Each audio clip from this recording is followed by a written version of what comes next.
coffee on his lap, cigarettes curling, smoking his political trap. Michael Vast roars through the screen, he flies, painting red and blue skies with his fiery cry. He's the world's watchdog, calling out the bluff. Right-wing swagger, but his heart's pretty tough.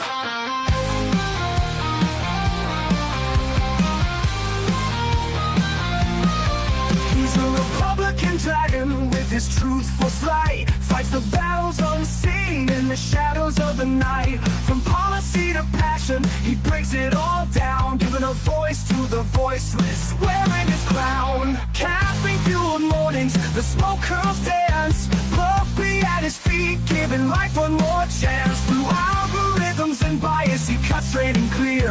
Michael's roar echoes in the hemisphere. Michael Vast roars through the screen, he flies, painting red and blue skies with his fiery cry. He's the world's watchdog, calling out the bluff. Right-wing swagger, but his heart's pretty tough.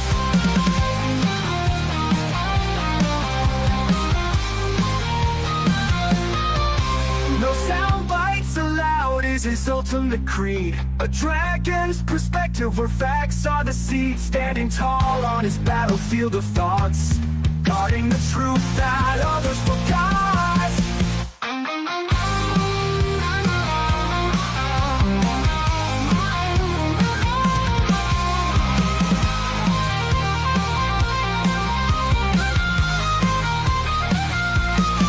Michael Vast roars through the screen, he flies, painting red and blue skies with his fiery cry. He's the world's watchdog, calling out the bluff. Right-wing swagger, but his heart's pretty tough.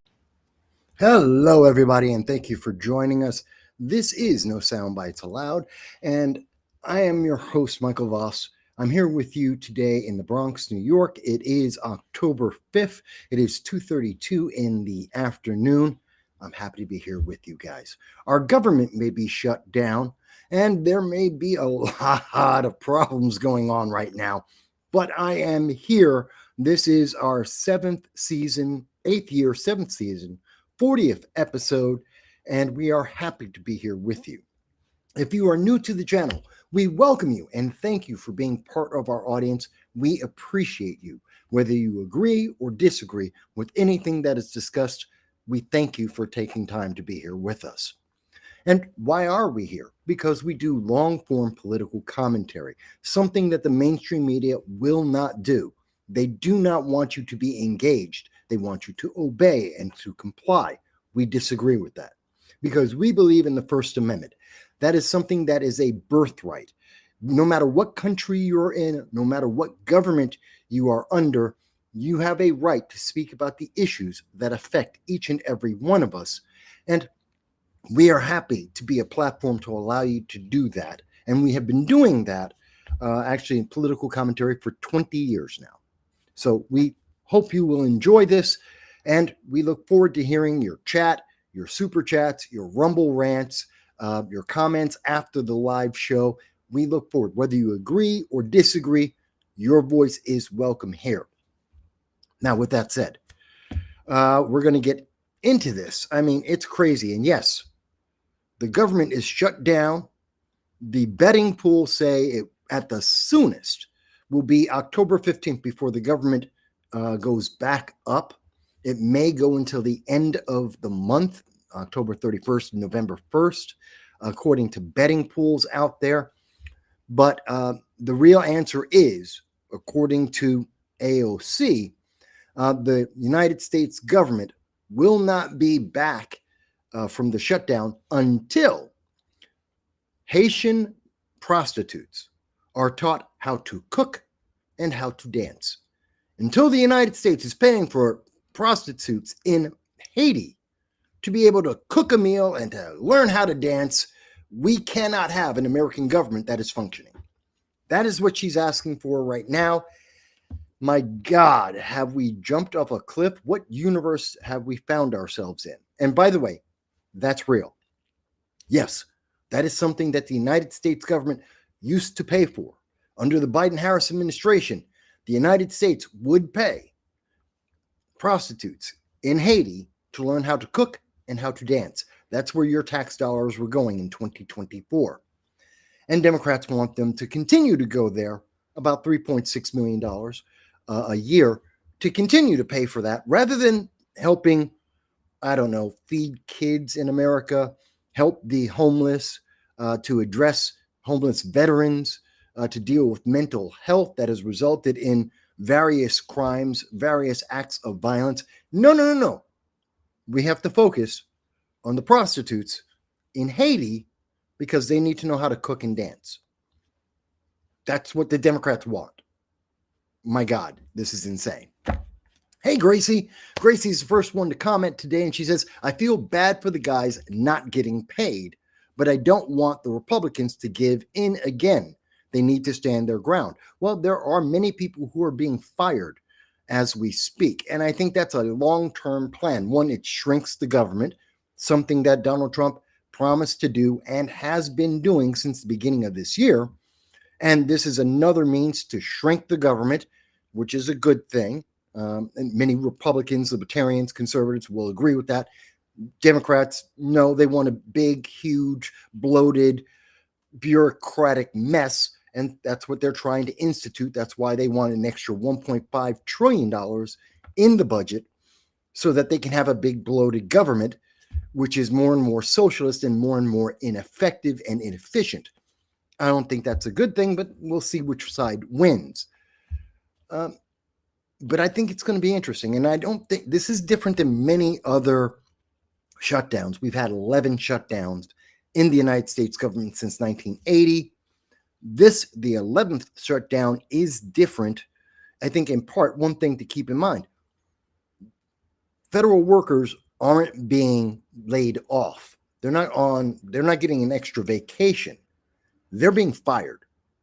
They are being fired en masse, which means that to go back to work, they have to be rehired, which means they have to go through the hiring process again. It may be amended, it may be sped up, but they have to qualify for their positions to be able to get in, which means we can get rid of people who are not effective at their job, who serve no purpose and have just been collecting a paycheck protected by unions for decades in some cases.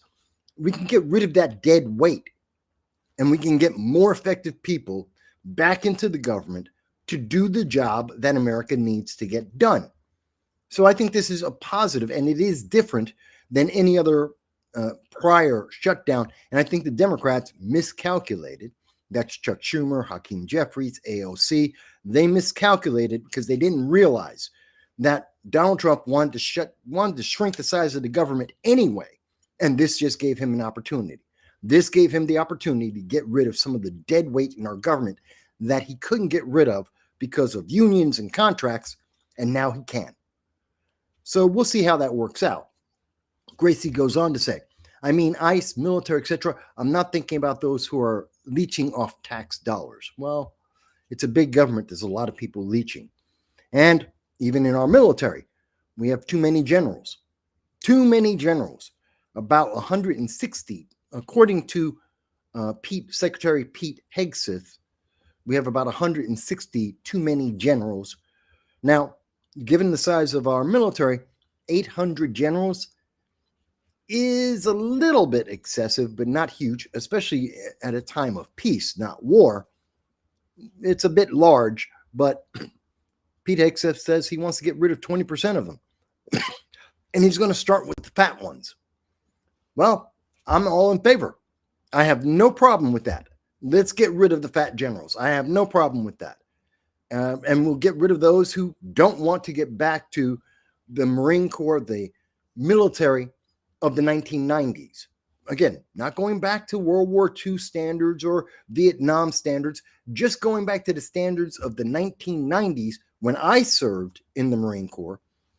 And if they can't get it along, if they can't get on board with that, why are they in the military? Because they're going to get a really big, fat retirement, kind of like Tim Walz. We don't need you. Get out.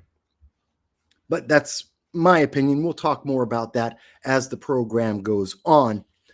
there are a few things that we do want to talk about. Now, again, at any point in the program, if you're watching the program, you can leave a comment and tell me you agree with me, you disagree with me. There's something else that you want to talk about, something that you think I have missed, some information.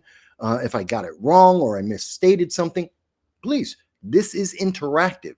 We reach out to about 100 different countries on this program every week. And I'm more than happy to hear if someone has input, give it to me. I'm thick-skinned enough and I'm confident enough to hear people say, Mike, I disagree, or you don't know what you think you know. Let's find out. That being said, and we're going to get into more about the government and the shutdown, the potential that we're going to see from the shutdown. We'll talk more about AOC and, well, there's all, of course, what's happening in Chicago right now, what's happening in Portland right now, which I think are very important issues that are affecting America and the way we're seen. Talking more about what Secretary of War Pete Hegseth said to our generals and how that's going to affect not just America, but that speech was made to affect the world.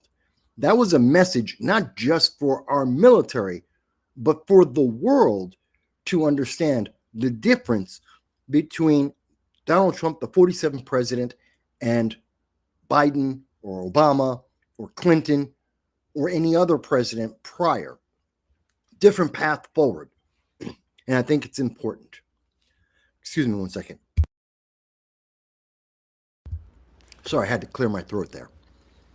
So I think that's going to be very important. We're going to talk a little bit about that. Instead, there's no real breaking news like last week. Massive breaking news. Talking about the Mormon Church, talking about the violence on the left against the right. And that still is ongoing. And we have found since that time, since last week, there have been many people who have been looking at the left's claim that the right is more violent, politically violent, than the left. And we have seen that each of the studies, there's about 3 of them, that have been massively quoted by the left, the mainstream news media, trying to justify that the right is more violent. Well, each of those studies, the Antifa murder, cold-blooded murder of a Trump supporter in 2021, that did not count as political violence, even though the shooter himself said it was politically motivated. That doesn't count. The murder of Charlie Kirk doesn't count as politically motivated murder, according to these studies. The Summer of Love, the BLM George Floyd riots, which included the arson that we saw in each of 11 of the largest cities in America, that included the murder of children in Capitol Hill, in Seattle, that included the murder of a child, an 8-year-old in Atlanta, that had the murder of a 24-year-old mom in Indianapolis. Yeah, none of those were considered political violence. So we have since found out the stages, the criteria for determining what's political violence, yeah, unbalanced as much as the left is. So we've learned that too. The truth is coming out over and over again. And as much as the media absolutely whitewashed the fact that the Biden administration was doing what the media now claims the Trump administration is doing, they did, in fact, under the Biden administration, the Democrats did censor American citizens' voices. I don't want people to forget about that because the media absolutely wants you to forget about it. They keep talking about the First Amendment, Donald Trump, he's so bad, it's so terrible, when Donald Trump had nothing to do with Jimmy Kimmel getting a vacation. And Donald Trump is such an authoritarian, the right is such an authoritarian at this moment, that Jimmy Kimmel is back on the air, that the left continues to barrage and attack people on the right every single night, every single day on all of the platforms. And the Trump administration didn't go to YouTube or to Google and say, censor these people, change the algorithm so that these people cannot be heard, cannot be seen. Biden did that. The Democrats did that. The progressives did that. They did it for 4 years. Trump hasn't done it. Gee, maybe the left is lying to you. Just maybe. And if there's anyone on the left that wants to say, but Mike, you just don't understand. These are facts I'm talking about. You may not like the conclusions, but these are the facts that are in front of us. Biden did do that. The left did these things. That's a fact. You may not like it, but it's the truth. Unvarnished and direct. But with all of that said, I'm actually going to, since we don't have a lot of breaking news of massive interest, and I don't mean Chicago, I'll get to it in a moment, and Portland, I'll be getting to that in just a moment as well. But I wanted to start international, because on this program, if there's no breaking news, we talk about some of the international news, how the world is affecting the United States, so that the United States can then affect the world. So we want to talk a little bit about that. And I know everyone has completely forgotten Russia versus Ukraine. That war, no one talks about. Why? There's no advantage for the Democrats.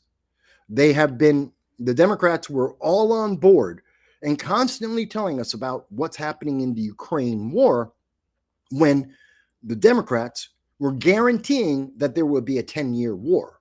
If you remember, the Biden-Harris administration, Joe Biden himself, guaranteed 10 years of your taxpayer funding to the Ukraine military so they can continue to fight without ever trying to suggest a ceasefire, without ever trying to suggest peace. He just wanted more and more war.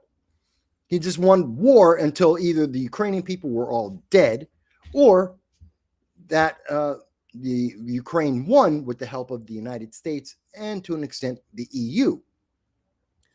But that's not happening. And so now that there's the potential of a peace deal somewhere in the future, the news media doesn't care about that story anymore. That's why you don't hear about the Ukraine anymore. That's why you don't see the Democratic politicians running around with Ukraine flags anymore, because it's no longer to their political advantage. So the story is unimportant. They let it go. But there is a story that has remained important, and we have been talking about in the mainstream news media. And this channel, we've never stopped talking about these things, and that's Hamas and the Hamas hostages. And let us remember, in 2 days, it will be the 2-year anniversary of the October 7th terror attack, the terrorist attack by the terrorist organization Hamas, an international terrorist organization that in its writing, in its foundation, or its constitution, in its every single word and action, wants to genocide Israel. Israel does not have any such declaration against Hamas or to the Palestinians or any other group.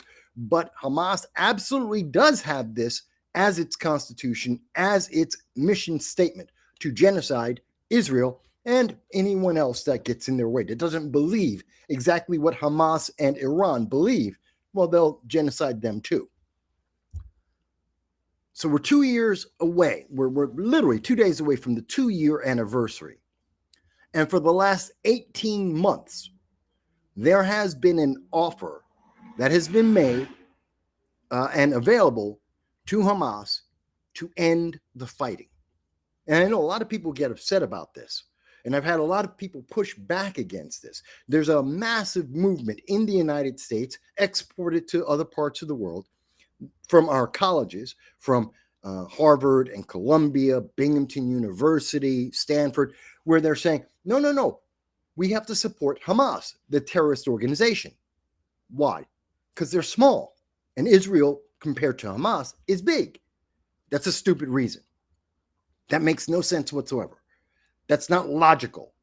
Nor is that the definition of oppression, nor is that the definition of prejudice or racism.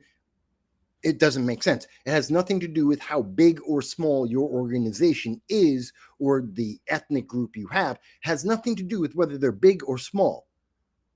And Hamas has benefited from this, and they have played into that, because it was the left and their allies that have said consistently that, hey, you know what? We're going to completely ignore the fact that Hamas killed 34 Americans on October 7th, 2023.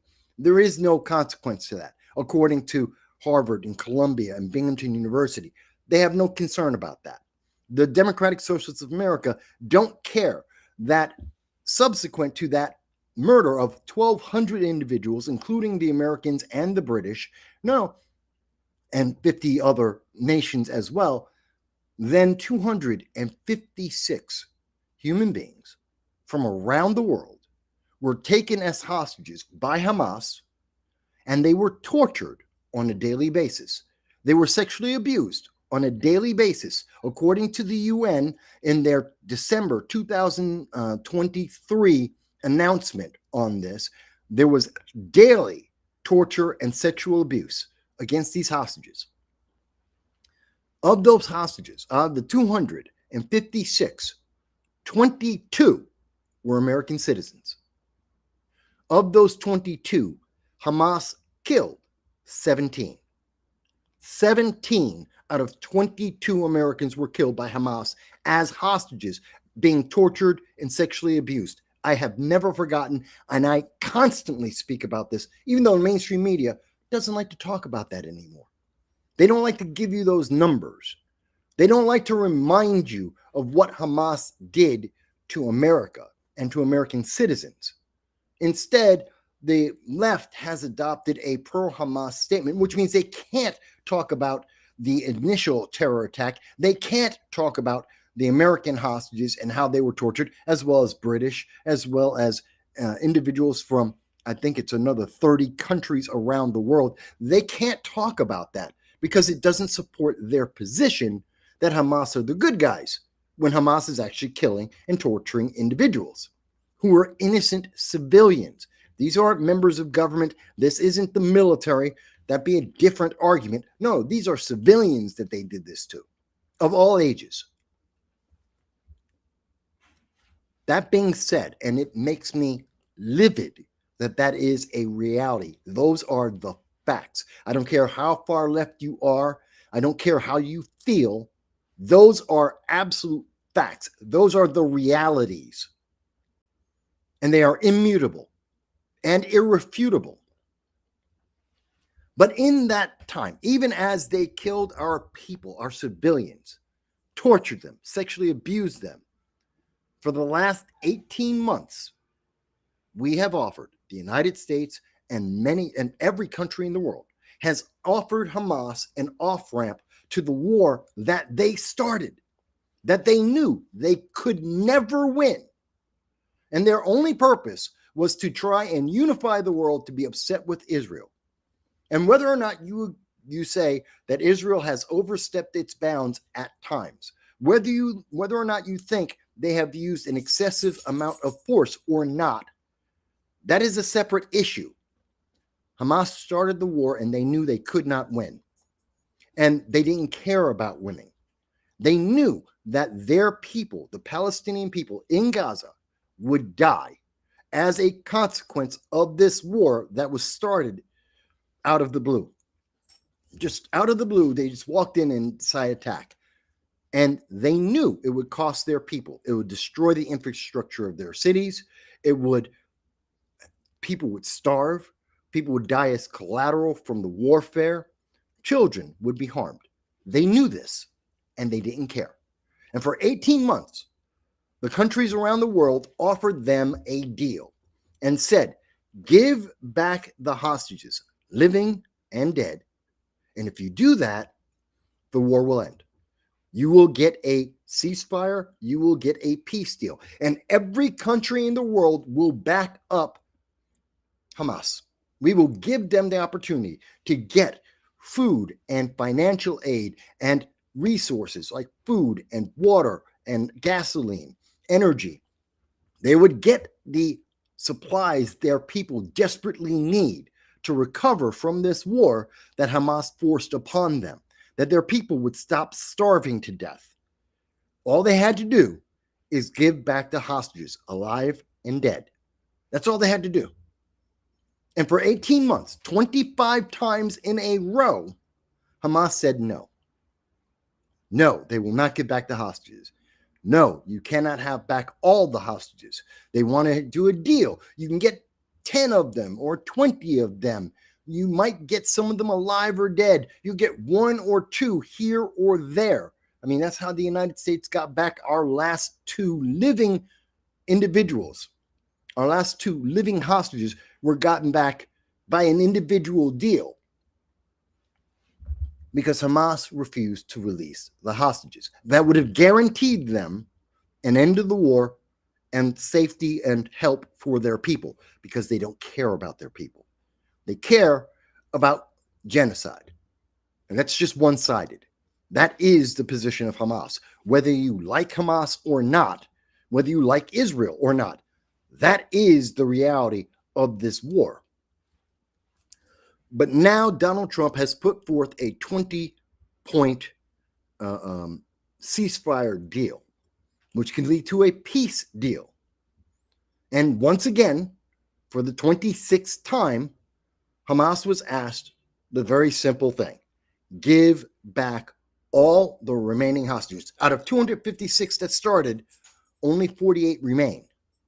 And that's because most of them, about half the people, were killed by Hamas under captivity as they were tortured and sexually abused. So the final 48, of which it is expected, it is believed, that only 20 of the final group of hostages are alive. Only 20 out of 48.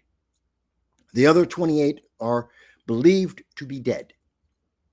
But if again, the same deal has remained for 18 months, give them back, give back their bodies, give back their living hostages, and the war will end. And the people in Gaza will be fed. They will have water and electricity. They will get aid that they desperately need. And you can start to rebuild the infrastructure of your cities to help these people going forward. It is more than a little bit of a surprise that Hamas actually said, for the first time, they said yes. Not with conditions, not maybe, kind of, sort of, not here, we'll give you half, we'll give you 5 hostages, or we'll give you 10 hostages. They actually said, yes, we will give back all the living and dead hostages, all 48 of them. Let's end this. It only took them 18 months to get to this point. That's ridiculous. That's insane. But thank God they have finally gotten their mind straight. And Donald Trump, it's his plan that took hold. In fact, since Donald Trump became the 47th president, Hamas has been more and more, well, I don't know if I would say willing, but at least more involved in peace talks than they have been in the last 18 months. It's just under the Trump administration, they have actually been going through the process and actually talking about actually having an end to this war. Some 50,000 people dead later. And again, I blame only Hamas for that. They could have ended this anytime. Anytime since 2024, they could have ended this. They chose not to. So, yes, Trump has put forth a plan, and according to some of the individuals, this is from the BBC and their reporting, and they can say that some of the responses to this, to Hamas actually taking the deal that the world has given them, they're saying, yes, this time it was a yes without the usual immediately but immediately afterwards. Yes to prisoner release under the Trump formula. Yes to ending the war and withdrawal. Yes to handing power to a Palestinian Authority that is not Hamas. But the buts come only later. Hamas even played to Trump's ego with praise. This is a reversal. It's the first time that we have seen Hamas actually act responsibly for the citizens that they are obligated as a government to represent. That is the whole purpose of every government. Its first and primary purpose is to protect the people that they govern. That's why they were elected. Everything else is secondary. Number one, protect your people. And finally, Hamas is looking like they're going to do it. But not everyone is confident. Not everyone trusts them to follow through. But this seems to be, according to Secretary of State Marco Rubio, according to Donald Trump, to the international news media, this seems to be the most credible offer being made since the beginning of this conflict. Now, that's great news. I'm happy to hear this.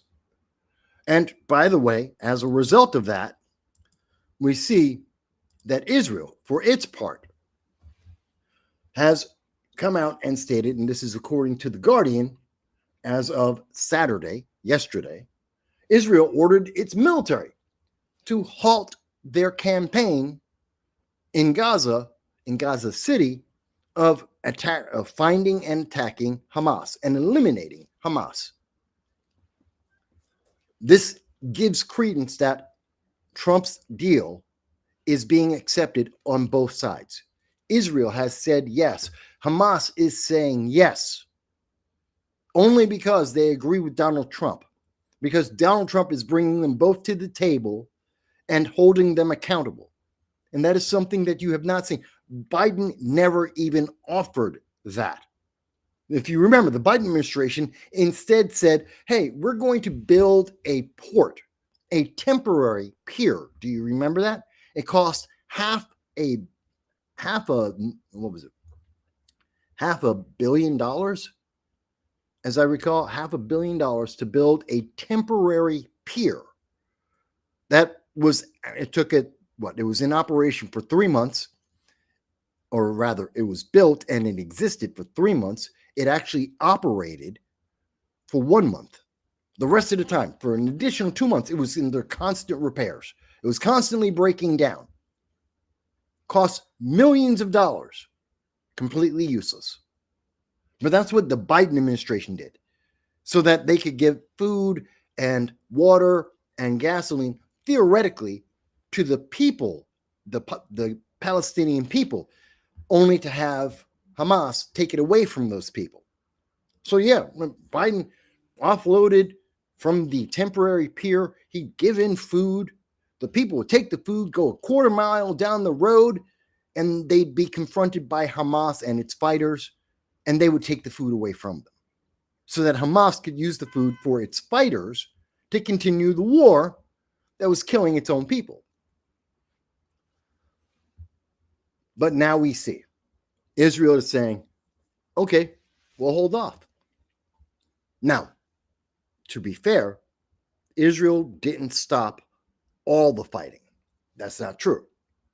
They stopped a great deal, most of the fighting in Gaza City. That doesn't mean all of the Gaza Strip has ceased fighting. That's not true. And according to Israel and its statements, they went on the defensive. They are only responding to attacks from Hamas, and they will, of course, if Hamas attacks, they will blow the hell out of them. But that's the main thing they have said. And there is still some fighting in certain parts of Gaza City. Whether you want to blame Israel for that or Hamas for that doesn't really matter at this point, because the result is the same. Hamas runs away and Israel flattens whatever area that fighting is taking place in. And collateral damage are Palestinian people. Hamas doesn't care, and Israel is going to respond to any aggression against it, as it has been doing. So that's where we see that. And I think that I have a section here. No. So, what we do know is that this plan, Trump's 20-point plan, as reported by The Guardian, it's going to call for an immediate end to fighting in Gaza, the release of the remaining 48 hostages, of which 20 are believed to be alive, 28 are believed to be dead, within 72 hours from the day they actually agree to the deal. Within 72 hours, all the hostages must be released, and the Palestinians will get 1,000 political prisoners back from Israel. The gradual withdrawal of Israel will leave Gaza City, and they will retreat to a line that has been drawn in the sand, a line, a DMZ, effectively, that they will pull back to, as has been agreed by the Trump administration with Israel, and say, okay, we won't cross this line. Think of it very much as the DMZ, the demilitarized zone that separates North Korea from South Korea that the United States maintains. It's a no man's land, and no one crosses that line. Very much what we're seeing here is being offered to the Israel and to Hamas, and Israel has agreed to this in part. In addition, the disarmament, and this is the tricky part, the disarmament of Hamas must give up their weapons, and they must give up their base of power. They will no longer be the government of Gaza.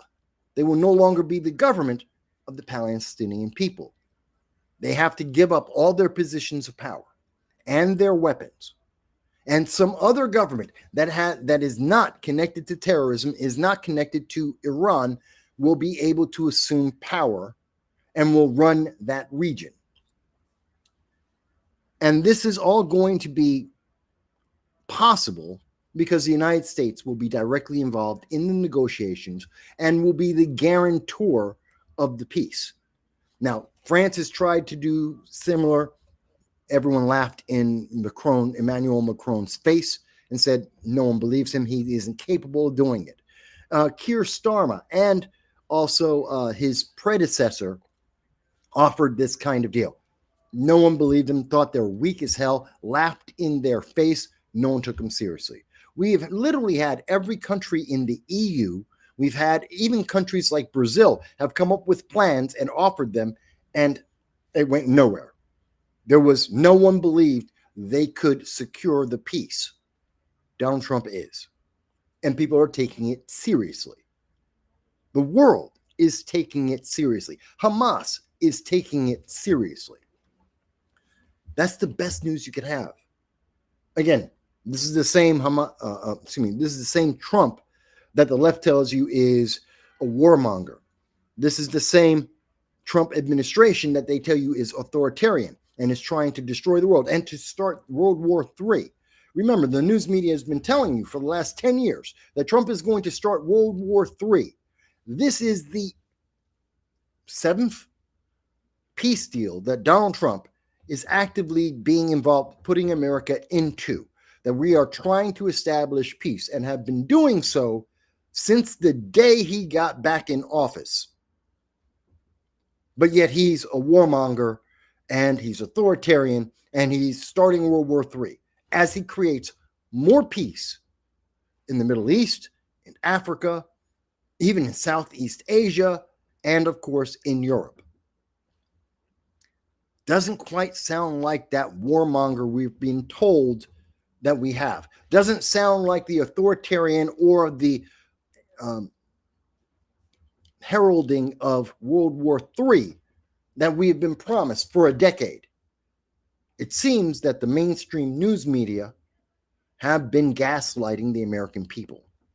It seems that they have been pushing propaganda to benefit the Democrats in elections rather than actually helping the American people and helping the world. At least that's what I'm taking from this. And really, Trump's 20-point plan is rather reasonable. And it's not that much different than plans that have been offered 25 times previously. The difference between all the prior peace deals is we have Donald Trump as the president of the United States, and Donald Trump has a focused foreign policy.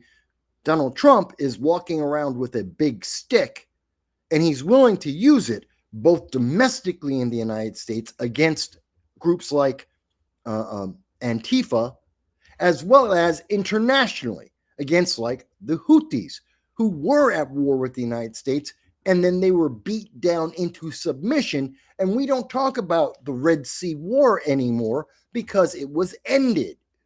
We don't talk about the Hezbollah because that war was ended. Because the United States stood up and said, we're done with this. And we had a focused enough presidential leader who was less concerned about his party's political power and more about getting the job done, achieving the goals that he set forth on the campaign trail. And he has been mocked roundly. Republicans, MAGA, America First have been roundly and continuously mocked by the left because, oh, well, Trump failed. He failed. He said he'd have it done in 24 hours. It's been 8 months. It's not done. The war is still going on. And yet Trump has still been working on this. It's not like he gave up. It's not like he walked away. It's not like any other country was able to do more than what President Trump and the United States have been able to do. So he didn't get it done in 24 hours. True. Absolutely true. Cannot be denied. He said he'd get it done in 24 hours. It didn't happen. But it is happening. The Americans are already back. We have no vested interest in this war anymore once we got our last living hostage back home. That was 582 days after they were first taken hostage under the Biden-Harris administration. And Biden-Harris didn't get them home. Donald Trump did. You may not like that. People on the left may be very upset about these things. They are the truth. And this is the end. We have said on this program consistently, and the Trump administration has agreed with us, because we said this while Biden was in office, and we say it under Trump. The emphasis must be put on Hamas. Hamas decides when this war ends. And we are seeing that Hamas is deciding the end of the war, as we have always said. Because the guarantee is give back the hostages. That has been the sticking point in this entire conflict. It is the reason why Palestinians have died, is because give back the hostages. It is that simple. It is that easy. And Hamas consistently said no. That's why Palestinians died. You can say, well, Israel was overeager and overly zealous and overpowering in their attacks. If Hamas gave back the hostages, that wouldn't have happened. Guaranteed by every nation in the world, including the United States. Every nation has said, they give back the hostages, you stop. And Israel has agreed to that virtually every single time it has been offered. But you know, what do I know? I don't go to Harvard. How could I possibly know about all this? Because it's pretty basic information available to everyone in the world. Let's go on with this. There it is. So, according to CNN, Trump says Hamas faces complete obliteration. This is the other end. This is the stick. The carrot is you give back the hostages, the war ends, we give you food and electricity and water, your people stop dying. We help you save your people. That's the carrot. And Hamas finally said, you know what? That's a pretty good carrot. That's not a bad idea. But Trump has also said And here's the stick. If you don't do this, you're dead. If you don't do this, Israel will wipe you out. Israel eventually will wipe out Hamas. And in doing so, many, many, many thousands more Palestinians will die. If you're in Harvard or Columbia or Binghamton University, if you're one of these protesters, they're like pro-Hamas, you believe in Hamas because they're small, because terrorism doesn't matter unless it's, if it's against Israel. Whatever your weird reasoning may be, and you support Hamas and its terror actions, you have to say this is a good deal. Because Israel is, if they do not get back their hostages, they have no reason to stop pummeling Gaza and wiping out that whole region. Will it be a genocide? No, but it'll be close. It will be close, and it is getting close to that. And you say, well, see, that's evil. Maybe. I don't know that I've never been really that upset with Israel on this. Yeah, they've had some excesses.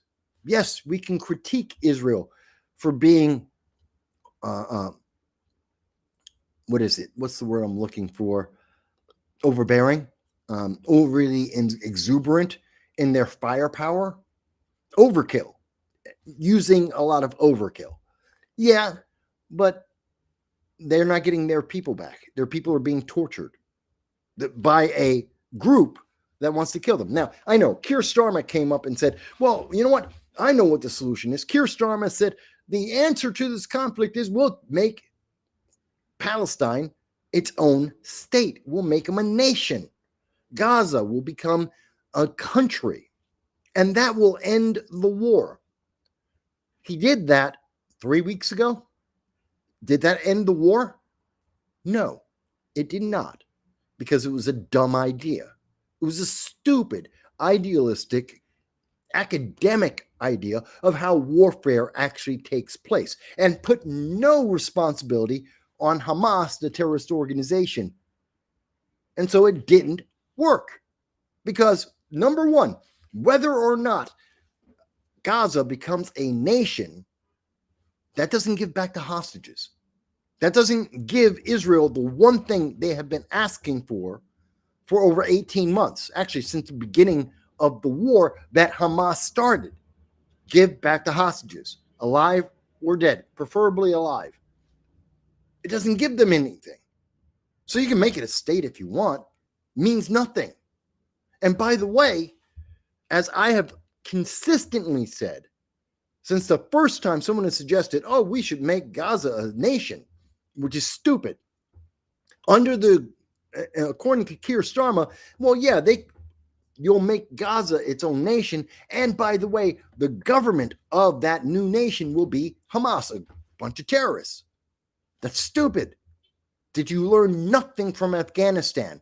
Did you learn nothing from what we have seen with the Taliban and its abuses against women and its own people?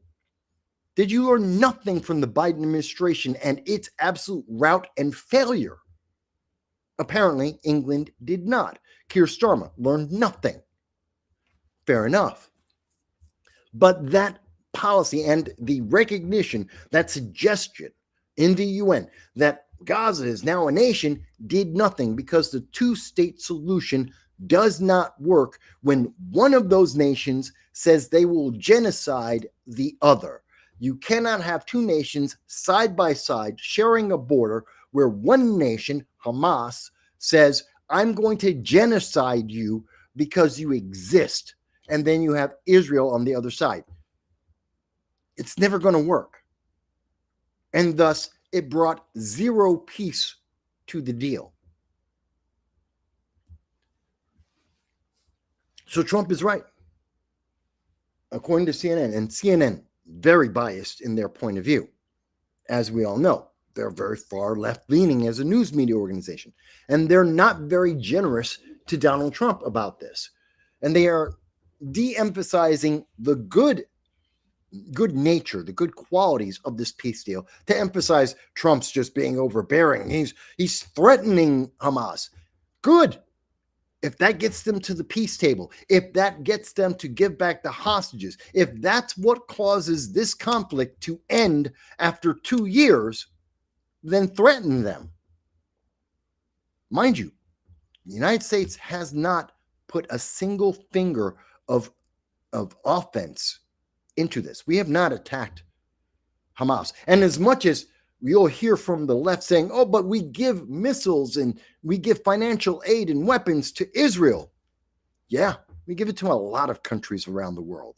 And we didn't give Israel bombs and guns and the ability to defend itself and say, oh, by the way, and kill those people in Hamas for us. We never said that. And we are more than capable of doing it ourselves. In fact, were it up to me, I would have taken the route that we did with Iran. Find out where all of the leaders of Hamas are, put a bomber group together, and drop one strategic bomb on them. The United States can easily do that. We did it to Iran. We can easily do that to Hamas. Why? Because they killed 34 of our American citizens, and they tortured for 582 days our American citizens. Drop a bomb on them. I have no problem. I have no sympathy. Perhaps I'm harsh. You would disagree. Fair enough. I can accept that. I may be too harsh. It may be more aggravating to me that American citizens were tortured to death, sexually abused to death. And the ones that survived had to go through that process for 582 days because Hamas, a terrorist organization, decided to kill 1,200 people 2 years ago out of the blue. And it didn't matter who it was. They didn't go to the military base. They didn't go after military or political targets. They said, hey, you're at a concert. We're going to kill you. You're at a daycare with your kids. We're going to kill you. Oh, we're just going to grab you because you're right in front of us, and we're going to drag you off and torture you to death. I don't have a lot of sympathy for Hamas. I have no sympathy whatsoever for Hamas. I don't care if there's overkill being executed by Israel against Hamas. I really don't care. I am a harsh man. Others are more forgiving. Fantastic. But I truly believe Hamas should take this moment to assess the situation that is in front of them. There is no other country that can cause this peace deal to be accepted in the terms that exist right now, other than Donald Trump, other than the United States. No one can get this done. No one can make this happen. And we know that because everyone's been trying for 18 months and no one can get it done. It's not about, ooh, you like Donald Trump. You are a Trumpster. You're a Trumper. It's reality. Stop with the silly names. Stop trying to play American politics on an international stage. The fact is, no one has been able to move forward to get Hamas to move forward and Israel to move along with, in line with this peace deal. No one has been able to do that in the world until now, until this president in this moment. So embrace him. You can pause on the attacks on at least the international front until we get the peace deal done. You want to complain that it took more than 24 hours to get done? Fantastic. After the deal is done, after the hostages and their bodies are returned, including the 17 Americans that were killed by Hamas. Give us those bodies back too. Let us bury our innocent civilian dead. I am still livid with Hamas and Iran, which is the direct backer and puppet master of Hamas and Hezbollah and the Houthis. I'm livid with them. They should be happy they only have to deal with Trump and Hegseth and Rubio, because I'd be dropping bombs on them a long time ago. But that's me. I may be, in fact, as Dal says, but Mike, You're overzealous. Israel is overzealous. Some would say that. Some would say that. And I can accept it. I can accept it. Maybe I am. Maybe, in fact, I am. Let's see some of the other comments here. Dow has joined us, and Dow says, regarding rewarding Hamas is a Chamberlain tactic. Now, tactic of appeasement. Now, this is a reference to the Prime Minister of England, Chamberlain, before World War II, immediately before World War II, where they had acts of appeasement. They gave Germany, allowed Germany to absorb several nations. The idea was to, if they gave them Hungary and other countries, that Germany under the 1930s government would stop, that they wouldn't go on and commit war, that they wouldn't restart a new world war if they just appeased them. And that was Chamberlain, who was the prime minister who offered that. He was wrong. He was wrong. Appeasement doesn't work. So rewarding Hamas is a appeasement that once again shows the incompetency of the UK government. Yes, and that's what Keir Starmer, the Prime Minister of England, has done. The two-state recognition of Gaza as a nation and that Hamas is their government is a reward. And that reward was unearned and unnecessary and detrimental. It extended this conflict. It didn't end it. The UK government, who is all show and no brains. Yes. Yes, they are. And yes, as you said, Dow, they did reward Hamas with statehood. And England, which is also supported by France and a couple of other countries, did support this, first and second world nations. And they got nothing for it. It didn't, all they did is legitimize terrorism. In fact, they reinforced that if you are enough of a catastrophic terrorist, you can get something for the terrorism, that there is a reward for terrorism. That's what Keir Starmer actually provided. He gave terrorists a reason to be terrorists. They can win. They can get something they couldn't get before. There's a reason that almost every nation in the world has a no negotiation policy with terrorists when they commit acts of terror. Because if you reward them, as we saw England do, you extend and increase the amount of terrorism that occurs because there's a benefit for it. It's kind of like here in the United States. Think of it this way. Under the Biden-Harris administration, Joe Biden, Kamala Harris opened the borders of the United States. We had 8 million new illegal aliens enter into the United States.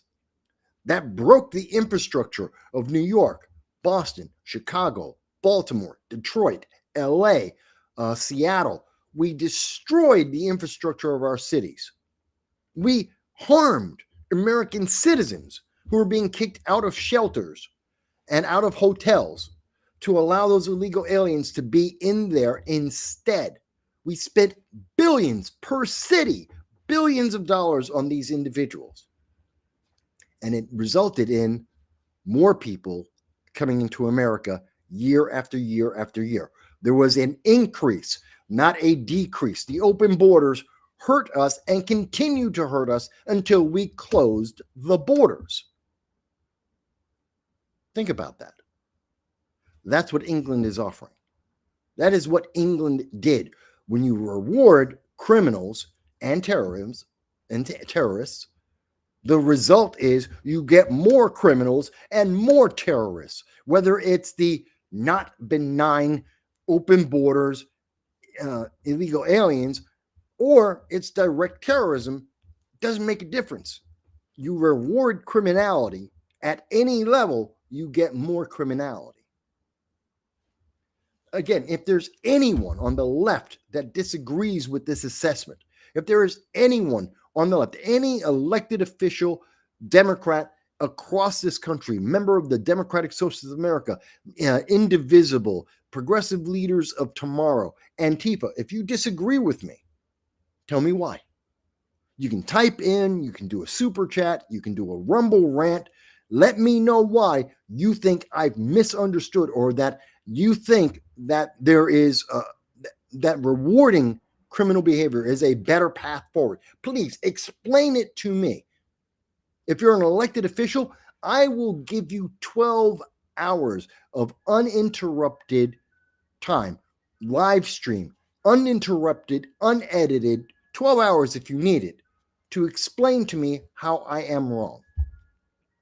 I offer this virtually every week. Virtually every week for 8 years, I have offered the left to come onto this program and to prove me utterly wrong. They won't do it because I'm not wrong, and they know it. They have no defense. Their answer is, you're a small channel. He just doesn't understand. He just doesn't know what he's talking about. I've been doing this for 20 years. I'm a rather intelligent man. Speak 4 languages. Yeah, I do understand.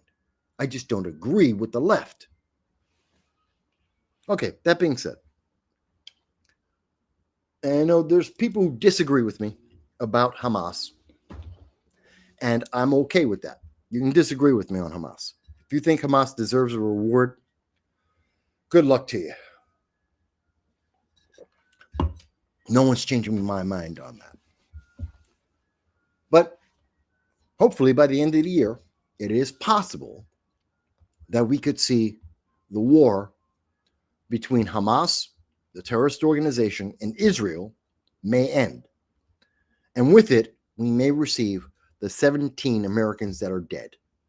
Britain, the United Kingdom, may receive the 9 hostages that were killed as well. And other countries, the varying number of their dead and tortured, may come home and finally be at peace. At least I would like to think that. I'd like to see that happen. So that's the international news. Again, nothing really new is happening in terms of Ukraine and Russia. No real updates there. Russia is pummeling Ukraine, as they have been for 2 years. And it is a war of attrition still. That has not changed. And Ukraine is slowly losing. Not because I want the Ukraine to lose. I would love to see them win. They won't. Not that I want to see Putin win. I think he's a horrendous human being. When he was with the KGB and since, I think he's terrible. I would love to see him lose. He's not going to. That's just empirical data.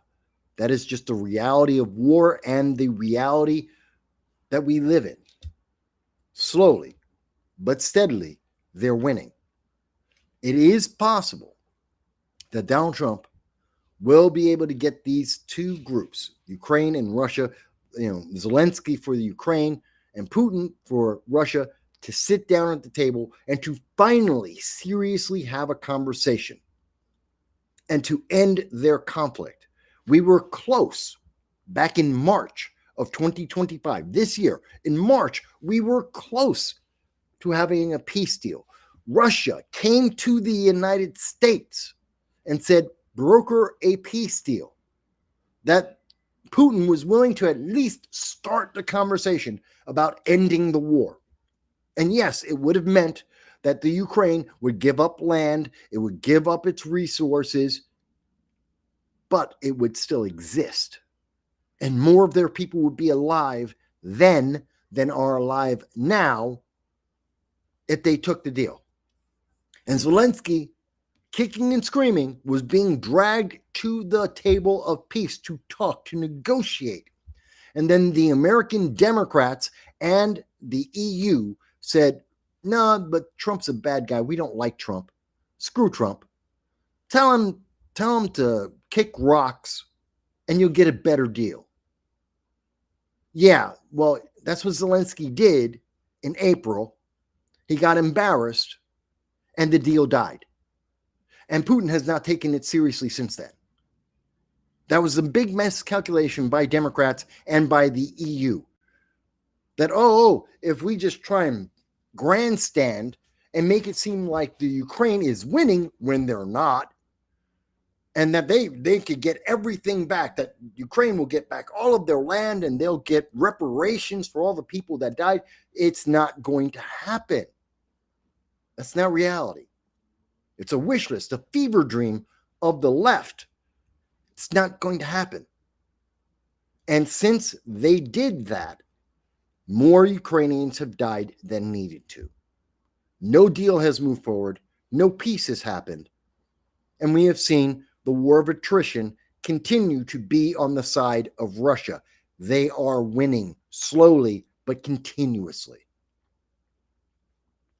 And maybe if we see this peace deal go through with Hamas and Israel, maybe that gives the motivation for Russia to come back to the United States to try it one more time. Maybe that is the thing that makes Zelensky say, let me talk seriously. Forget what the EU promised, because they can't do anything without America.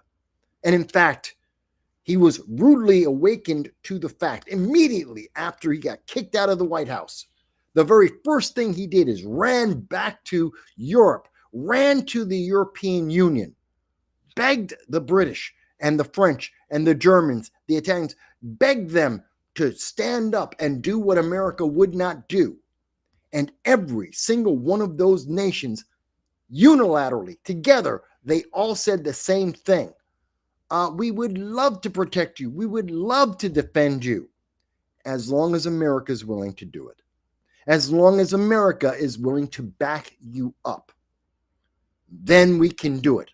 As long as Donald Trump and America are willing to actually be the real root of support, then Europe and the United Kingdom, they'll get involved. But if America says no, deal's over. They're not going to do anything. They'll let Russia win. They won't like it, but they'll let Russia win. Yeah, that was a rude awakening for the Ukraine. And if you notice, since that time, Ukraine is not talking to European Union anymore. They're not talking to England anymore. They don't care what they have to say, because it doesn't matter what they promise. It doesn't matter what they say. They have no power. They will not stop the war. Russia doesn't care what the EU or what England says. They have nothing to offer. Only the United States. Only under President Trump. You don't have to like Trump. You don't have to like MAGA. You can hate Republicans. This is a reality. This is the truth of the world. Point blank. And there is no argument that I have heard from the left, from the EU, from the United Kingdom. There is no argument that proves me wrong. None. Let me go to the comments here. So we got Joel. Joel is with us. Hey, Joel. And Joel says, gays for Palestine or queers for Palestine are groups that would be instantly killed if they were over there with the Palestinians. I don't understand. I don't either, because you're correct. According to the belief system of Hamas, as well as the belief system of Iran and Hezbollah and the Houthis, they would instantly kill anyone and everyone that is queer or gay or LGB, especially anyone LG in it, the T and the plus, they kill them all in a heartbeat. It goes against their religious ideology, their fanatical religious ideology. They kill them all in a second. In fact, we know for a fact that they routinely, in pretty much all of the Middle East, in Lebanon, in Yemen, in Gaza, if they find out that you're gay or LGB or trans or anything else, they'll put you on the top of a roof and throw you off, or they'll stone you to death. That's what they do. And yet, only in America, well, America and England, and the European Union, only in the, and pretty much almost always in the academic circles, in the colleges, they run around going, it's gays for Palestine, it's queers for Palestine, we support. The very people that would be the first people killed by Hamas are the ones that are cheerleading the most support for Hamas. It makes no sense.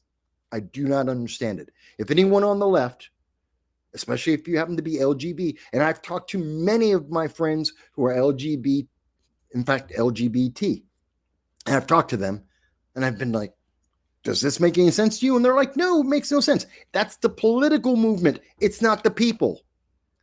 The people I know who are lesbian, gay, bi, who are trans, they think this is a stupid idea. But if you talk to the political movement, they're like, yeah, Hamas, good guys. We got to support them. I don't understand it. I don't understand it. I'm with you, Joel. I don't get it. But maybe someone will respond. Again, I'm open. The channels are open. As you can see, people are commenting. You can comment too if you think Queers for Palestine is a smart idea, that it's effective. Let me know why. Please. I beg you, tell me why, because it makes no sense to me whatsoever. Let me see what else we have here. Dow says, it's so pervasive that it seems to me society has willed itself to be overtaken and supplanted by these more aggressive cultures. I don't know. Maybe. I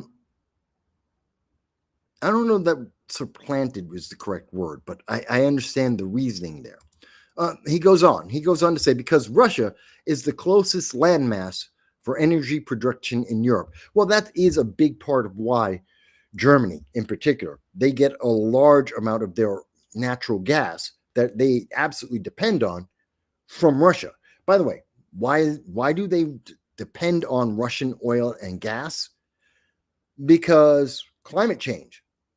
Because they got caught up, Germany and the EU in general, they adopted the US clean energy movement. And they jumped in 1,000% and shut down all of their nuclear reactors. By the way, France still has its nuclear reactors. 70% of all energy created in France is from nuclear reactors. Nuclear reactors are the cleanest, safest, most reliable source of energy on the planet known to man at this time. Could be future developments may change that. At this time, nothing is cleaner, nothing is more dependable, nothing is safer than nuclear energy. With all of its problems, that's just a fact. And Germany shut down their coal plants, they shut down their nuclear plants, and they went with,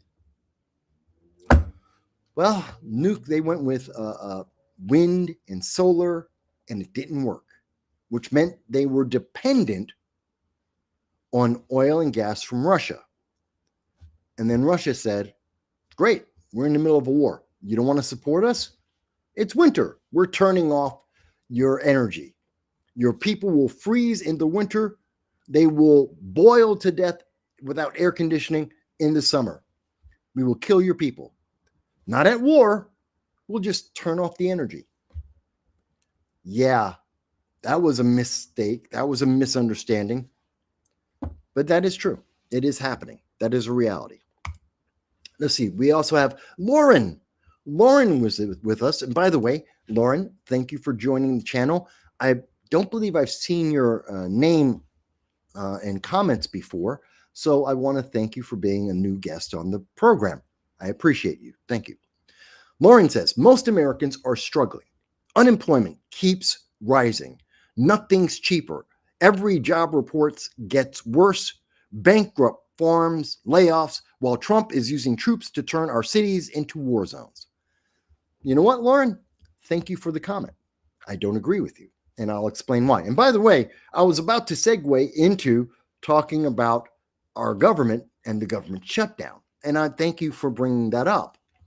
But yes, Americans have been struggling. We've been struggling for over 4.5 years now. In fact, we've been struggling since we had to lock down the country because the left said that was the answer, to isolate yourself from other human beings was the way to defeat a virus that's transmitted through the air. That makes no sense. You still breathe air. The air still travels into your home as well as to outside. If the virus is in the air, it's in your house. If you have it, it's very much in your house and in your job and everywhere else. But the answer was we get to lock down. And that lockdown has had significant long-term impact to the United States and the rest of the world. We have not recovered from this. We haven't even adjusted to it. So, yes, we've been struggling. And if you remember, under the Biden administration, we had 22% inflation. 22%. The highest inflation since the Carter administration. And I assume, Lauren, you're too young for that. I remember the Carter administration. I remember stagflation. I was alive then. So I remember we went through this before, but it was worse under the Biden administration. It lasted longer. And we had 22% inflation. That doesn't go away overnight. Just because they say, well, we don't have 22% inflation anymore, doesn't mean the impact, the problems from that kind of inflation in the space of 6 months, that doesn't go away.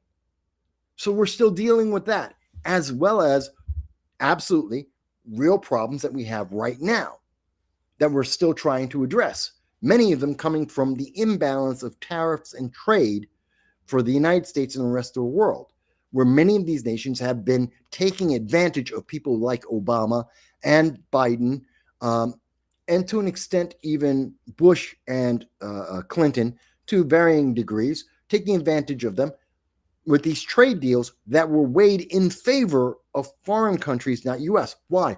Because we had NAFTA and trade deals where we were exporting businesses. We did this under the the Obama administration a hell of a lot. We were encouraging companies to go over to underdeveloped nations, U.S. businesses, to leave the United States, go to an underdeveloped nation, and use their people for resources here in the United States.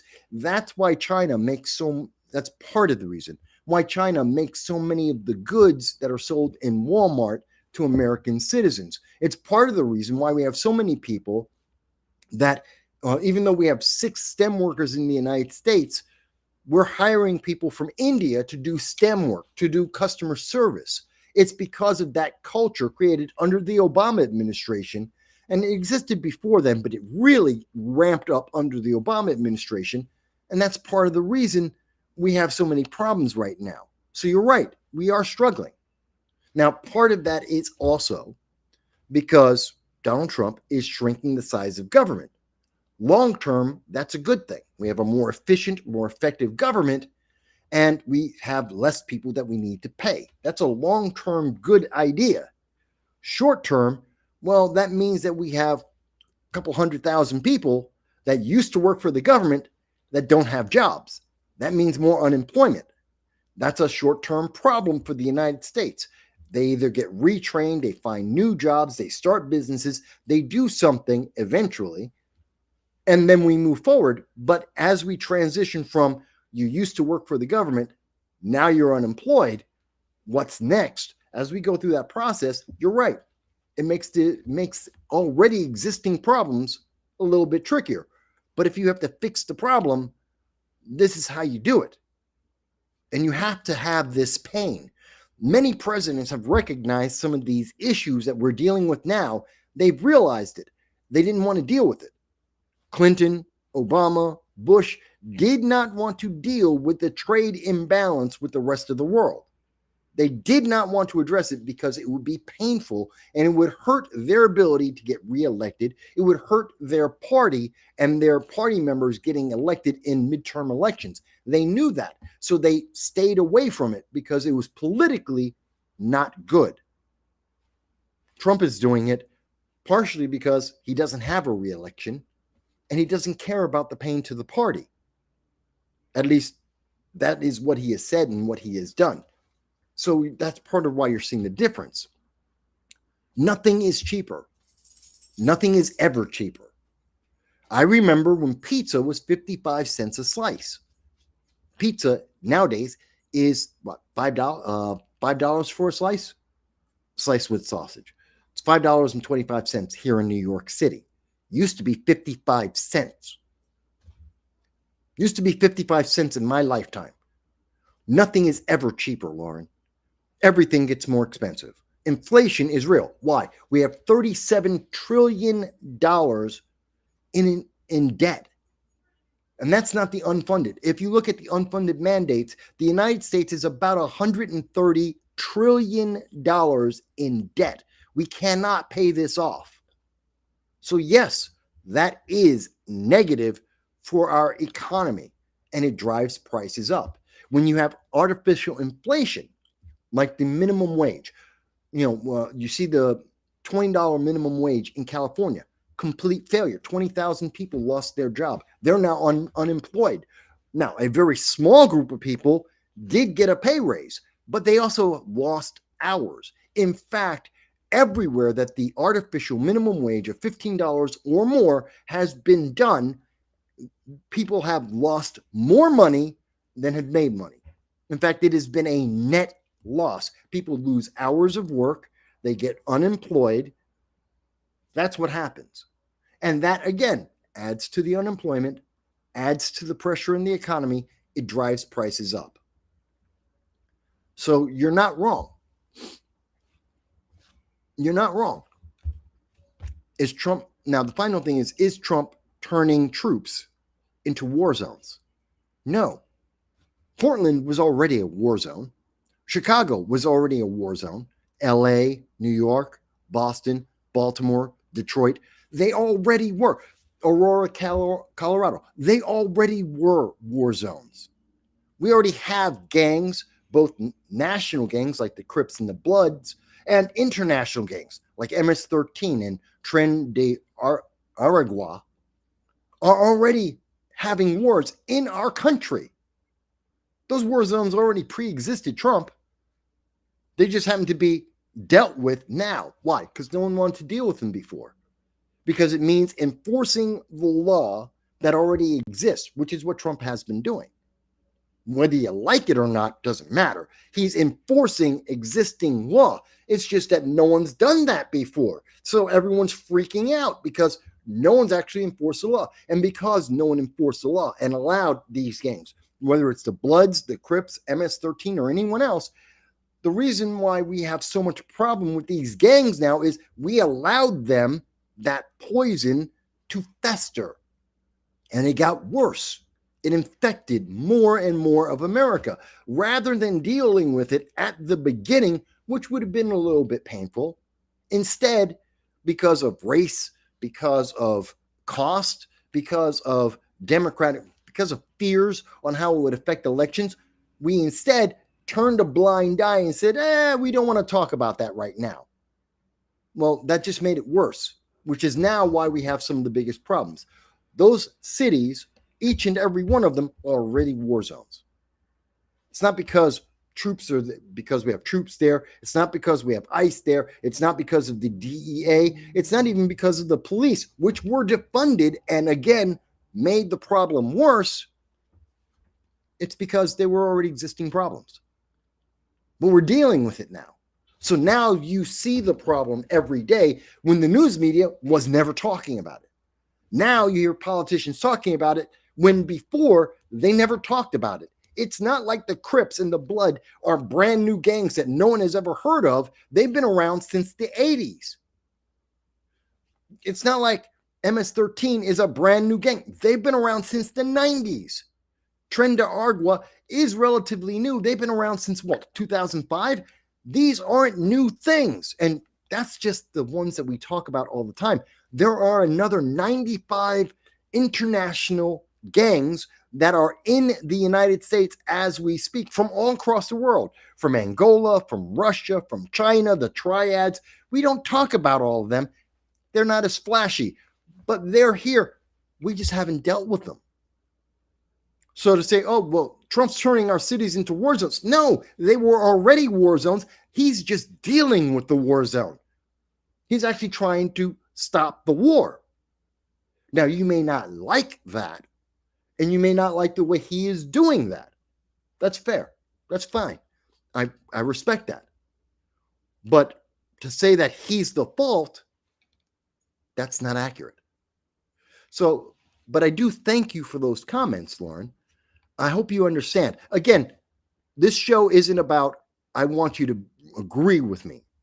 Don't misunderstand me, Lauren. I'm telling you what I see based on the facts that I see, the facts that exist. And I'm giving you the conclusions based on my experience of dealing with politics for 20 years and my 57 years of life. Now, you may disagree with that, and you may very well not like it. That's fine. But this is the reality of the conversation we need to have. I hope you can at least appreciate that. Let's see. Dow says, to be fair, those cities were war zones before Trump sent in troops. Yes, I agree. I just mentioned. Those troops are securing federal buildings, guarding federal agents that are upholding the laws the Democrats helped to create. That's true. You are correct. So Lauren does respond, and she says, Trump has been out on bail, held on bond, for more than 2 years. What? Foster bail bonds, Lawrenceville, Georgia, 200,000, August 20. The Georgia trial, which with Fani Willis, that has been absolutely corrupt.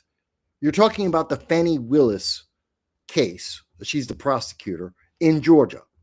And we know that Fani Willis has been found to be very corrupt. She was using monies to help fund her boyfriend, who was also a prosecutor involved with this case. That was a violation. The case is being thrown out. Matter of fact, Fani Willis, I believe this week, the courts determined that Fani Willis cannot be connected to the Trump case anymore because she is so corrupt and she has such a bias, political bias, built into this case that she has to be removed.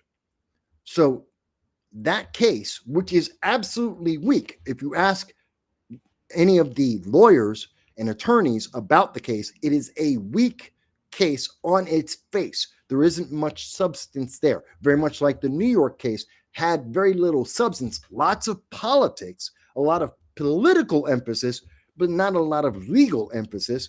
And so that case has been failing. So he's out on bond. Trump has been out on bond for 2 years. You are correct. He has. And that's legal. What's the problem? You can, as long as his case doesn't come up. And it isn't because the case hasn't come up, in part because Fani Willis has failed. And we have been dealing with the fallout of her corruption in the system for 2 years. That's why it's not moving forward. Trump's on bail. He paid his money. That's legal. That's why we have bail. What's the problem? I don't see a problem with that. She goes on to say, I hope he isn't put on trial or held accountable after his term is over. Well, generally speaking, if it's something that happened prior to him being president, of course, he would be on trial and held accountable. If it's because of him being president, like every president, including Obama, who decided that under the Obama administration, it was Obama who said, we can bomb American citizens in foreign countries, in particular Yemen, without any crime, without any arrest, without any charges. And he did. That's a fact. So you would think that if a president could be held accountable for his decisions that are illegal and criminal after being president, then Obama would be in jail. And if you agree that Obama should be in jail for bombing American citizens in foreign countries without charges, without a trial, then I'm with you. Then let's go for it. Throw Obama into jail, and then let's put Trump on trial for made-up charges. Let's go for that. But I don't think you'll agree with that. So then we have to have an even playing field. We don't charge presidents for crimes for what they did in office, and that includes Trump, just like it includes Obama. That's the way it works. You may not like it, but that's just the reality. Let's see. Dow says Clinton did some fiddling, but didn't nearly go far enough in 1996. That's true. I'm going to try and catch up to the comments so then we can keep going with the show. But again, I'm happy to hear the comments. Lauren says Democrats are teaching their children that they shouldn't vote for candidates who were found guilty of felonies and were found liable for sexual abuse. You can do that. That's your choice. Okay. It's insane and it's sickening. That's your opinion. Fantastic. I'm not here to tell you how to feel. I don't care how you feel. You can have any feeling that you want. I have my own feelings. I don't need anyone else's. You don't need my feelings. Remember, this works both ways. Because are you supposed to have my feeling? No. Okay, well then why do I have to have yours? I don't. So if we want to talk about feelings, I don't care. Because everyone has a feeling, and in 5 minutes your feeling will change. So I don't care about feelings. I know many of my friends, especially Larry Sharp. He's a libertarian, very good friend and a Marine as well, just like myself. He always likes to tell me, Mike, but it's emotions are important in politics. I don't really care. And I tell that to my friend Larry all the time. But Democrats can teach their kids anything they want. They teach their kids that they should be wearing 2 masks, even though we know UCLA has proven wearing a bunch of masks, that actually is counterproductive, especially for children. It actually hurts them. That's the studies they have done on that. Democrats say that their kids, their children under the age of 18 have to get a jab every 6 months, even though we know that that's an experimental drug. We have no idea what the long-term side effects are. And we know, as confirmed by multiple governments, including the United Kingdom, in their private emails, that children under the age of 13, they have a 99.99% survival rate of the most recent pandemic. They don't need the jab. In fact, the jab as a mandate is counterproductive. It actually exposes the kids to side effects they wouldn't normally have. But Democrats say you have to do it because the government said so. Guess what? The government's almost always wrong on almost everything that they do. So the fact that the government said so is not a reason for me. And in America, we have the right to choose our medical health care. We get to make that choice. I smoke cigarettes. It's not a healthy habit. Obviously, it has many side effects for many, many people, not myself, at least at this point in my life, but we have a choice. I'm a grown adult. I know what the choices are. I continue to smoke. Others will not. That's your choice. So the fact that Democrats are teaching their kids some ideas that I frankly feel are pretty stupid, that's their choice. They're an American citizen. In other countries, they don't get the choice. In fact, almost every country in the world, you don't get the choice. You get told what the choice is. And many Democrats, especially progressives, want to make America like the rest of the world. You don't get a choice. The government will choose for you. I reject that. You can support it. That's perfectly fine. Let's see. Dow says that's weird considering Democrats are split over the criminality, negligent ex-governor Cuomo and the Islamo-Marxist communist Mondami. Well, yeah, you make a good point. Governor Cuomo is responsible for the death of 16,000 New Yorkers during the lockdowns and the pandemic. I don't hear many Democrats saying he should be locked up. I hear a lot of conservatives, libertarians, Republicans. They want him locked up. I want him locked up. You don't hear that from Democrats, but yet they keep saying, but, Trump, he's on bail for, some trumped up charge that really isn't a big deal. But Cuomo killed people. Yeah, that's okay. So, there is that. Let's see. So Lauren goes on to say, and thank you, Lauren. I'm enjoying the conversation with you. Lauren says, Rudy Giuliani has settled his $1.3 billion election lawsuit. Good for him. He's going to owe a lot of money, probably, for the lies and stolen election fantasies he was peddling. Well, there were problems with that election. There were a lot of problems with that election. And there have been a lot of problems with elections since then.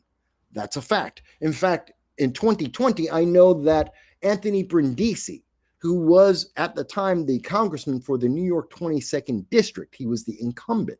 And if you look at the results, when he lost the 2020 election, he blamed it on errors with the election. That was his public statement. He's a Democrat. So a lot of people had mixed feelings about the election in 2020.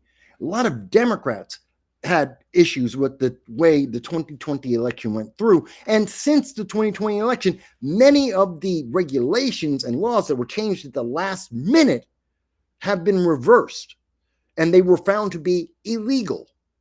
But it's too late to go back to 2020 and fix that. But they have been fixed since then because they were illegally and unconstitutionally implemented. So there are problems with that election. So I wouldn't say that Rudy Giuliani was per se as guilty as a New York bluer than blue Democrat base would say he was. But you can feel any way you want. Again, Lauren, you can feel however you want to, but it doesn't make a whole lot of sense, especially when we look at the data that we actually have and we look at the results that we have seen. Final couple of comments, and then I'm going to move on with the show. Dow says, government didn't deal with the cartels and organized crime because our government, as individuals, have made deals with them up till now for certain. Now the government is trying to exercise the cancer. Can argue that yes and no. You can argue. We know that some of these organizations, some of these gangs, these criminal groups have had deals with some of our government on and off.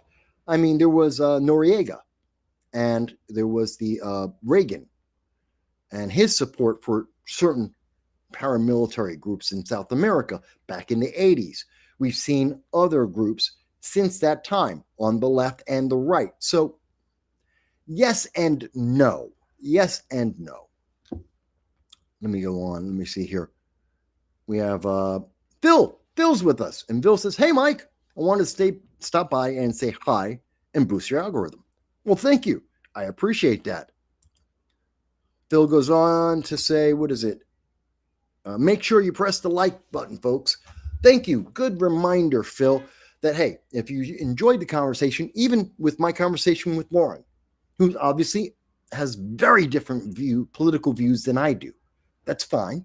If you like the fact that we can have the conversation, that she can give me her opinion and issues that matter to her, and I can answer some of her questions and some of the issues that she has, you know what? Give us a like, share, and subscribe. Lauren, I hope you subscribe to this channel. I hope that you come back every show and share your point of view and try and explain to me why you think some of these leftist ideas that you're mentioning are valid. I don't believe they are, at least not the ones you presented so far, not in the way that you seem to think they answer it. But hey, great. You don't like Donald Trump. I don't care. I mean, that's your position, but you want to promote that. Fantastic. I have no problem with that. I hope you'll be on this show. And everyone else, I hope you like and share this program. And most importantly, subscribe. Let's get to 5,000 subscribers. Not asking for a lot. That'll allow us to be able to get more politicians onto this program to answer your questions. And we've done, 200 interviews on this channel over the years. I'd like to do more. I'd like to have more politicians. I'd like to have more Democrats on. If you like and share, and most importantly, subscribe, we'll be able to do that. What's this? Phil says the movie American Made, about Barry Seal and the drug running and the CIA, Iran-Contra, and Bill Clinton hiding the cocaine in Mena, Arkansas. Yeah, that was also with Reagan. I remember it. It has Tom Cruise. It's on YouTube. Okay. I have never seen the movie. I've heard of the movie. So let's go on. There's more. I'm seeing more people. It depends on which channel you look at. So let's go on, because I promised I would actually talk about, and we were going to go into the government and the shutdown. So let me bring that up. So Lauren may have heard that this is a Republican shutdown. That Republicans, she heard this from undoubtedly. She's been watching CNN or MSNBC. She's been listening to people like AOC or Chuck Schumer as they have been blaming the shutdown, or Hakeem Jeffries, on Republicans, and in particular, Donald Trump. And I want to debunk that right now. Let's end that fallacy. This isn't a Republican shutdown. Republicans didn't actually cause this government to shut down. It's completely, 1000%, only the fault of Democrats. And we'll go into why it's the fault of Democrats in a moment, but I want to stand by this. So the funding bill, which is HR 5371, as you see on the screen, is a Continuing Appropriations and Extensions Act, otherwise known as a CR, a continuing resolution. It's going to fund our government until 2027, and we're going to go through this process all over again. We almost never have a budget anymore, which is a problem. And yes, that's something that Republicans and Democrats share in. We need to pass a budget, stop with these continuing resolutions, because we don't actually settle things. We just let the problem grow. Republicans and Democrats alike, stop with the continuing resolutions, pass a budget, or keep the government shut down. Either one, I'm perfectly happy with. Shut it all down and get a budget. And we stick to that budget.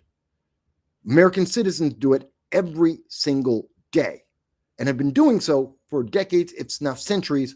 The American people do that. The government needs to do it as well. Stop spending like drunken sailors and actually do what the American people do. Make a budget, stick to that budget. That's it. It should be that simple. But anyway, this is the continuing resolution. It was submitted by Representative Tom Cole. Yes, he's a Republican out of Oklahoma. And he came up with the plan, or at least he introduced the plan, back on September 16th this year. So there was almost a month of time. This is something that they had time to work on. That deal, just to show you, yeah, I see you there. Yep. So that deal resulted in a vote. And in Congress, in the House of Representatives, that was a vote of 217. That's 216 Republicans, one Democrat, 217 to 212. That's 210 Democrats absolutely against it, 2 Republicans against it. One of those being Thomas Massie. Now, Thomas Massie, like Rand Paul, we can always guarantee if there is a continuing resolution, they will always vote against it. It doesn't matter who's president, doesn't matter whether Republicans are in or out of power. It has nothing to do with that. They cannot stand continuing resolutions. They don't want to fund continuing resolutions. They want to slash the budget and the spending of the United States regardless. So they always, eternally, have always voted against any budget and any continuing resolution that spends any money. So there's really one Republican that voted against this, along with 210, all of the Democrats. Democrats lost. Republicans had a bill to continue the government existing without throwing in extra politics, without perks, and they voted for it.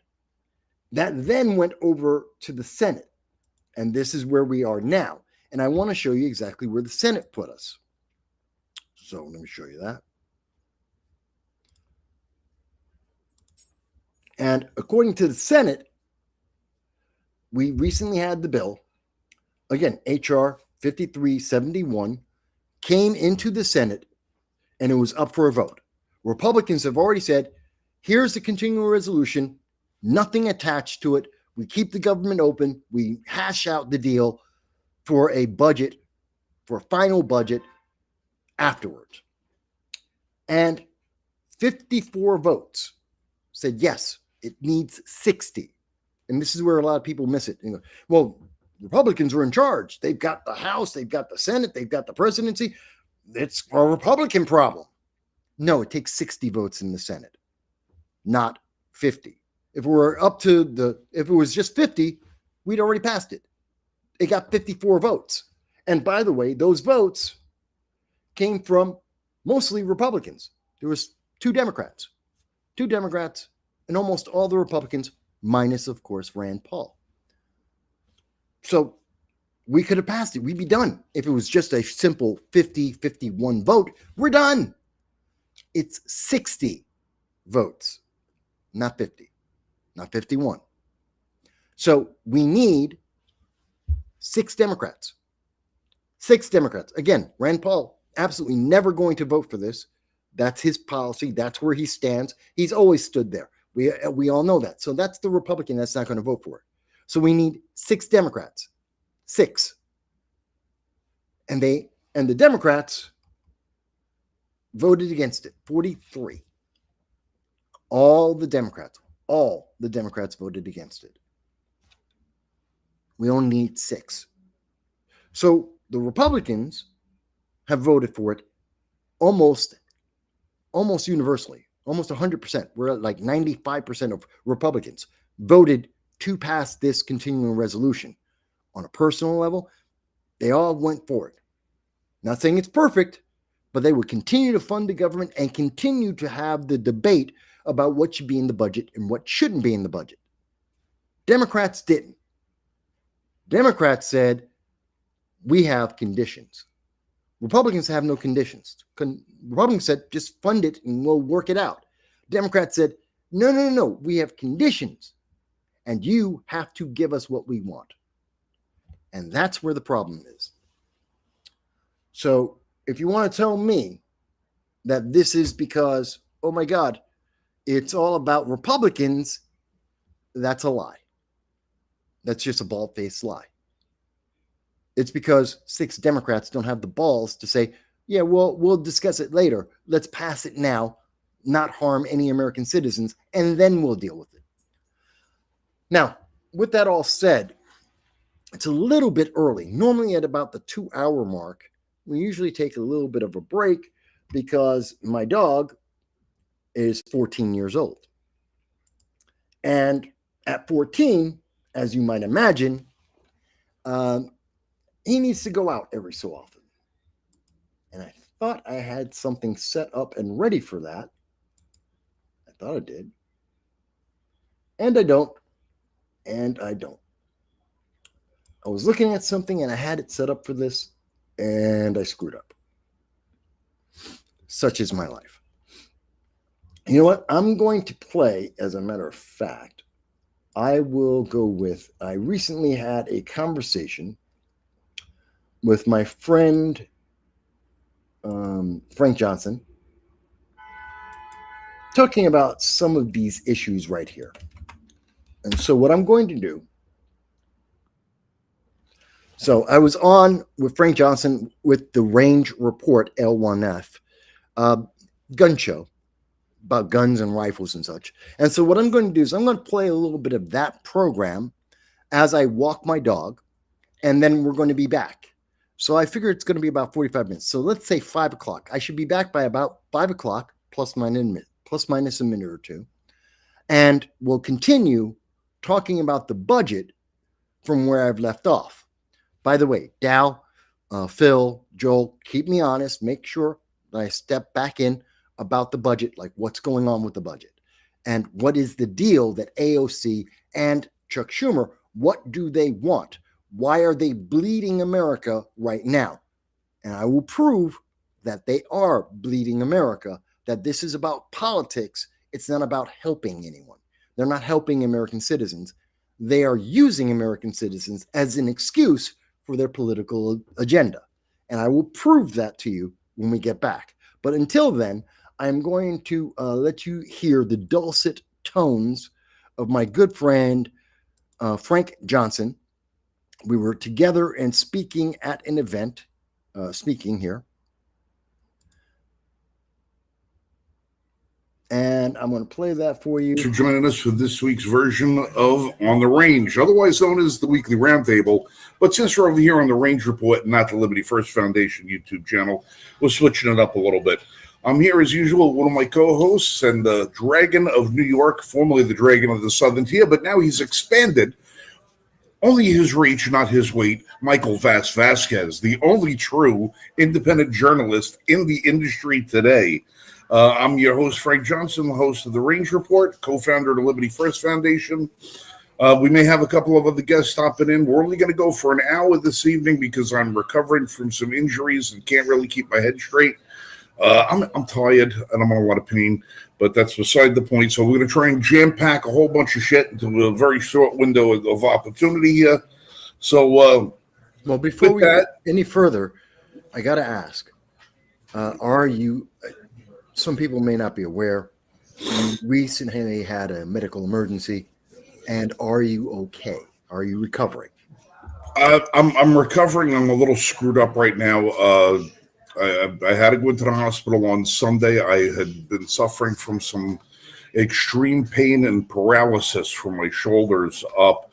As it turns out, some spinal situation that I've had suffering for the last 2.5 years seems to have been manifesting itself in other locations within my spine, spreading its joy throughout my body.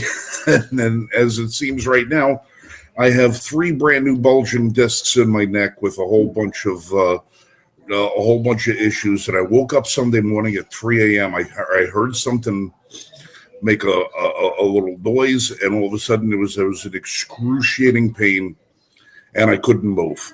And it took me a couple of hours to get myself mustered up and just into a seated position where I could actually kind of assess what was going on. I couldn't even lift my arms up over my shoulders. There was so much pain I was in. And eventually had to go over to the hospital, where they pump me full of every goddamn drug known to man, and nothing really takes effect because I have a very high threshold for medications.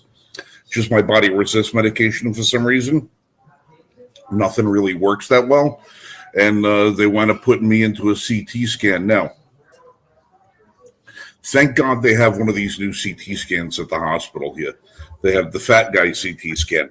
It's not the tiny little 12-inch donut that they stick you in. Now it's actually a rather large circle, because I'm sort of like a medical misfit. I had reconstructive surgery several years ago on my sinuses to deal with sleep apnea. And in the process of doing that, I now can't lay flat on my back without my sinuses starting to drain, and I almost start drowning into my own head. So I have to sleep in an elevated position, and I'm claustrophobic, like super claustrophobic.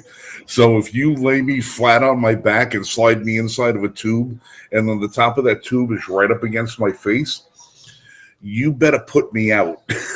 The last time I had a CT scan, I actually had to have an anesthesiologist put me out and have a respiratory doctor there to make sure that I was breathing properly during the CT scan, because it was going to be a very long, extensive one, and it was going to be of my mid and lower back at the time.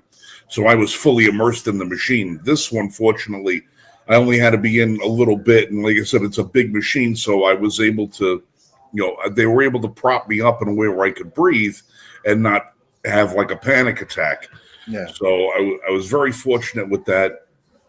And they were like, they came out and they're like, we gave you this drug, gave you that drug, gave you this one, gave you that one. Unfortunately, everything they give you in the hospital, it's like it runs its course very quickly, and then it's out of your body quick. There's nothing long term, because it's basically they have to find something that works to alleviate the pain and relax the muscles and stuff like that. And nothing they gave me worked.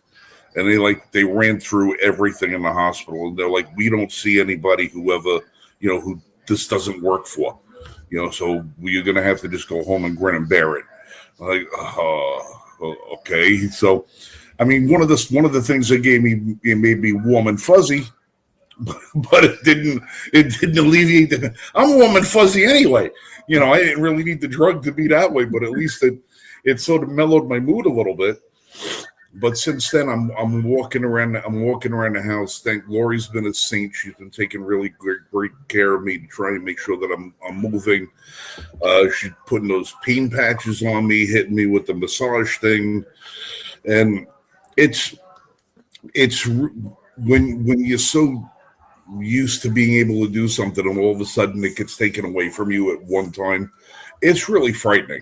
You know, it's very, because you know, I don't know what's happening. You know, I can understand if I was outside splitting wood or, you know, breaking up concrete or moving sheetrock around and doing some of the stuff I used to be able to do, you know, and then you hurt yourself. You're like, oh man, I pulled a muscle. You kind of know what it is.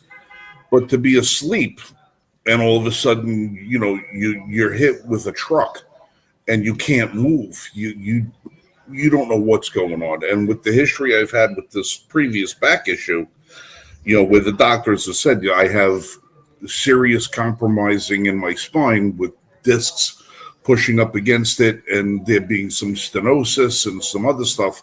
You know, I'm like, okay, did I just break something? Did something cut loose? What happened?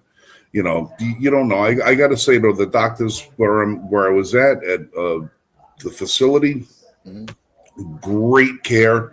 The nurses, the practitioners, everybody over there, they were very understanding, very, very friendly. They're really top-notch folks over there. I'm really happy with the care I got. It's just I just wish the healing process was a little bit quicker because I still can't turn my head to the left and I can't look up, and it's still the same. You know, a little less pain than what I was in. It's just I have just a limited. I feel like Michael Keaton in the first Batman movie when he was in that stupid costume, and you know he had everything he did was like this because he couldn't he couldn't move. That's how I feel minus the costume. You know, so you're trying to tell us you're Batman. Batman. Well, I do have the Batman. I do have the Batman mask, but it was made for a much smaller individual than me. So when I put that thing on, it's like my lower face just like sort of. Yeah, it's like, I gotta get a larger costume. That's for sure. I would think so. Yes. All right. Well, I wanted to make sure you're okay. I mean, that's like. No, I appreciate the concern. Like I said, the last 2.5, 3 years have been very, very difficult. People don't realize, fortunately,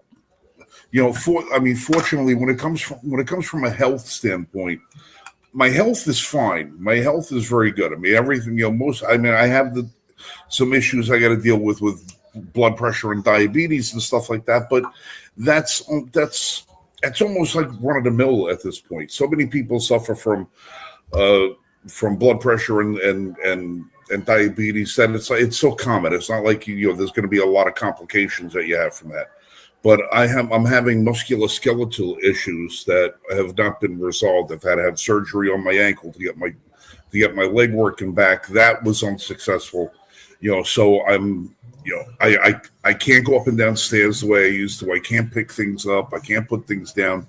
I'm a guy that used to be able to run 3 sheets of 5/8 sheetrock, in one hand, put on my shoulder and run them up a staircase 3 and 4 at a time, at a full sprint. Now I go out to the car. I bring a 6-pack of soda in the house. It's a pain in the ass trying to carry it.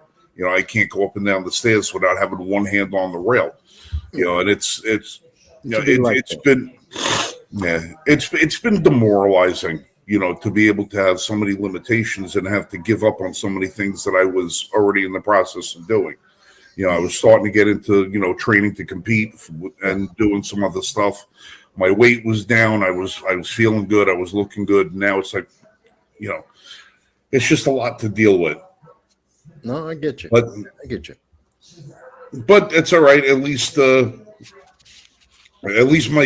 government is keeping me entertained. Well, that's one word for it. Although, if we're talking about Secretary of War Pete Hegseth, I was impressed. I loved that speech. Did you get to hear the full speech. It's about I 45 minutes long. I heard about half of it. I heard about half of it, maybe a little bit more, maybe a little less. I'm not really sure. I caught the keynote parts of it, which were fantastic. You know, I got to say, I mean, this was the whole thing was a keynote. It was. It seemed to me as a layman, somebody who didn't serve. Now you're a Marine, and I know you spent a lot of time in the barracks, a lot of times with drill sergeants and all the rest of the stuff. This almost seemed like the kind of speech that you wouldn't necessarily expect to have on a stage, but you would more or less have to have like from a commanding officer to his direct troops, or like in the barracks. It was a gritty, very, very personal base. It seemed like I'm going to be in your face about this right now. You know, it was. Well, it's not because if this were your commanding officer or the base commander talking to troops, it would be more harsh, or at least back when I served, and that goes back to 86, 90 in there. So very different military then, in particular the Marine Corps, than what we see today. Although the Marine Corps hasn't changed. It has changed, but not as dramatically as the other services. They have been radically changed. And that's why the speech was there. It is very uncommon in a peacetime for that many generals to be in one place, being basically talked down to. What we call it in the military is standing tall. In the Marine Corps, you say that a lot. You're standing tall. That's basically when you're called in because you screwed up, and you stand at attention and you get yelled at for a while. And usually with words that I can't use you use on YouTube, I don't. It's pretty, at least for the Marine Corps, as I was in it, it's pretty strict. Now, you're talking to generals. It's on video. It's very public. So he's being far more diplomatic. But I can imagine prior to this moment and subsequent to it, there's a bunch of generals that were definitely being yelled at and told, screw you. Specifically the ones that are going to either get fired and or decide to quit based on that speech. But it was very much it kind of was like going back to boot camp in a way, because it was meant to motivate. It was meant to get back to basics. It was meant to refute the trend that we have seen for a warmer, fuzzier, more emotional. I have two moms and I decided to join the Army. I went into the Army so I could learn how to become a chef, kind of stupidity that should never have been in the military. Well, maybe that's what I was getting at. Is it's like in the past few years when I've seen secretaries of defense, who are now secretaries of war, make these addresses to the troops or to the command structure and stuff like that, whether it be under Biden or under Obama or even under the Bush regime at the time. They had a more touchy-feely sense of talking to people, I think, because they were trying to usher in that weakened sense of military, where this has been, hey, listen, this is the United States military. You're not here because we're trying to pander to your preferred pronoun. We're here to be the best at killing the enemy. And that's what our job is. That's the job. And he said it. And he did say that. That's the job. Right. We kill people. And he's right. And we break stuff and kill people. Yeah. Right. And that's such a departure, seeing this speech from the ones in the past, that it reminded me a lot of Sergeant Hartman talking to the troops, at boot camp. And it was the movie Full Metal Jacket. Yeah, that's how much of a difference it was in the demeanor that Hegseth had versus versus somebody else who's been in that position. But you know why I laugh about that, and many Marines would. R. Lee Ermey was a drill instructor and a very good Yeah. one. That's why he got the role. And by the way, little trivia from that movie, Full Metal Jacket, when he's first walking down the line with all the troops, and by the way, that really does happen. In fact, everything he did to them are things that really happen to recruits in Paris Island. I know personally for a fact that happens. It was that every time they did a new take, he did new insults. He had a whole new line of insults for everybody he spoke to.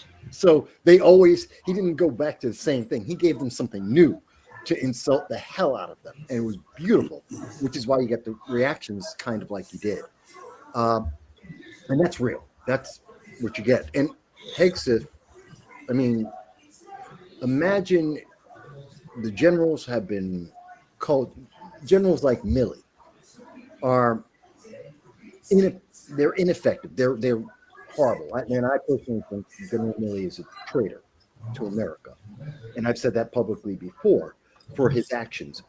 But you had a culture where Milley is promoting and bringing leadership from top down to mold people to be more like him. And here comes Hegseth saying that's out. In fact, we're gonna make sure we're going top down and bottom up. That's all out. He literally said, and I loved it when he said this, because this is what I went through, and every Marine in my generation and before. He said drill instructors are going to go back to what they call shark tanks. They're going to go on back to the hands-on loving care that they provide in basic training. That's what I got. Hands-on conversations with the drill instructors. I'm making it sound as nice as I can because it was anything but. We got hit, and not a big deal because we're not there to be policemen. We're not training to be nice guys. And if you couldn't handle that, and I'm not talking about abusive, because people think, oh, they're just beating you over the head with a stick.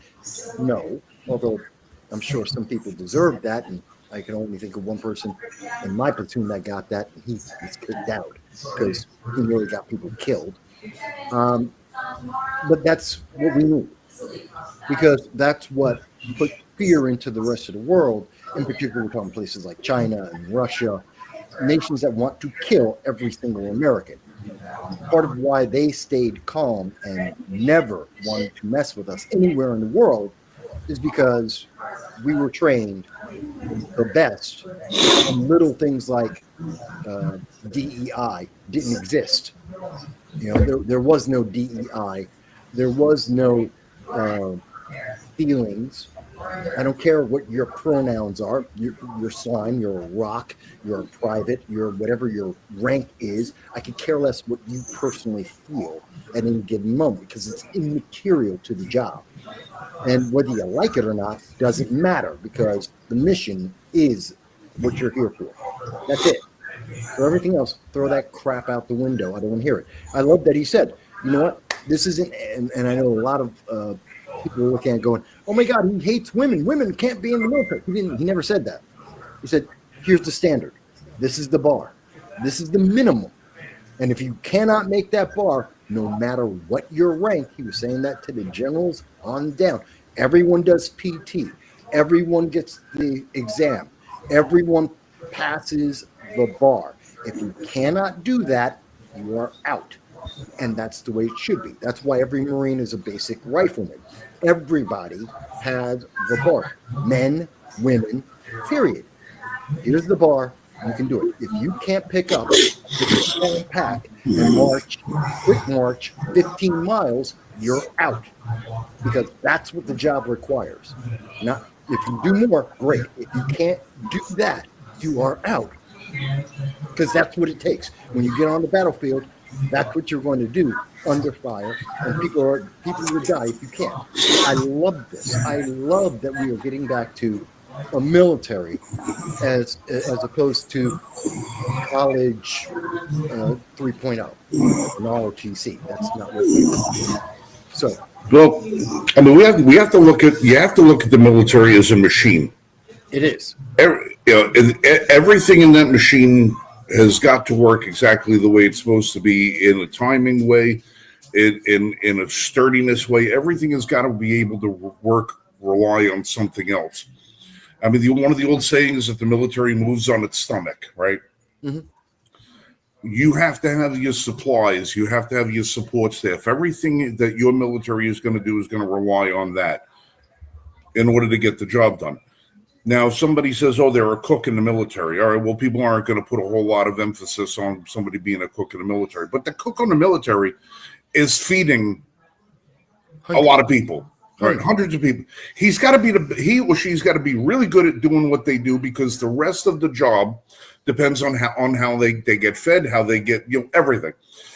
If you're building a car engine and every piece of the, whether from the valves, the springs, the camshaft, your crankshaft, every single thing has got to be the best parts that you could put in that machine. They all have to be matched for durability, for quality when you put it all together. Because if you have one component in that machine that is substandard, that's the part of the machine that's going to fail, and it's going to destroy the rest of the machine. Yeah, and if you put one other thing about that, all the parts have to be interchangeable, which means, and in this respect, which a lot of people don't realize, that's why so many people in the military were upset about trans. That's not an interchangeable component. That isn't standard issue. That isn't compatible with the mission of the military. You can be trans. That doesn't mean you get to be military, because you can't. No, but a military can't do that. That no military. No, but like I said, but if you're putting a motor together and you got all your pistons together and you're using steel pistons for your motor, and you throw an aluminum piston, just because it looks the same way, might be able to do certain things the same way, but it doesn't hold up as well as the other one, or it's not made of the same material, the same strength. It doesn't have the durability, the length of life, or anything else.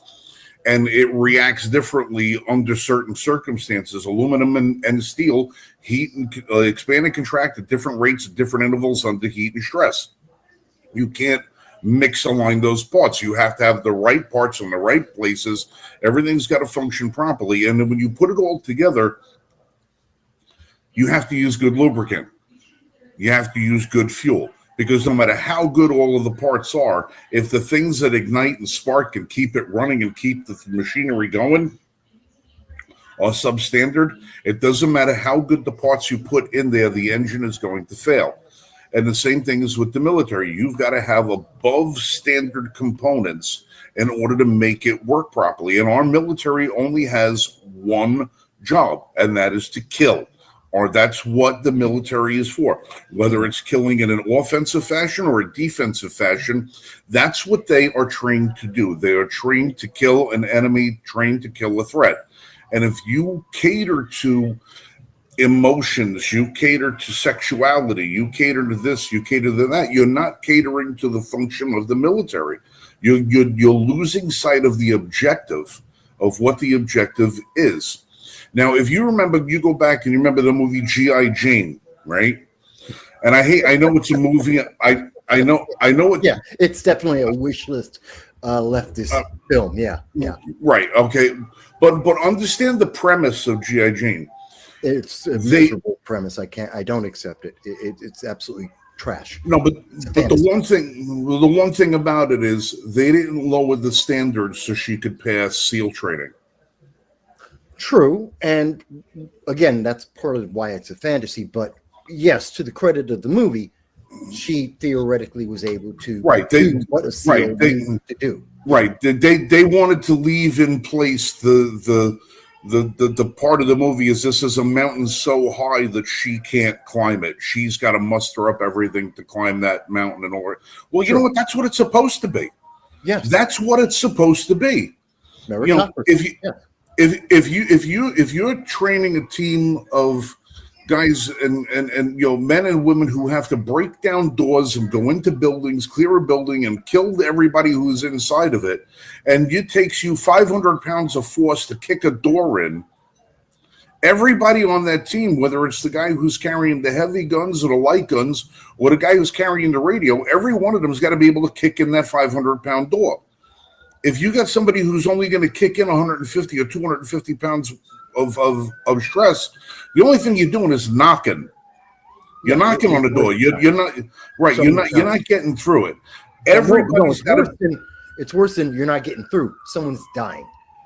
Yeah, that's one of the things everyone, from a civilian point of view, because your analogy so far have been very correct, but the part that and why it was so important for Hegseth and Trump to emphasize this, and when you don't, people die. It is that's failure. That's the ultimate failure. You screwed up, they're dead. Right, and that's and the other factor that a lot of people don't really put into this thing is how important the sense of teamwork has to be among the men and women who actually fight. Whoever it is who's on that front line, in that foxhole, in that tank, in that helicopter, on that plane, whatever it is got to be able to, should not have to look to their left or right and wonder to themselves, is this person next to me capable of doing the job as well as I am? Are they capable of saving my life or the life of the people that are around me? You can't think. You've got to have supreme confidence. You have to You've got to have so much confidence in that person that they can get the job done in your stead. They've got to be able to do everything that you do. You got to be everything that they do. And you have to have confidence. If you don't have confidence in that person, that's going to take away from you what your job is going to be. How many people have wound up because there's been somebody who couldn't do the job? How many people have wound up gotten killed because they've had to hesitate?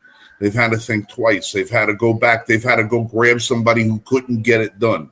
They've had to do something that somebody else should have been able to do. Well, I'll give Why would it take two people to have to drag that guy off the battlefield when it should only take one? Now, instead of having two people at risk, you have three. Why? Because you have somebody who wasn't capable of doing the physical requirement of that job. And it doesn't necessarily mean that it had to be a woman. You could have a weak-ass man who doesn't belong in the military. No, this is meritocracy. If you can't do it, it's not male, female, it's not trans. It's got nothing to do with it. If you can't do the job, you get people killed. I'll give a great example of, here's an example of someone who, when I was in basic training, when I was in Paris Island, we had a guy, I remember him, I remember his name. We had a couple of guys that washed out. One guy got a blanket party. And Marines will know what that means. Think of the movie with Tom Cruise. A Few Good Men. A Few Good Men, yes. Which the general was correct in that, but that's Jack Nicholson's general was correct. But besides that, we had one guy. His name was Gamzon. Okay, and Gamzon recruit. It was an example of what we have in the military now. Gamzon was a complete and utter fuck up. I gotta say, and he should never be a Marine. He should never be in the military. Whatever he went on in life to do, I hope he was a great success. Thank God he's not in the military. Gamzon's parents sent him into the Marines so that he could become a man. Literally, those are the literal words that his father gave him a note for his drill instructor to say that said exactly that. Gamzon was the worst piece of crap in the entire unit, and he was a really sad example of a male or a human being. But the thing that got him kicked out of the Marine Corps, dishonorably, was we were on the rifle range, and we had live rounds, and we had been trained. This, the M16 will kill Marines. Yes, they're training us to be ultimate killers and hoorah. I get it. But we were on the rifle range with live rounds. And we were told, it was drilled into us clearly, if anything goes wrong, you do not move. You raise your arm and you stay in position. You do not move that rifle. You do not try and dislodge it, dislodge the bullet. You don't do anything. You raise your hand. You stay there until somebody gets to you, no matter what. Take an hour. It doesn't matter. You're going to stay right there. Gamzon with a clip in and loaded, and God help us, we were live firing. And he decided he had a hang fire, of course. And he decided we were in the prone position, laying flat. He decided to turn, and I imagine I'm holding the rifle. He said, so he takes his rifle and he's like this, leans on up, turns that way, turns around, gets his hand back on the trigger, and turns around to the guys behind him and says, hey, guys, I got a bullet in here. Everyone is screaming. Everyone is ducking down, looking for cover, praying to God this thing doesn't go off. We got a bullet cooking down in the barrel, and we don't know when it's going to go off. He endangered everybody's life. When we came back, he had to run rings as we marched back at double time. He had to run with his rifle over his head around the entire unit, the whole platoon. Had to march. We were marching double time back to the barracks after we got off the range. He and the drill instructor had special words while the rest of us were occupied. And then he got to sleep that night. He got a blanket party. And then he got bounced out. Kicked him out. In the modern Biden-Obama style of military, they would have kept him. Yeah, he'd be second lieutenant. He'd kill people. He'd get people dead. So I'm so happy to know that the Gamzons of the world will not make it into my Marine Corps or any of the U.S. military. So for all the people who are like, oh my God, it was so scary. Listen to them. They want to go to war. You have no idea what the hell you're talking about. You don't know how to win a war. And the only reason why you don't know those things is because we have had an effective military that never made it possible for you to know. Thank God. Be happy. This is why you get to say, I don't like it. No, I just have to laugh. I was looking at, as you guys know, my dad was a Marine, and he was stationed 8th and I, and one of my father's duties during his tenure as a Marine, the Marines that take care of the president? Yeah, president's own. Yeah. Right. Great. That was my dad was one of those guys. All right. I have presidential memorabilia in this house from Dwight Eisenhower, whom my father was personally assigned. And I was looking at some pictures, and I saw pictures of Eisenhower as he was retiring out of the military, getting ready to enter political life. He's in his full, he's got his uniform on, and he's got this one little string of ribbons across his chest, right? Mm-hmm. And this is a guy who was one of the most revered generals in military history. One little patch of ribbons over there. And I look at a picture of Millie the other day, and this guy's got enough salad on his chest over there. It goes from his lapel to his midsection. The guy's never won a war. Yeah. The guy's never.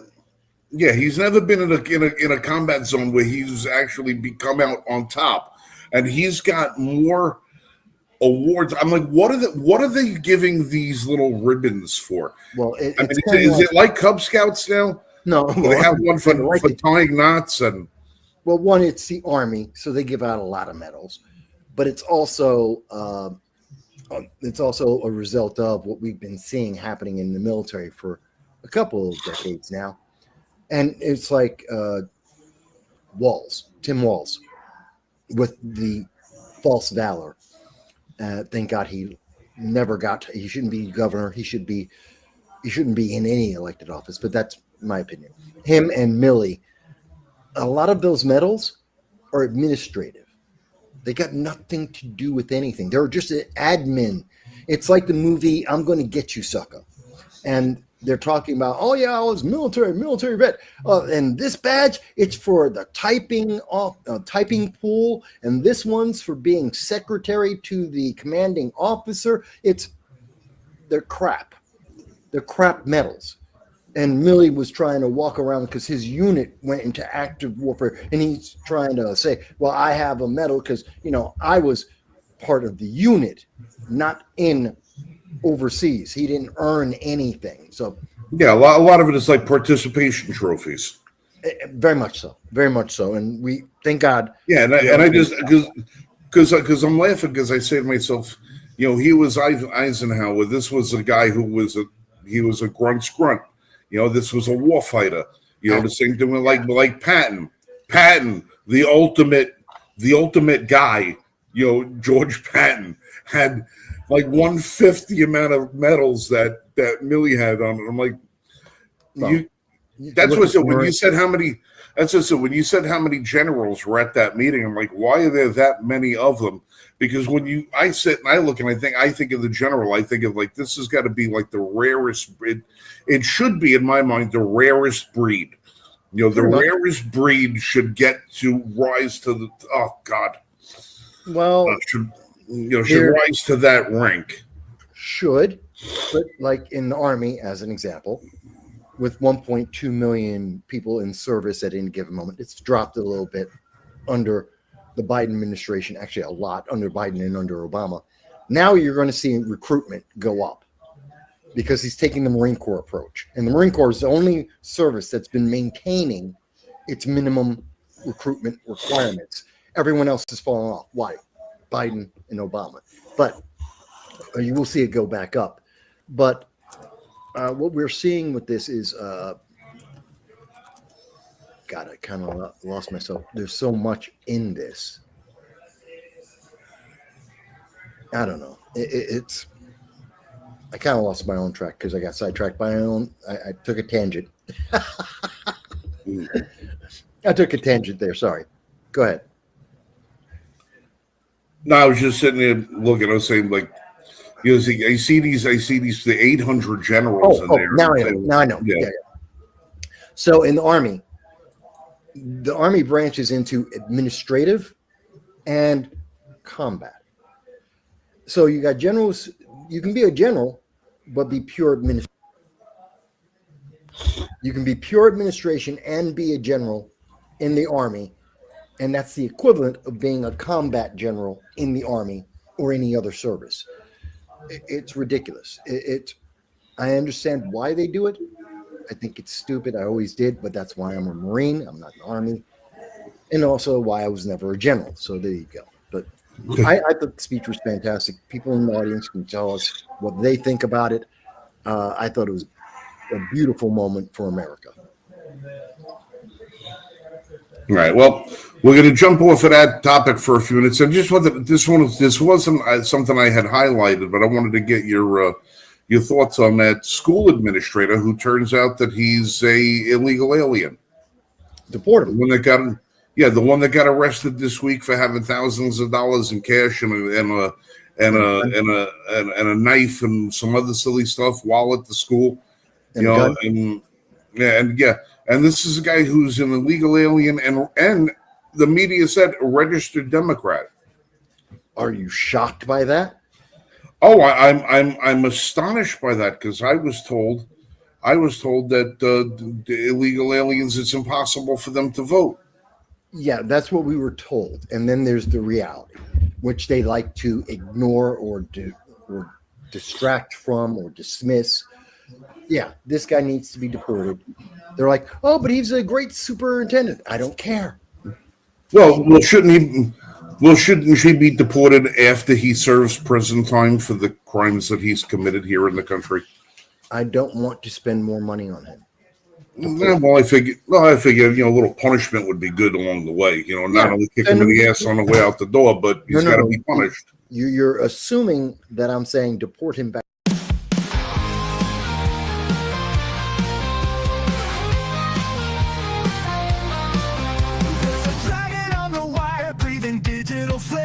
No soundbites allowed is the name of his game. With a coffee in one hand and his puppy coffee on his lap, cigarettes curling, smoking his political trap. Michael Vass roars through the screen, he flies, painting red and blue skies with his fiery cry. He's the world's watchdog, calling out the bluff. Right-wing swagger, but his heart's pretty tough.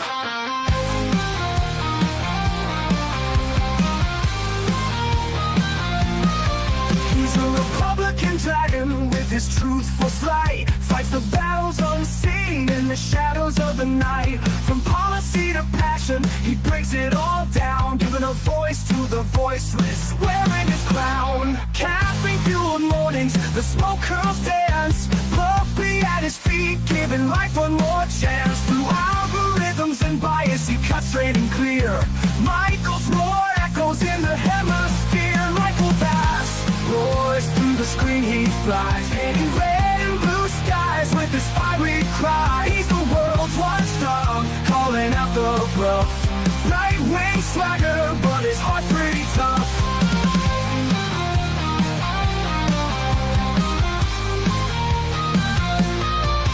No sound bites allowed is his ultimate creed. A dragon's perspective where facts are the seed. Standing tall on his battlefield of thoughts, guarding the truth that others forgot.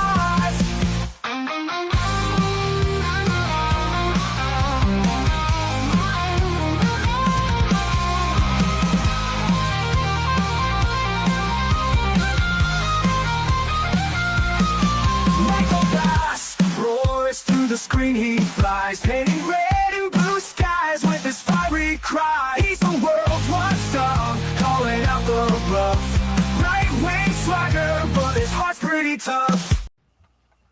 Hey everybody, we are back, and I'm happy to have you here with me. That's right. So, if you had a sharp eye and were watching the screen at the very end of the conversation I was having with my good friend Frank Johnson of the Range Report L1F, you can go on to Range Report L1F on YouTube and you can see him. He goes over and reviews a lot of guns, a lot of accessories that go with firearms. He's a firearm instructor. I really recommend check him out. He's part of the Liberty First Foundation as well. If you notice, though, on the screen, I came back about 10 minutes ago, and I had my puppy with me, Icon. And I call him my puppy. He's 14 years old. But he was there, and you may have noticed it if you were looking real careful in the video. Don't go back and look for it now. Go and check later on, and you'll see that I was down there, and he was playing with me a little bit. So that being said, we left off in the conversation, and I got to thank, again, I want to thank Lauren, who seems to be a leftist or left-leaning in their ideology, seems to not like Donald Trump, have some TDS, Trump derangement syndrome, perhaps, and took the time to watch the program and to leave a comment, and I appreciate that, Lauren. I hope you are still watching the program, even if you disagree, just like I was happy to have you speak, to leave comment with me, even though we disagree. That's the kind of show I like to have, where we have open conversation and really deal with the issues. That's what the First Amendment really is supposed to be about. And that's why it's something that's available for everyone in the world. And I hope people do engage with that. And by the way, if you've enjoyed the program so far, do hit the like button. And most important, you can hit the share, but hit the subscribe. We want to get to 5,000 subscribers. If you have an extra $1.50 every month, and I do mean $1.50 every month, you can join my Patreon. It's just there to help me pay some of my bills. I hope you'll consider that. Or you can always go over to my PayPal and you can donate whatever you want, one time or every week, whatever you want to do. And that helps me pay things like I have to pay off the last of my puppy. He had to get a ultrasound on his chest and his stomach, and that was a very big bill.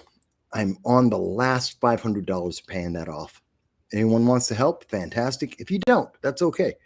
All I want you to do is watch the show and hit the subscribe button, and we can go forward from there. All right. With that said, we were talking just before we left. We'd already talked about Hamas. We had talked a little bit about what's going on in the United States overall, but we were talking about the shutdown of the government. And I was just getting into AOC and some of that insanity that has been affecting us. Because the budget, Democrats want millions, $1.5 trillion added in. Now, this is bad for you, by the way, because it's inflationary. If you add another $1.5 trillion, you're looking at a national debt of about 38, almost $39 trillion. And what does that mean? The more money that we print, the more poor you are. Each dollar you have is worth less and less money. That's why this matters. That's why this is important. That's why the 1.5 trillion that Democrats want to add in is making Americans poor. It is adding to the inflation, increasing the cost of everything that you want to buy. And the Democrats are doing that because they have a wish list, because they have a bunch of perks for their donors that they want to achieve, because they're more concerned about illegal aliens than they are American citizens. And I will prove what I mean about that in a moment, because I know the Democrats are saying, no, they're not trying to get funding for for illegal aliens, even though in 2019, every single Democrat on the debate stage for the 2020 election, they were all asked, will you fund illegal aliens getting health care in America? And every single Democrat leader, that's AOC, that's Kamala Harris, that was Joe Biden, that was Pete Buttigieg, every single one of them raised their hand and said, yes, I will give American taxpayer money to illegal aliens to pay for their health care. Why? I don't know. We're talking about rewarding crime. Once again, we're talking about rewarding crime, and Democrats want to do that. They want to use your money to reward criminals to increase the amount of crime in America. It makes no sense to me. It makes no sense whatsoever. But there's another reason why the Democrats are responsible. As I showed you, virtually every Republican, except for Thomas Massie and Rand Paul, voted to continue the government, to keep the government open and not add in any perks, any pork barrel spending, nothing special. They just kept the government open and said, let's continue to negotiate to have an actual budget. Fine. And Democrats said, no, that's not good enough. Democrats are the ones that said no. Democrats are the reason we need 5 Democrats, that's it, 5 senators to say, yes, government's open. Everything's back to normal. No one cares. But they're not doing it. And that is the key. And I showed you the votes. So you can't say it's Republicans shut down the government when all the Republicans voted for the bill, with the exception, of course, of Rand Paul and Thomas Massie, who always are no. That's a given. All the Republicans said yes. So they're not trying to stop the government. They're not trying to close the government. They're trying to open it. They're trying to move forward. It's the Democrats. They're the only ones who are saying no. 210 Democrats in the House of Representatives and 43 Democrats in the Senate are saying no. They refuse. They're the problem. By the way, John Fetterman of Pennsylvania, he's not one of the problems. John Fetterman already said yes. So it's just another 6 senators, 6 Democrats. That's all we need. 6. We already got John Fetterman. And Democrats are saying, nope, not going to do it, won't do it, doesn't matter. Okay. So you would think that Democrats would have a good reason for why they're doing this. That makes sense. They have a reason that makes sense to you, that makes sense to me, on why they want to close the government and keep it closed. Because what's stopping us now is the Democrats. Republicans already have the votes. All the Republican votes are there. So it's the only thing stopping America moving forward for the government to open up is Democrats. That's it. Why are they doing this? Well, let's look at AOC. AOC is trying to figure out, does she want to run for the Senate, New York Senate, or does she want to run for the presidency? So it's 2028 either way. In 2028, does she want to be a senator or does she want to be a candidate for the presidency of the United States? And she's using this opportunity. The government shutdown is her chance to gin up support, to make herself look like she's important. Mind you, she has done nothing in her time in government. You don't have to believe me. You can go to the New York 14th district. That's mostly in Queens. Also, some of it's in the Bronx. You can go and speak to her constituents and ask them, what has she done? The answer is nothing. You can go and look at her record, her congressional record. What has she done? Nothing. The biggest thing that AOC can claim is that she wanted to build a bridge, a railroad, actually not just a bridge, a railroad track going from California to Hawaii. And she kind of forgot that between California and Hawaii is the Pacific Ocean. And we can't build a train that goes across the Pacific Ocean. It's just not possible, nor is it feasible. It's not even realistic. I mean, it's great for an anime, maybe. Maybe you can have it like the Snowpiercer. It's good for a sci-fi movie. But outside of that, it's nowhere close to reality. Not even close at all. And her other great big brain idea was she wanted to catch the farts of cows, which are methane. Farts are mostly methane. And she wanted to capture that methane and use that as a way to create energy. Literally, she wanted to plug up the behind of a cow and just let it fart into a bag and save that up so she could run, I don't know what, some energy, light bulbs or something. This is what she's done. These are the successes she has done. She's already sold out the Democratic Socialists of America so that she could get friendly with the establishment Democrats, people like Nancy Pelosi and Chuck Schumer. And that gave her security, job security, and she got more money, and she sold out her base. Now this year, she's trying to go back to her base and trying to say, no, I'm just as much of a radical, extremist, socialist as she always was, which is not true. She thinks people don't remember history, don't remember what she's done. And she's saying, no, I didn't sell out. I'm still radical as long as she gets to be senator or gets to run for the presidency. This is ridiculous. And by the way, she's running around with Bernie Sanders. Why? Because she made $7 million. That's why she did it, because she made $7 million. She didn't run around with Bernie Sanders because I'm a socialist and I don't want anything.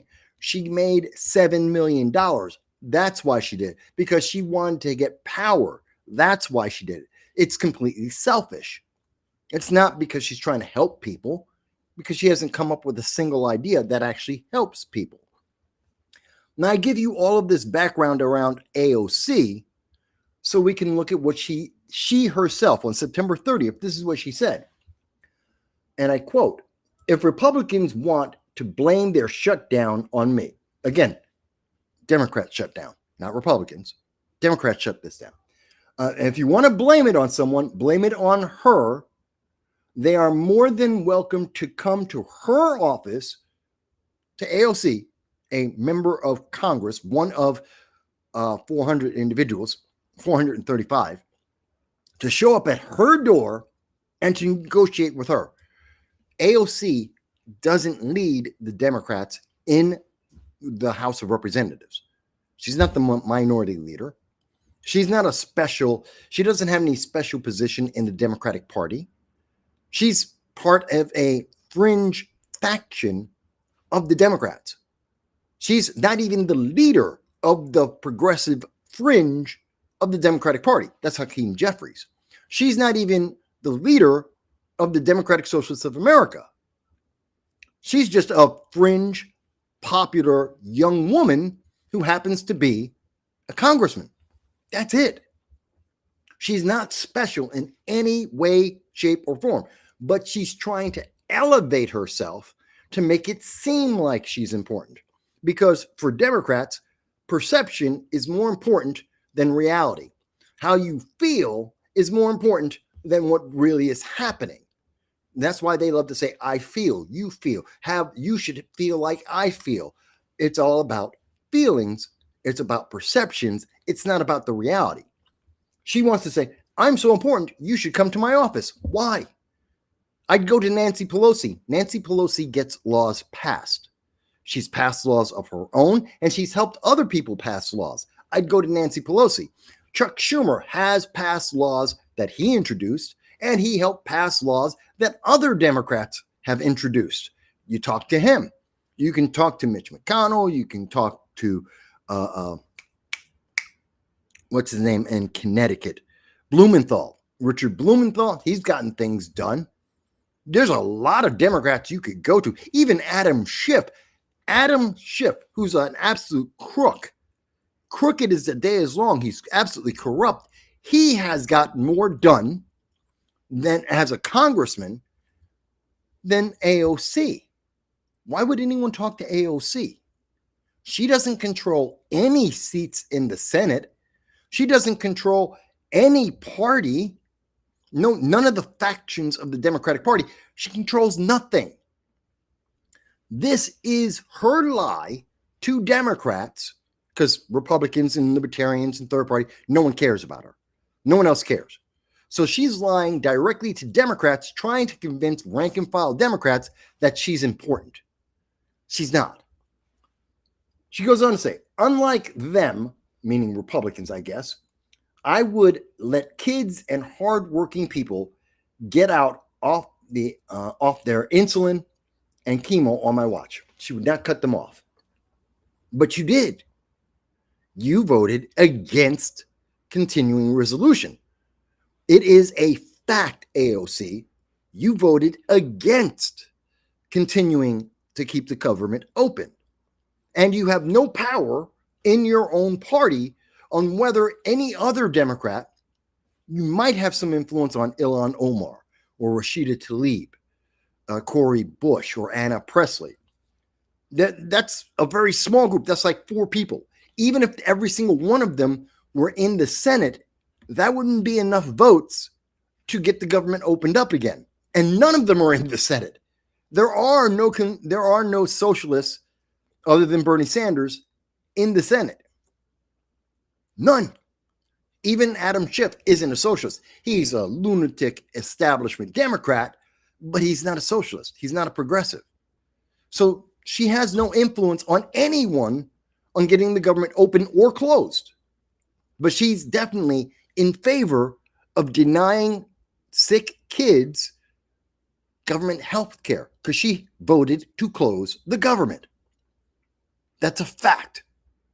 The media doesn't like to mention this. The media somehow gives her a pass on this and they skip past it. But the fact is she voted to close the government. She voted to harm those kids that she's now begging Democrats to think, I would help the kids. I would help so many kids, even though I voted to close the government, which doesn't help any of those kids. Okay, that doesn't make sense to me. And she goes on to say, AOC's message to the GOP, my office is open and you are free to negotiate with me directly. Why waste our time? Why would anyone do that?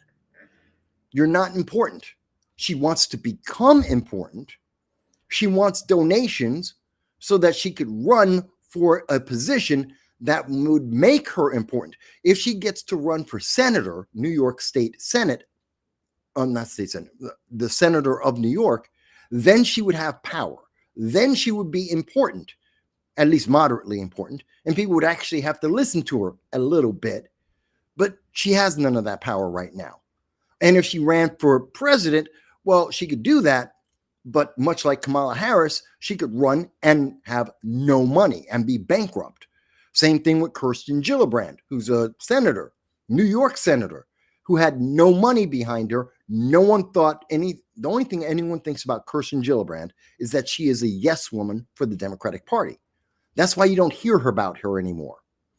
The only reason we heard about her in 2020 is because Kirsten Gillibrand that same year promised on TV to her constituents, to New York State residents, that if you voted for her, she would not run for president.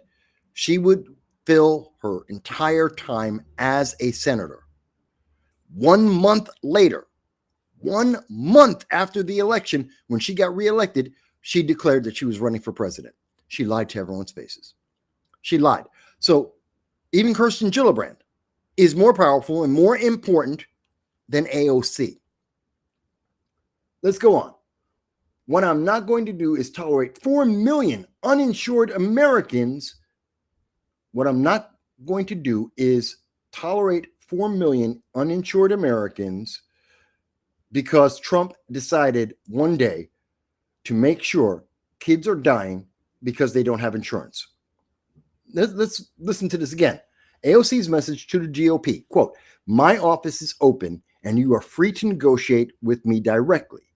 What I'm not going to do is tolerate 4 million uninsured Americans because," so she's not going to tolerate 4 million Americans. Okay.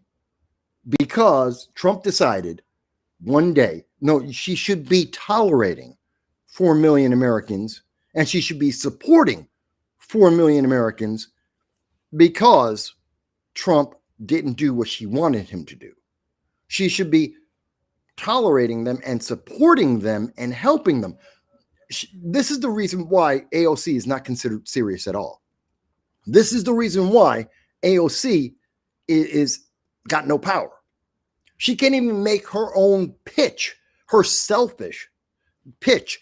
She can't even do that right because she's saying what she's saying here is exactly the opposite of the message that she wants to go out. I know what she wants to say, but what she actually did say makes no sense. It's just not logical. This is why no one takes her seriously. This is why she's not important politics. And I know there's a lot of people out there who are left-leaning. They're like, I love AOC. She's so great. No, she's not. You may like her. That's like saying, you could say that you like The Rings of Power. It is objectively a miserable TV show. It is an abomination of Tolkien's work, but you can like it. That's your choice. That's your feeling. It's whatever feeling you want to have. We're in America. You can have all the feelings you want. You can love The Rings of Power, and it is objectively, absolutely trash. Same thing for AOC. You can like her. She is trash as a politician. She's useless, but she wants to be taken seriously. Okay, so what happens when we do take her seriously? What if you were to actually try and do what AOC wants you to do and take her seriously? Well, that's exactly what Senator Kennedy did. Senator John Kennedy decided, I'm going to take AOC seriously. She says that she's the big boss. She's the one behind this, not Chuck Schumer, not any of the other Democrats, not Pelosi, not the people who actually have power, who actually get laws passed, not people who have years of experience and tons of money. No, this young kid who has done nothing except make money for herself, except get a lot of YouTube appearances, Instagram. She's an Instagram star and useless in Congress. Let's actually take her seriously. What would it take to reopen the United States government? What is it that AOC is asking Republicans to sign off on? Why are we going to spend $1.5 trillion? And this is from Senator John Kennedy as he reads off what it is that AOC wants people to go to her office and talk to her about. Here it is. We took that out. The Congresswoman says, we're going to shut down government till you put that back in. We found $500,000 of American taxpayer money for electric buses in Rwanda. Electric buses in Rwanda. AOC wants to keep paying for an electric bus in Rwanda. That's a country in Africa. Most Americans don't know that Rwanda isn't in Marvel. They think it's part of one of the made-up Marvel black African nations. No, it's a real country. But I guarantee you, almost no American citizen, almost none of them, can actually point where Rwanda is on a map. By the way, it's in southern Africa. But most could not tell you anything about where it is in Africa. They wouldn't even know that it is an African nation.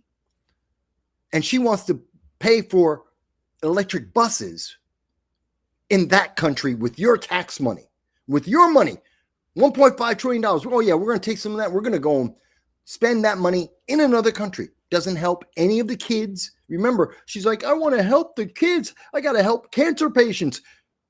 After you pay for electric buses in Rwanda. Okay, what else does AOC want? We found $3.6 million for pastry cooking classes and dance focus groups. Okay, this is starting off well.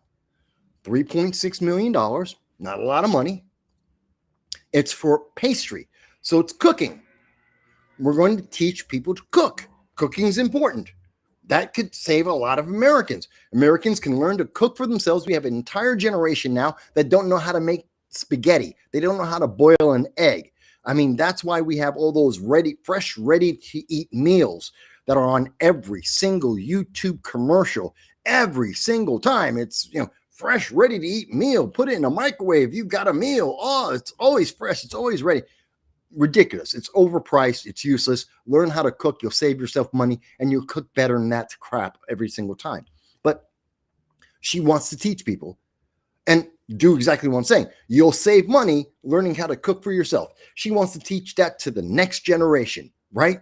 She wants them to learn how to cook, and she wants them to learn how to dance so that they can get their next wife or husband or significant other so that they can have more families, which helps the birth rate in America, which we need because we have an unsustainable birth rate right now, which means our country is collapsing. That's just a fact. Just like every first world nation in the world right now, our population is collapsing. And that's going to be really significant. It's going to hurt everyone.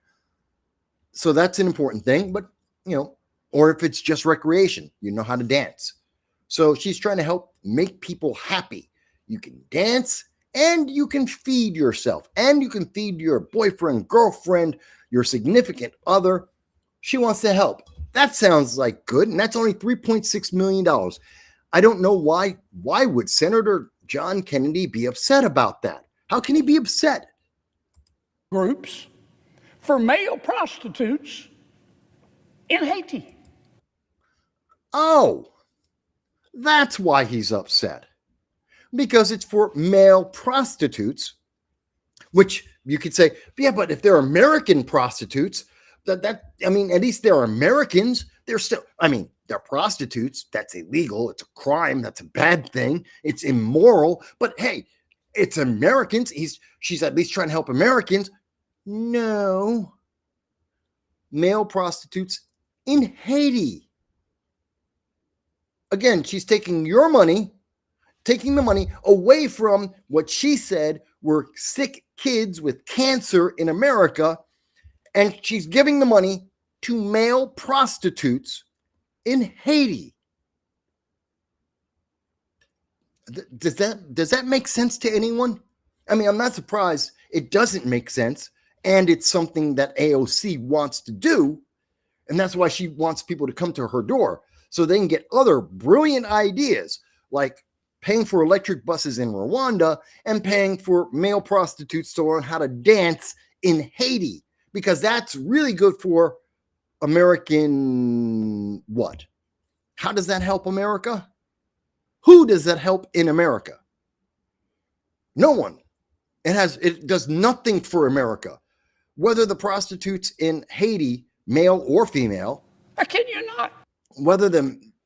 I know he's not kidding. He's not kidding. And whether the prostitutes in Haiti, male or female, whether they can dance, whether they can bake a cake, I don't really care. And I don't think we should spend our money, even $3.6 million, which is a drop in the bucket. I understand. It is a drop in the bucket, but it is our drop in the bucket. And if we had $3.6 million in New York, you know how many kids I could feed with that? Do you know how many homeless veterans I can help with that? Do you know how many tiny houses that I could build for homeless people in America with $3.6 million? And that is more important. Every one of those things, whether it's for the homeless or feeding kids or for tiny houses, that is more important to me and probably should be more important to the average American than anything that prostitutes in Haiti are doing. I don't care. It's not because I'm insensitive. I'm not Haitian. And I think prostitution is immoral. So I don't want to help prostitutes anywhere in the world, and not especially in Haiti, but anywhere in the world. I don't care. I don't want to help prostitution. It's illegal and it's immoral. I don't want to help make more prostitution in the world. And I don't care that they may or may not know how to cook. Not my problem. That's a problem for Haiti. That's a problem for their moms or their friends or their significant others. Let them teach them how to cook. Go to YouTube, figure it out. In America, I want to help what AOC said she wanted to do. Help sick kids. But she's not. She didn't care about that because she's giving our money to foreign countries. And she wants to be senator. She thinks she can be president. She is actively, absolutely harming American citizens by her own words. As I showed you, her own words are saying American citizens are being hurt by this lockdown. That's what AOC said. And her condition to stop hurting American citizens is to take your money and to spend it on foreign people in foreign countries. And that's supposed to be better. Does that make sense to anyone? We're not done, by the way. John Kennedy goes on. He goes on. I'm not making this up. That was in the budget. This was in the budget under Biden. This is what we were spending our money on. This is what Biden was taking your money. 22% inflation, and he was spending your money on male prostitutes learning how to bake a cake in Haiti. And that's what AOC says. I'm the boss. You got to do that. You got to pay for that. Otherwise, kids go sick in America. They get cancer and they die. Unless that male prostitute in Haiti gets a cake. All right, it goes on. President Biden, we took it out. Congresswoman Ocasio-Cortez in the socialist wing, the loon wing of the Democratic Party, says we're going to shut down government until you put it back in. I'll just read you a few more that we took out. They are demanding we put back in. $6 million for media organizations for the Palestinians. $833,000 for transgender people in Nepal. Why are we trying to build a news media for Palestine? Why? For Gaza? Why? That's not our country. And remember, their government, Hamas, a terrorist organization, if we're giving money to their government, well, that's a crime in the United States to start with. And second of all, they killed our people. That is a fact. 34 during the October 7th massacre, and then another 17 in torture and sexual abuse for 582 days until they were dead, 17 of them. Why are we giving them money for anything? That I don't understand the thinking here. Notice all of this money is going overseas. None of this is going to help sick kids in America. It's not going to help homeless people in America. It's not going to help hungry people in America. Democrats are saying they will not allow the American government to function, and they know it's hurting American citizens, and yet all this money is going to foreign countries. Why? Why are we spending 1.5 billion on trillion on foreign countries? This is money that we should be spending on Americans. But the Democrats don't care. Goes on.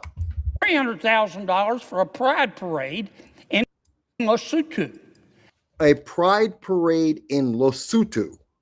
You don't even know where Lesotho is. Let's be honest. I know somebody will be some kind of smart genius, and you're going to look it up either on your Google or Siri or Chat GPT, and you're going to be like, yeah, Lesotho, I know exactly where that is. No, you didn't. No, you didn't. No American, unless you have family from there, you don't know where Lesotho is. And we're going to pay for trans people in Lesotho, a country you don't even know where it is. You don't even know how to spell Lesotho. I don't know how to spell Lesotho, nor do I know where Lesotho is. I deal with politics every day for 20 years. I don't know where that is. And I don't know, I have an idea of how you spell it, and I'm pretty sure it's wrong. And I do this for a living. I do this 20 years. You have no idea whatsoever. And we are spending millions. That's, again, money going out. That doesn't save any kid with cancer in America. That doesn't help anyone who's homeless get a place to live in America. That doesn't feed anyone in America. And the Democrats are saying, you have to do it. You have to have more inflation. You have to make poor people even more poor so that these foreign countries get all this money and no American benefits. But Democrats have more power. And AOC gets to have more power. AOC gets to be far more powerful because you bent the knee and went on her door and said, hey, Congresswoman that no one cares about, that has never passed a single bill, that is grifting money from socialists along with Bernie Sanders. You have to, if you're so unimportant, you have to attach yourself to Bernie Sanders on his coattails so that you can make enough money so that you can run for a higher position. Because if AOC was all that important, she wouldn't need Bernie Sanders to go around the country and to raise money. She could have done it on her own. But she can't. That's why she has Bernie Sanders, because she's not important, because no one cares about what she thinks. And no one in politics is thinking about AOC. She's unimportant.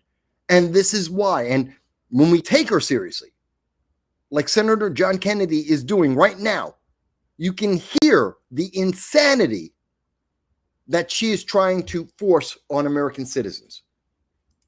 $882,000 for social media mentorship in Serbia. $4.2 million.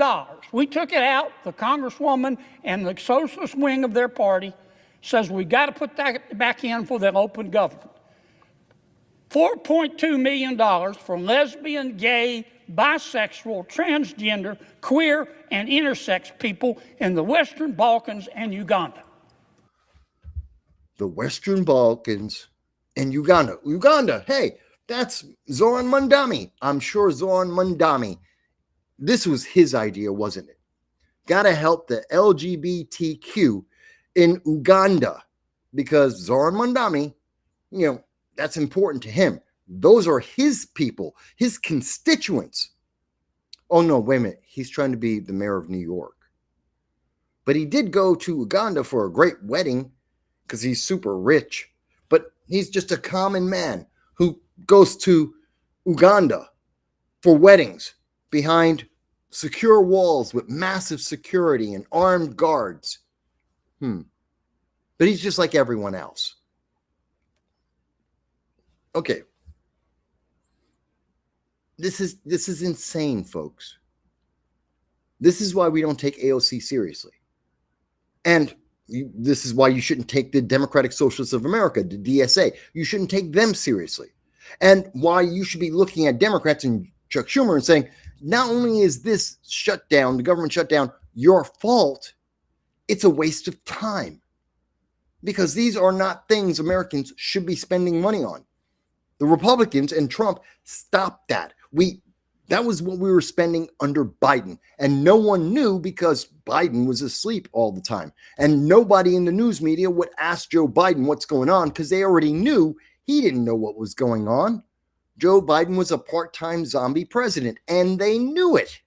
As we have now learned, the news media knew and didn't tell us that Joe Biden was a part-time zombie president. So why would you bother asking him what's in the budget? You know he doesn't know. It's not on his cue card of the answers that he's supposed to have for you. So why waste your time asking him anything? But now that we have Republicans in charge, Trump as the president, we actually looked at what we were spending money on and we said, we don't need to spend money in Uganda or in Haiti or in Serbia or Los Altos. We don't need to spend money there. Americans don't know where these places are, and we have no benefit. This doesn't help feed a single American, so who cares? AOC cares. Because this, she thinks, will get her either into the Senate or it will get her to run for president. Good luck to you. Good luck to you, AOC. I don't think the majority of Americans are that dumb. The DSA, Democratic Socialists of America, they might be that dumb. The socialists in America, they may be that dumb. Or they may be that desperate because they don't have any other voice, so they don't have another choice. And the Democratic establishment, maybe they think you're the future somehow because you're youngish and cute-ish, and they think that's good enough. I mean, she's a person of color. She's not entirely ugly. She's young-ish. So, I mean, that's all good stuff. Maybe that makes, if that's all it takes to be important in the Democratic Party, it says a lot about why Democrats fail so badly. It truly does. Okay. So I beat up on her, rightly so, more than enough. Okay. But she deserved it. She deserved it. This is you want to know, is it Schumer is responsible. Hakeem Jeffries, he's responsible. But no. AOC wants you to think she's responsible. Fantastic. There is more than enough blame for all three of them. Blame it on all three. Not just the Democrats in general. The government shutdown right now, the reason why some kids are hungry, some kids are, as the Democrats say, not getting health care, well, that's because of the Democrats. Because we can't get 6 Democrats to vote for a bill that every Republican has already said yes to, that is just to get us to the end of the year. There's no perks, no special Republican anything in it. And Democrats are like, nope, we want a perk. We want benefits. Okay. Again, if anyone disagrees with me, people say, Mike, you just don't understand. No. We have to pay for LGBTQ in Uganda. Please explain that to me. Tell me why we have to do that. Why must the United States spend your money on LGBTQ in Uganda? Mike, you just don't understand. We have to pay for the male prostitutes in Haiti. Why? Please explain that to me. You're a Democrat. Please explain this to me. I would love to hear that answer. Please tell me why that's a priority for the United States. Why is that a priority to take my tax money and to spend it on a male prostitute in Haiti? Please explain this to me, because my answer is no. Just no. We're not going to do it. No. And I think most Americans would say no. In fact, I would say all Americans except the socialists would say no. That's just stupid. No. I'll spend the money on, I want to help the Jericho Project. That's a project that helps families and veterans and the homeless in New York City. The Jericho Project deserves that money. Not prostitutes in Haiti, not LGBTQ in Uganda. Haiti and Uganda can take care of their own problems with their own money and their own politicians. We don't have to deal with that. That's not an American problem. Not an American problem. If you as an individual want to sacrifice, if you as an individual want to donate, knock yourself out. I would never tell you not to. America is the most charitable nation in the world. We give away more in charity as individuals than most countries give away as a government. More than most countries' gross domestic product, more GDP. We give away more in charity than most countries' GDP.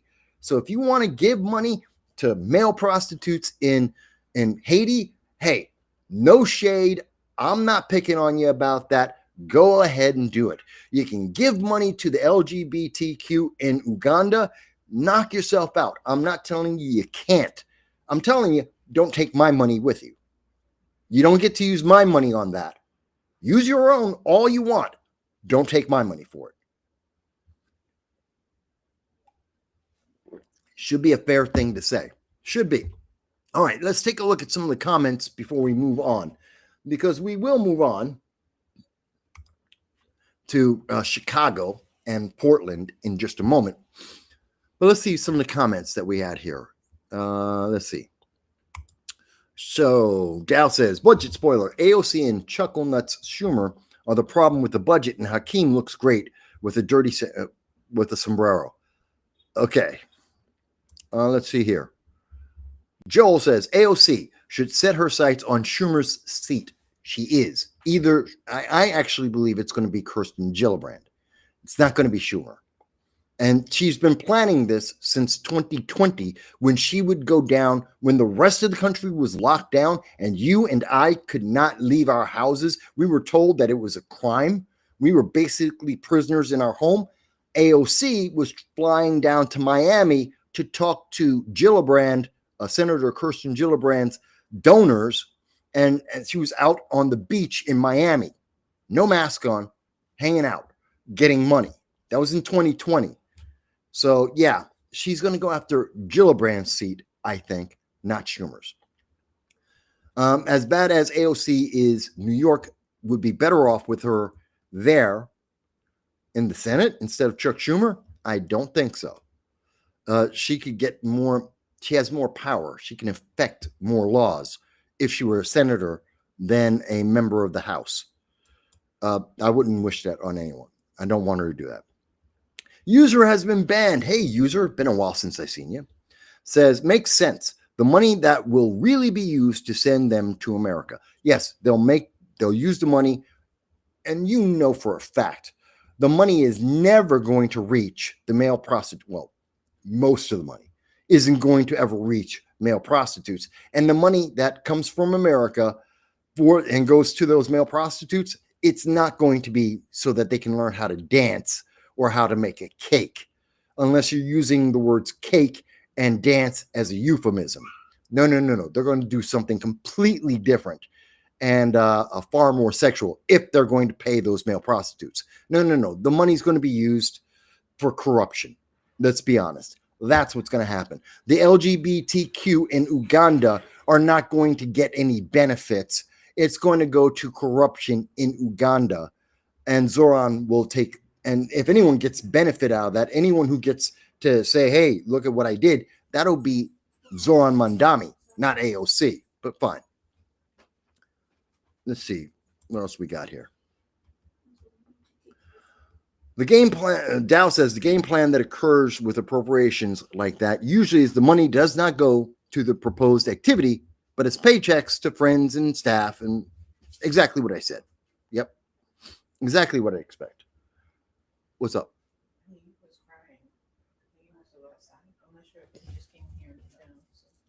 My dog's acting up again. We'll see what he's up to in a moment. Let's see. These future donors become the administrative staffing to run the programs and money. Yeah, it's money laundering. It is just one big money laundering. All of this money to all these different countries, it's money laundering. There are kickbacks like crazy. And I would not be surprised if AOC and some of the other Democrats are getting part of that kickback. Or if not them, their donors may be getting kickbacks.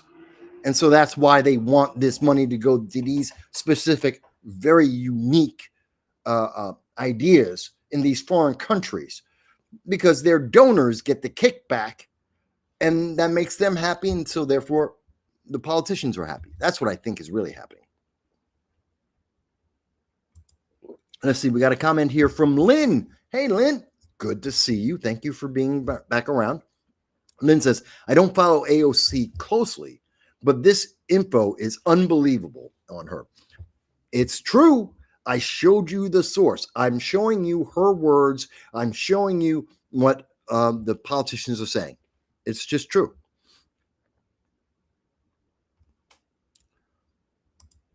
Let's see. And Dow says, you have to save the Ugandan knuckles. Preserve them for the queen. It's a meme. I highly recommend looking it up. Have to save the Ugandan knuckles. Preserve them for the queen. I have no idea what that means. You're saying it's a meme. I have no idea. That's for younger people than me. I have no idea what any of that is about. Okay, hang on 2 seconds, folks. Hang on.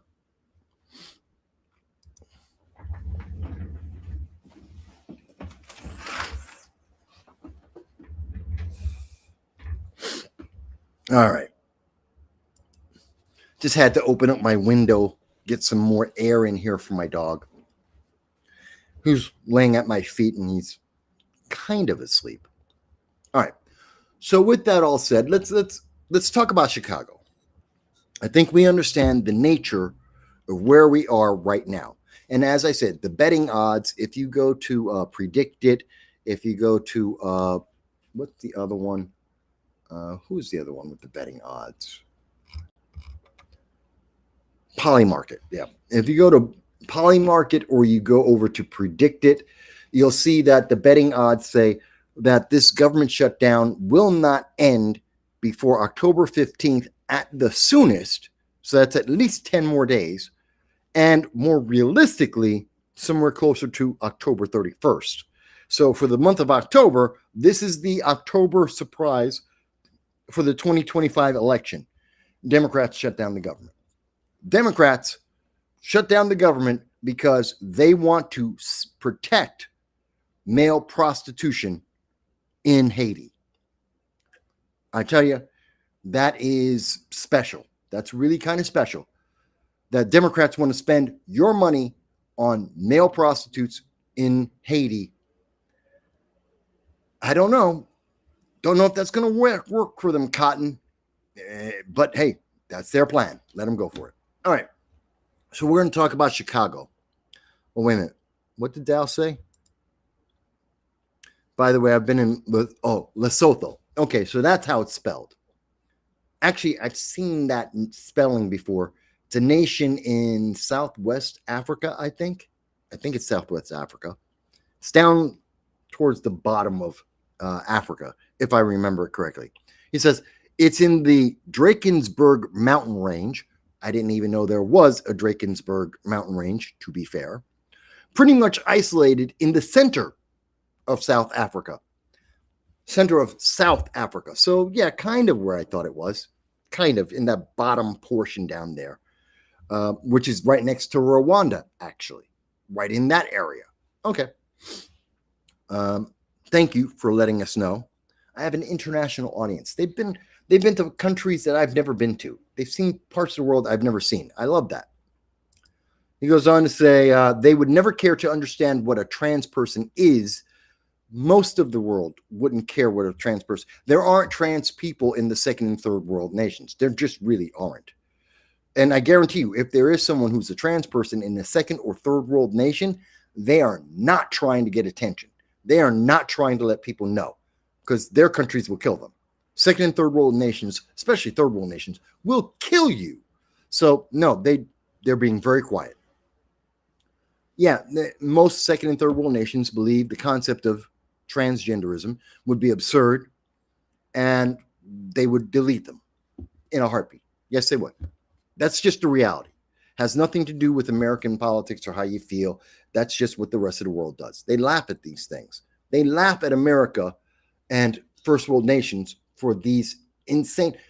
These are the problems we have because we have so much luxury and ease in our life that we can afford to waste time being confused about the two genders that exist and trying to concoct an infinite number of genders because we have life too easy. In third world nations, second world nations, life is not easy. You don't have time to waste on the fact that there's an infinite, there isn't an infinite number of genders or sexes. There's two. That's it. And you don't have time to waste to try and fantasize about, what if you were a pink elephant or something. It just doesn't matter. Anyway, let me move on. So let's talk about Chicago. Okay. Now, I know a lot of people, my good friend, Kit Cabello of Hard Lens Media. Kit Cabello, by the way, is a leftist.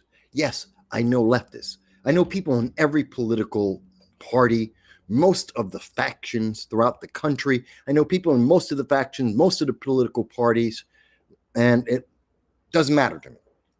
I don't care. Good people are good people. Whether we agree in politics or not, meaningless to me. If you're a friend of mine, you're a friend of mine, whether you have politics I agree with or not. But that's my way of looking at it. Not everyone agrees with that. Most Democrats don't agree with that. Fair enough. And my friend Kit Cabello, who has the channel on YouTube, Hard Lens Media, he lives in Chicago. He has been covering what has been leading up to and what is currently going on in Chicago.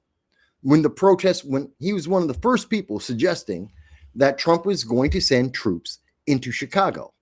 And here, lo and behold, now we know, as of yesterday, that Trump's going to be sending in 300 National Guard troops into Chicago. J.B. Pritzker and Brandon Johnson. J.B. Pritzker is the governor of Illinois. Brandon Johnson is the mayor of Chicago. They're both pissed off about this. Mind you, they have no suggestion on how to deal with the crime in their state and in their city. They have no solutions. Their answer is just keep doing what we've been doing.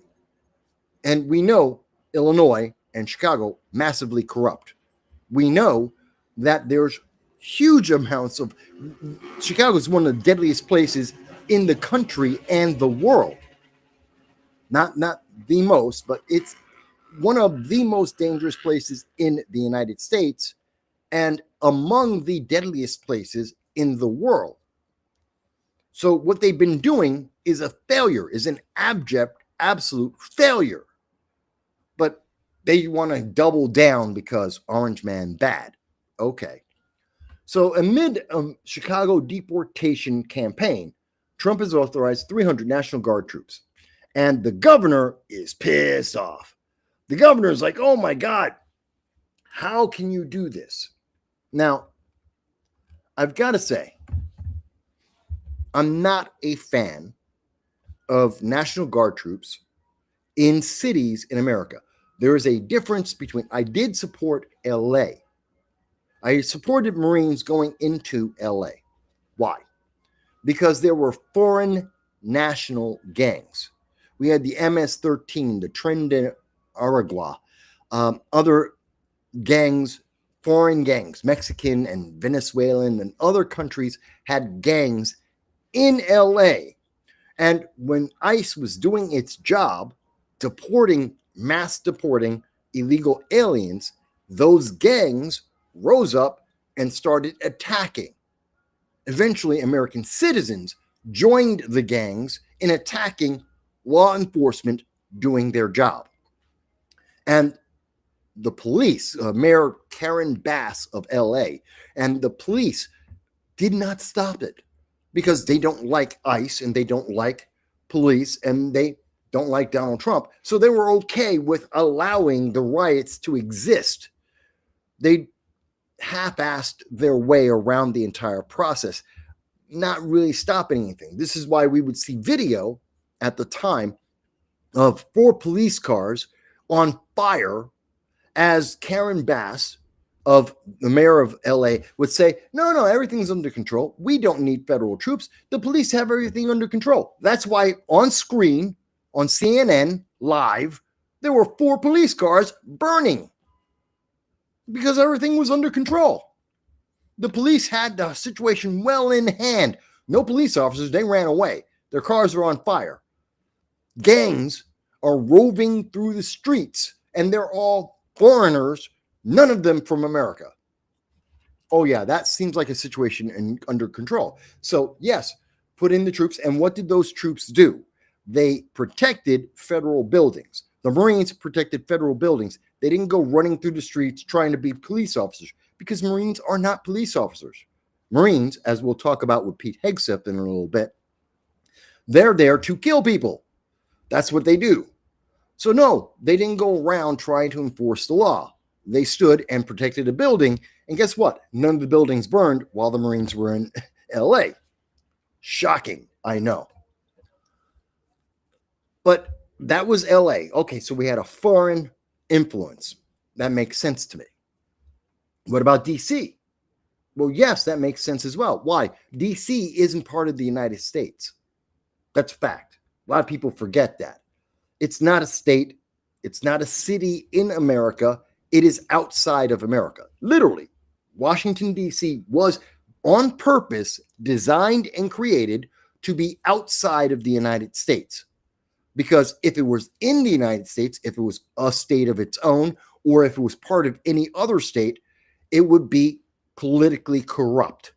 If people lived in D.C., the founding fathers knew if people lived in D.C. and actually stayed there, corruption would be rampant because they would have too much power. So they made it not part of the United States, and they gave the Congress the supervision, the obligation to run D.C., but no one was supposed to stay there. So it should have been very easy. People would come in, they'd do whatever work they have to do with the government, then they would go back to whatever state or country they're from, and no one would actually be in D.C. That's why it's in a swamp. You're not supposed to be there. But in the genius of the corrupt government, as we lived year after year, people who lived, they decided to build housing and turn it into kind of a city. It's stupid, shouldn't happen, but they did. But they don't have the right to vote. You can go to Virginia and vote. You can go to Maryland and vote. You can't vote in D.C. D.C. doesn't have a vote. They don't have representation because they're not part of America. And that's why it's okay that troops can be brought into D.C. It's not an American city. It is run by Congress. So it's part of the government. So if the government wants to put government troops on a government location, I got no problem with that. That's okay. And by the way, that was part of the reason why Nancy Pelosi and all the Democrats in 2021 said we have to activate the National Guard. And they had, 21,000, 27,000 at the peak. I think it was 37,000 troops in DC because it's not a city. It's not part of the United States. So they could do that. Well, guess what? It wasn't a city then in 2021. It's not a city today in 2025. So Trump could do that. But now we're talking about Portland. We're talking about Memphis. We're talking about Chicago. MS-13 doesn't control any of those cities. Antifa does control Portland, absolutely. And they have some influence in Chicago as well. But Antifa members are American. They're not from another country. at least most of them that we can identify. They're American citizens, not from other countries. So it's not foreigners invading or taking over American soil, it's other American citizens. So no, you don't get to use U.S. federal troops on an American city that is under assault by other Americans. That's supposed to be the federal government. Yes, you can send in the DEA, you can send in the FBI, the Treasury, you can send in ATF, you can send in all the federal agencies, not a problem.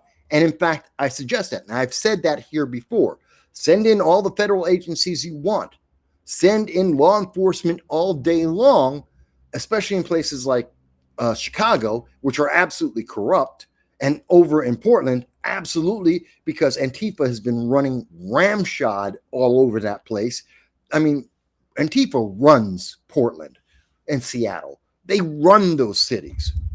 They have politicians who are there for figureheads, but Antifa's running that crap. So, yeah, put in all the federal agencies, investigate and arrest everyone that we can, but not federal troops. That's been my position. I stand by that mostly. In Portland right now, I say, no federal troops. In Chicago, the situation has escalated. Now in Chicago, we have people like Kat Abu, who's running for the Illinois 9th District, which is in Chicago.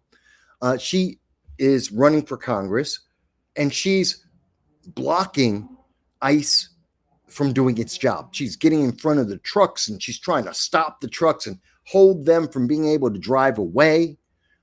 You've got many of the citizens that are trying to stop the trucks. They're literally ramming ICE vehicles, which is an assault. That's an attempted murder, and trying to run over members of ICE and law enforcement with their cars, which I'm going to get to in just a second. So they're actively trying to kill people, federal agents, and the police are being told, stand down. That's true in Portland. That's true in Chicago. They're telling them, hands off. Don't help the federal agents. Don't help ICE. Let them do their thing. Don't get in their way, but don't help them. That's Brandon Johnson has said, oh no, he wants the police to actively interfere. He wants the police to make it harder for ICE to do their job. Why would he do that? I don't know. Why would you make it harder for law and order to exist in your city?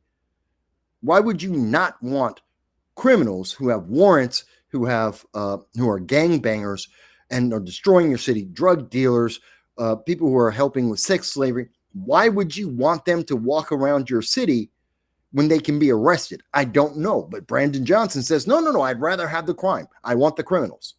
Don't give me the law enforcement. Let me keep the criminals. That's why Chicago's corrupt. And in Portland, they're saying the same thing. No, we'd rather have Antifa burn down buildings and have 120 days of nonstop riots rather than arrest the criminals. That makes no sense to me. And I don't know anyone.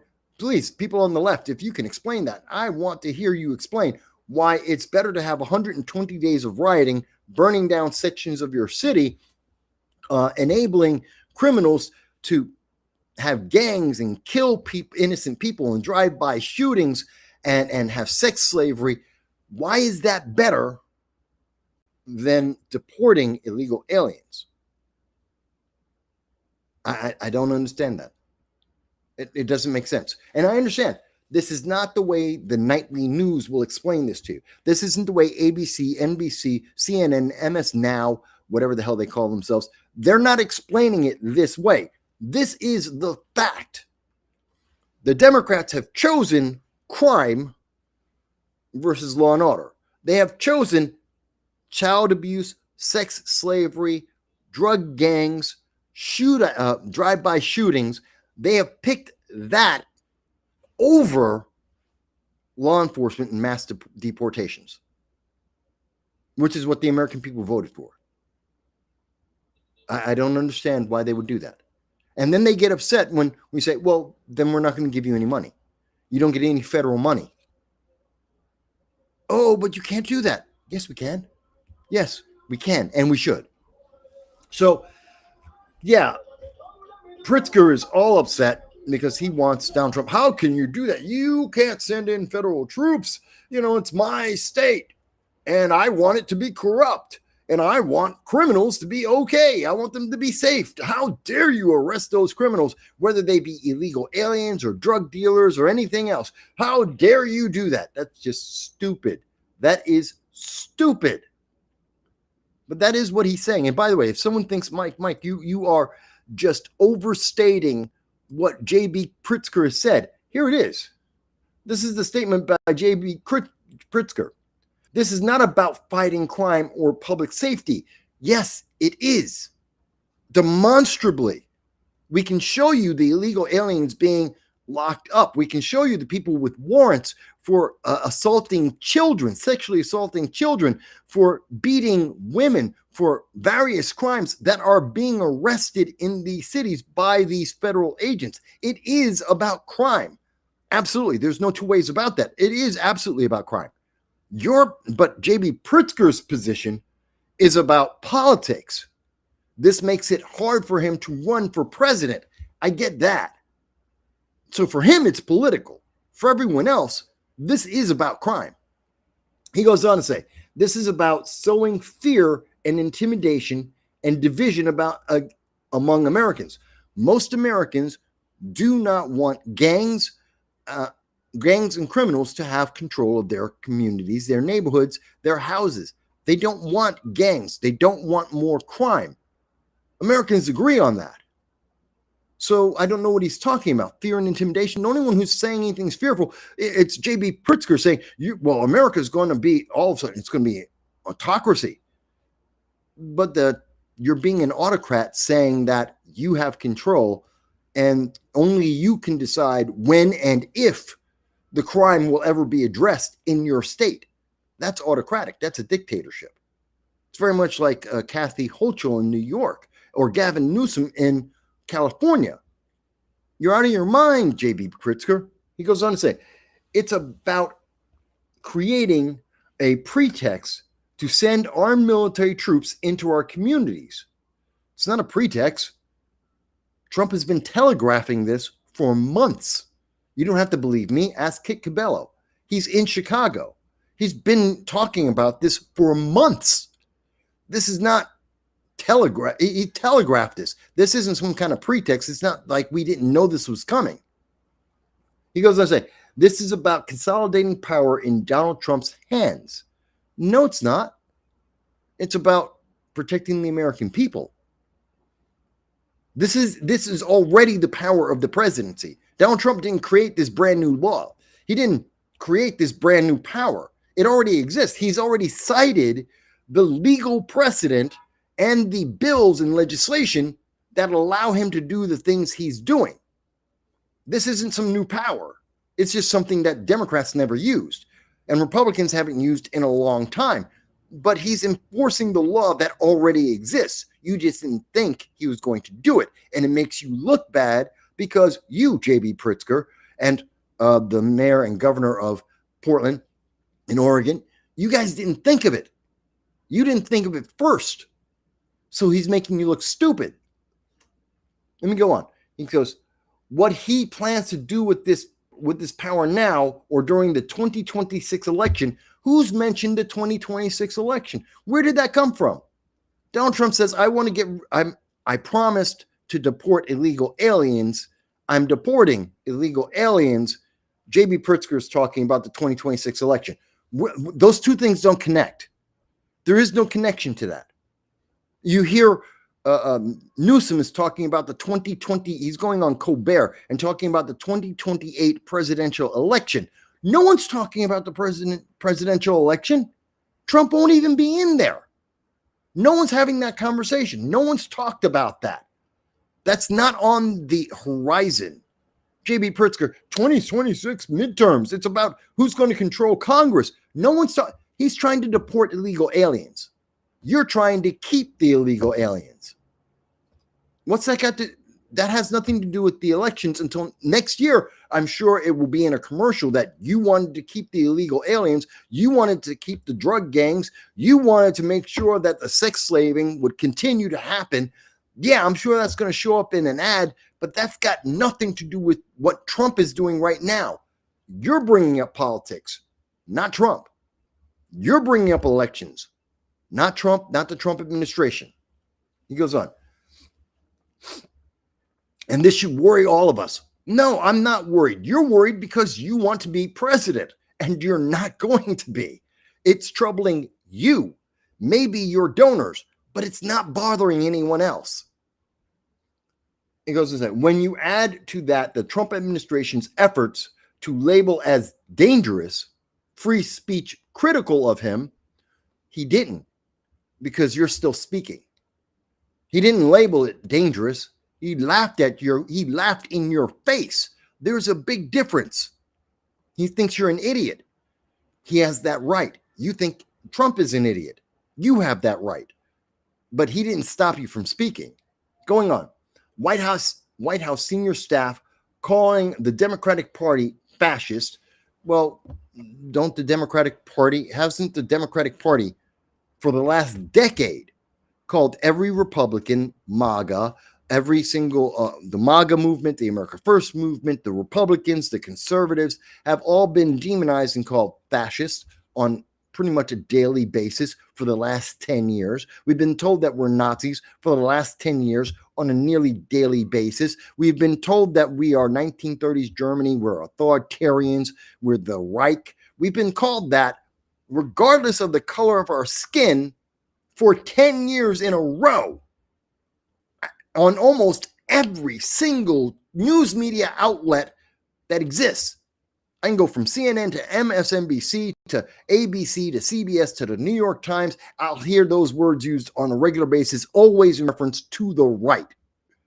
And now, occasionally, once in a while, you hear someone in the Trump administration, the White House staff, occasionally use the same words that use against Republicans to use it against Democrats, usually in a sentence referring to the fact that the Democrats said this. And that's supposed to trouble me? I don't think so. Going on. The Trump-appointed FCC chair threatening to revoke broadcast licenses. This is a bald-faced lie. Does not exist. Zero evidence of this. The FCC chairman did not get Jimmy Kimmel a 1-week vacation. Disney did that. Bob Iger did that. No one talked. The FCC, Donald Trump, the White House, no one talked to him. Biden did talk to YouTube and Google and all of the news media stations, and he did force them to censor people. He did control how they spoke to the American people and what could be covered. Biden and Democrats did do that for the last 4 years, but Donald Trump didn't do it. Did not do it. There is no evidence of that. It's in J.B. Pritzker's mind. He has that feeling, but you can have any kind of feeling you want, but that doesn't make it a fact. J.B. Pritzker is lying to you. He goes on to say, so the FCC chair threatening to revoke broadcast licenses did not happen, and the approval of a merger in order to silence late night comedians. Some of these companies are merging because they're losing tens, if not hundreds of millions of dollars. Colbert was losing $40 million a year. Jimmy Kimmel is losing tens of millions of dollars a year. They're bankrupting their companies. No one wants to see their woke movies. No one wants to see their woke TV shows like The Rings of Power. No one's tuning in. No one wants to watch that crap. No one wants to pay to see that crap. They're losing money. That has nothing to do with Trump. That has nothing to do with politics. That's just because the American public reject what the Democrats are providing. No one wants the propaganda. That's just a fact. He goes on to say, Trump threatens to jail political opponents if they committed a crime. If you commit a crime, you go to jail. I know it's unusual for Democrats to recognize this. They're so used to being above the law that no one would dare enforce the law against them. But guess what? Trump is doing it. And they're criminals. Letitia James, by all evidence available, broke the law. She signed the document. And in that document, she said that her primary residence was another state, Virginia, as opposed to New York, while she's the AG. That is a crime. Whether you think it's a big deal or a little deal has nothing to do with the fact that it is a crime. And she, as the Attorney General, knew it was a crime. She knew when she signed the document that she was lying and committing a crime. She's being held accountable. That's not the fact that Trump was happy to find out she broke the law and he could throw her in jail. That has nothing to do with she signed it. Trump didn't stand there with a gun and force her to sign the document. She did it herself. That's her being a criminal. Calling her out for being a criminal, guess what? Not my problem. By the way, Adam Schiff did the same thing. Said, hey, I have this house in Maryland, but I live in Maryland, but he's supposed to represent California. He signed the documents. He knew he put his name on there. No one put a gun to Adam Schiff's head. He knew he lied. He didn't think anyone would catch him. He didn't think there was any consequence for breaking the law. So he did it anyway. Now he's being held accountable. The fact that Trump is happy to throw him in jail has nothing to do with the fact that Schiff made the decision to break the law, and he's being held accountable. Same thing with Fani Willis. Broke the law, being held accountable. Doesn't matter if Trump is happy and dancing on their graves, on their political graves.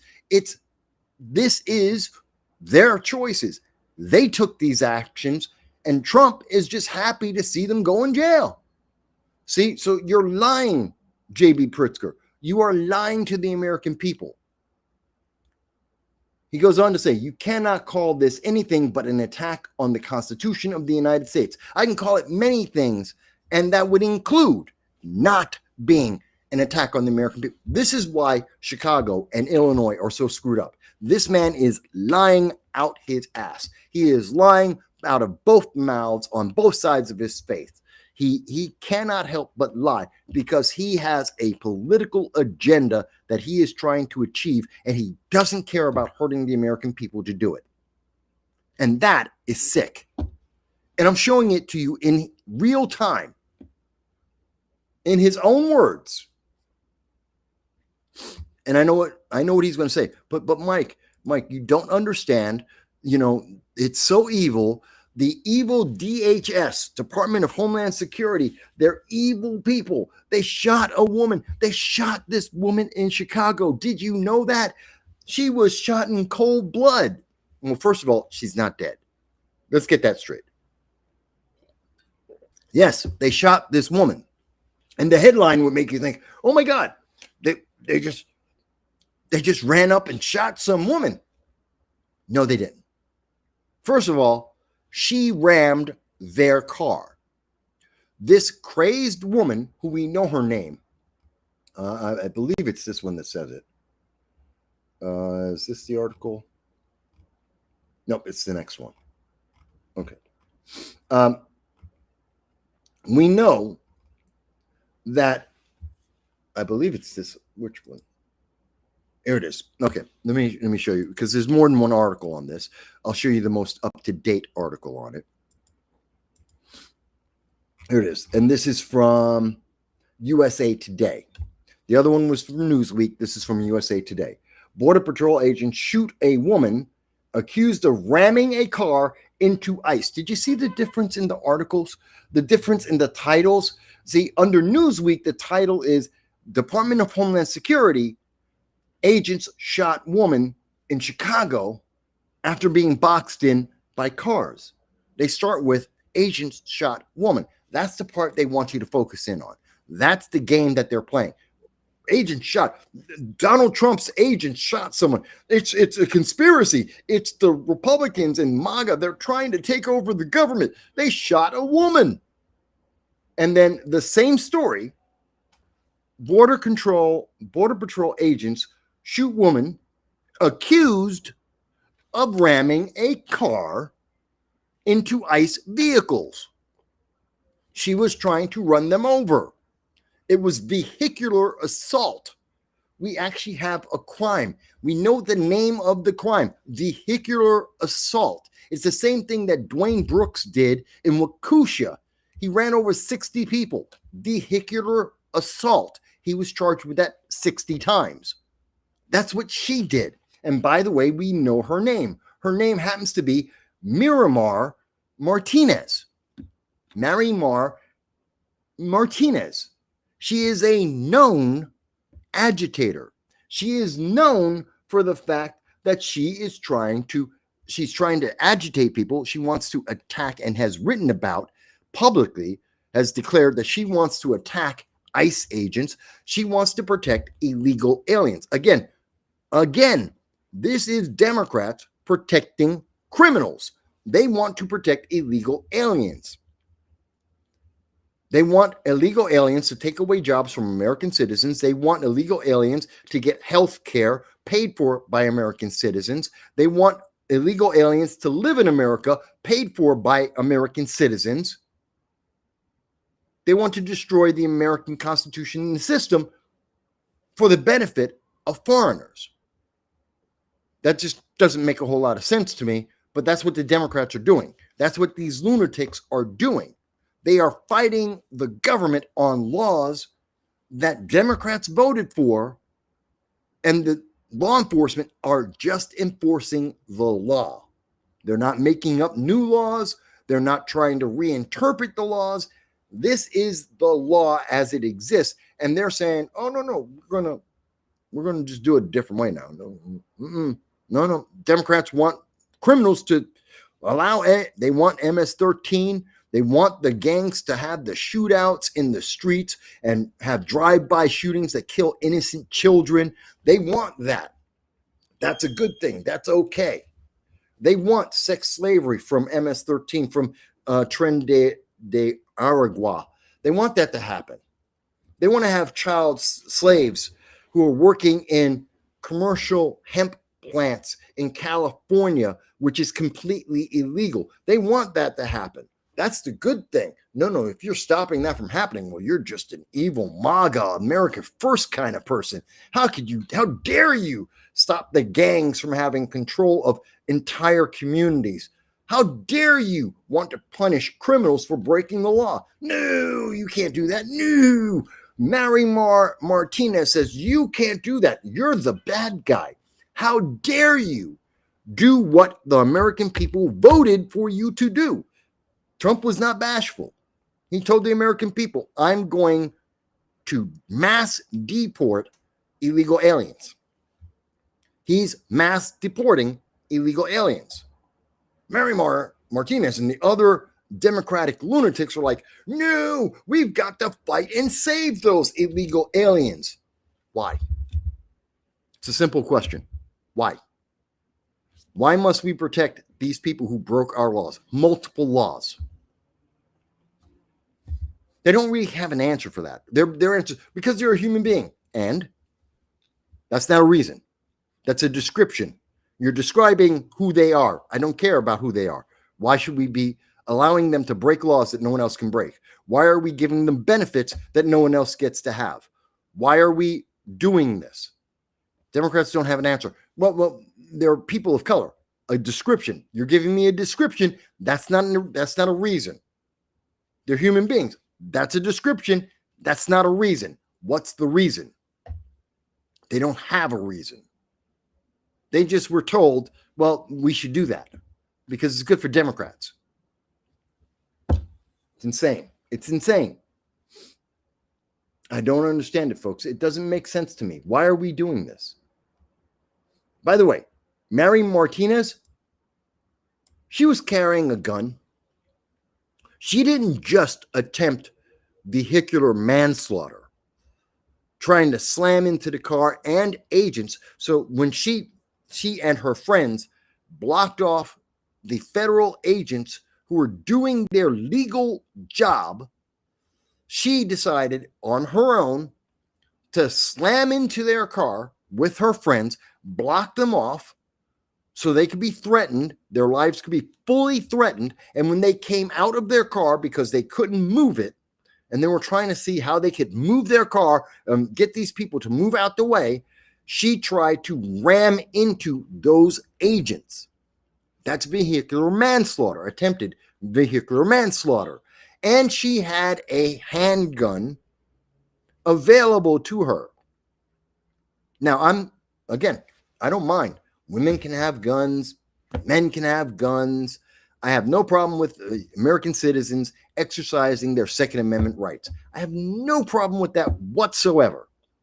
So the fact that she had a gun and she had a gun in the car, I don't care. That's fine. I do care that she had the gun after she made online threats threatening to kill ICE agents, after she just rammed their vehicle and then tried to run over ICE agents. Then I care that she has a gun. That's a threat. That is someone who's trying to kill people. She got shot. Why? Because she's a threat.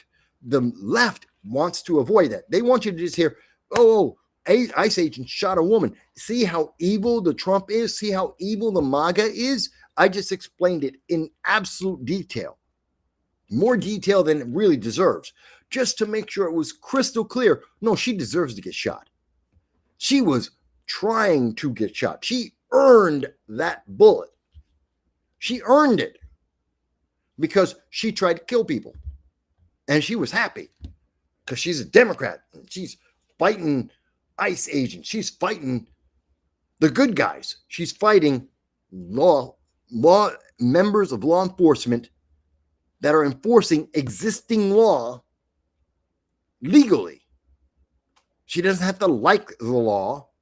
And she's more than welcome to run for Congress like Kat Abu. She's more than allowed to go out and petition and protest peacefully to try and get people to vote and to change the law. More power to you. But the reason why she's not doing that, why Kat Abu isn't doing all of that, is because Democrats know the majority of Americans do not agree with them. They do not want these criminals. They do not want these crimes to happen in their communities. They want the mass deportations. They want the gangs to be removed. They want law and order. That's why they voted for Trump in the first place. And the Democrats know it, and they don't have an answer. They don't have a solution. They just go, orange man bad, orange man bad, orange man bad. The answer to that is also orange man bad. The cause of that is orange man bad. The universe spins around orange man bad. That's the only thing that they can say. It's really sickening. It is sickening.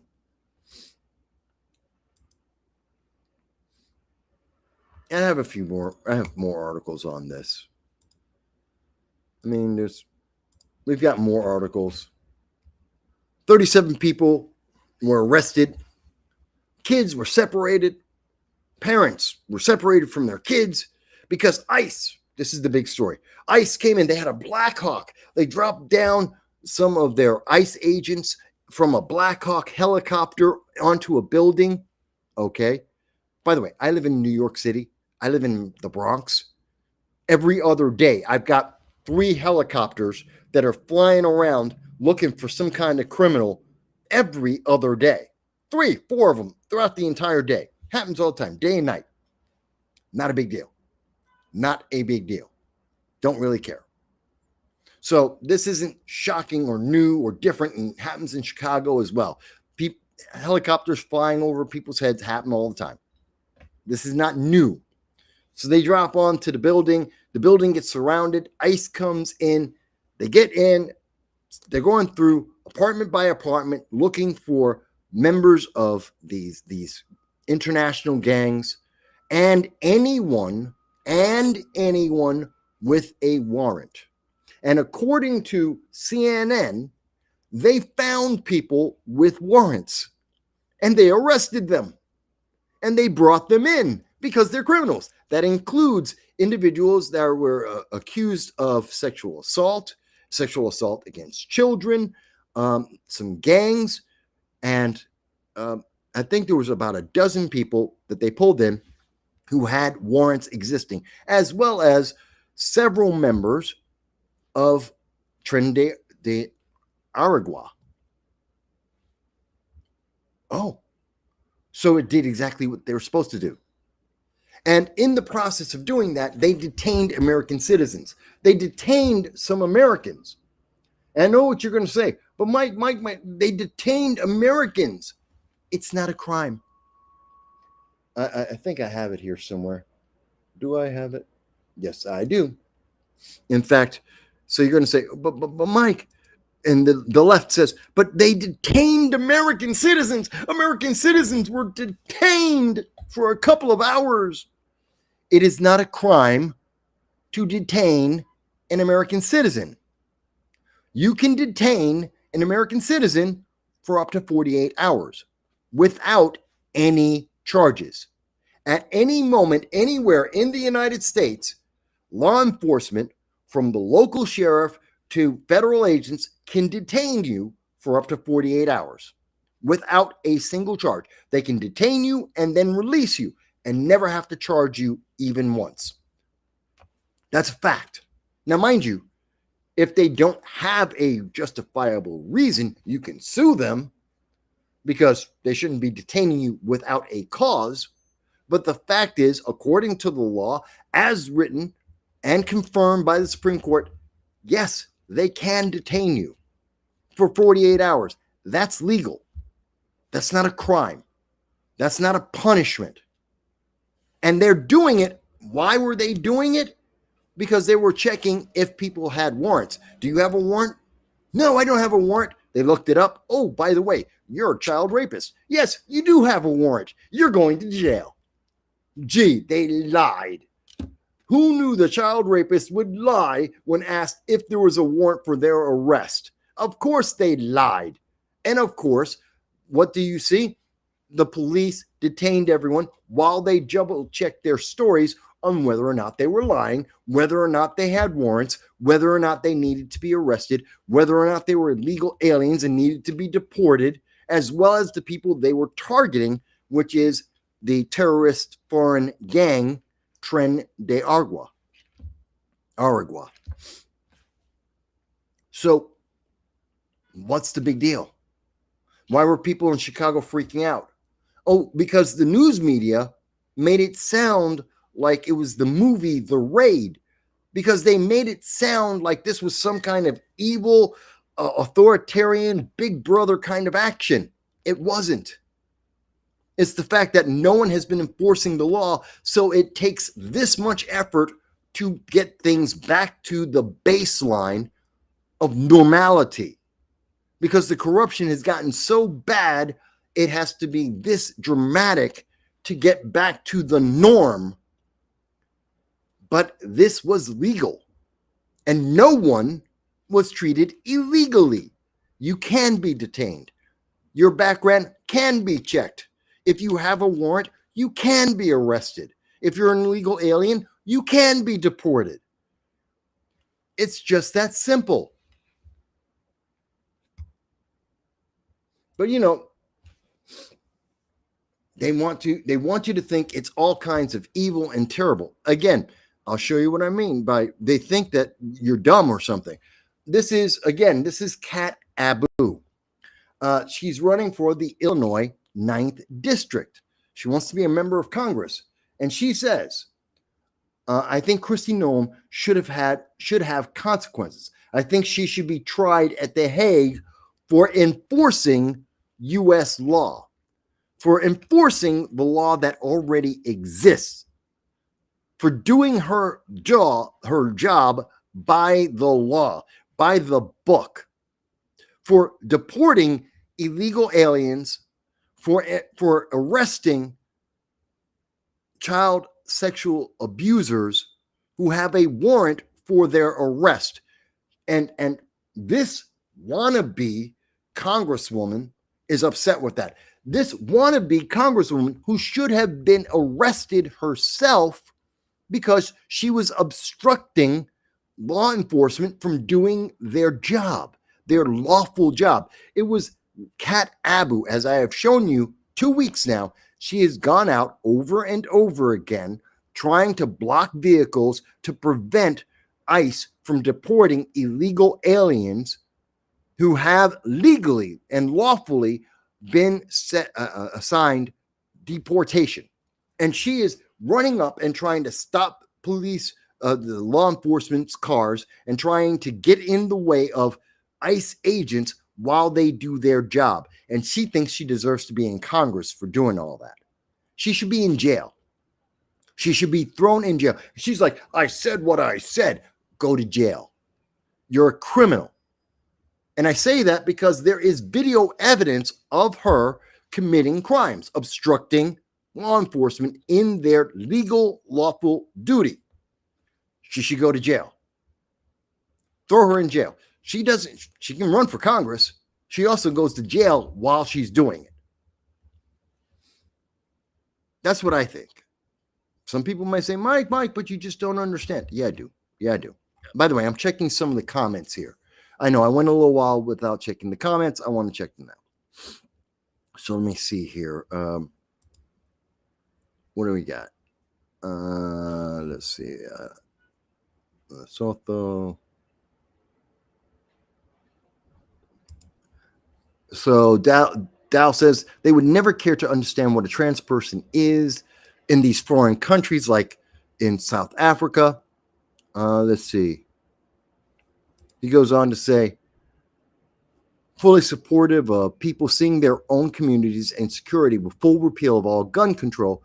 In the absence of that, federal troops protecting federal facilities and agents, not a bad thing. Charles is with us. Hey, Charles. Sorry I didn't get to it right away. It's good to have you with us. Thank you for being part of the audience. And he says, and Donna's watching as well. Hello, Donna. Thank you for being here with Charles as part of the audience. Thank you. Everything is doing well with me. Thank you. Yeah, things are pretty good here.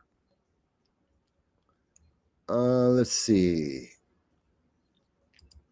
Dow says, enforcement on the part of the agents with the troops strictly as a guard against violence against the agents and the facilities.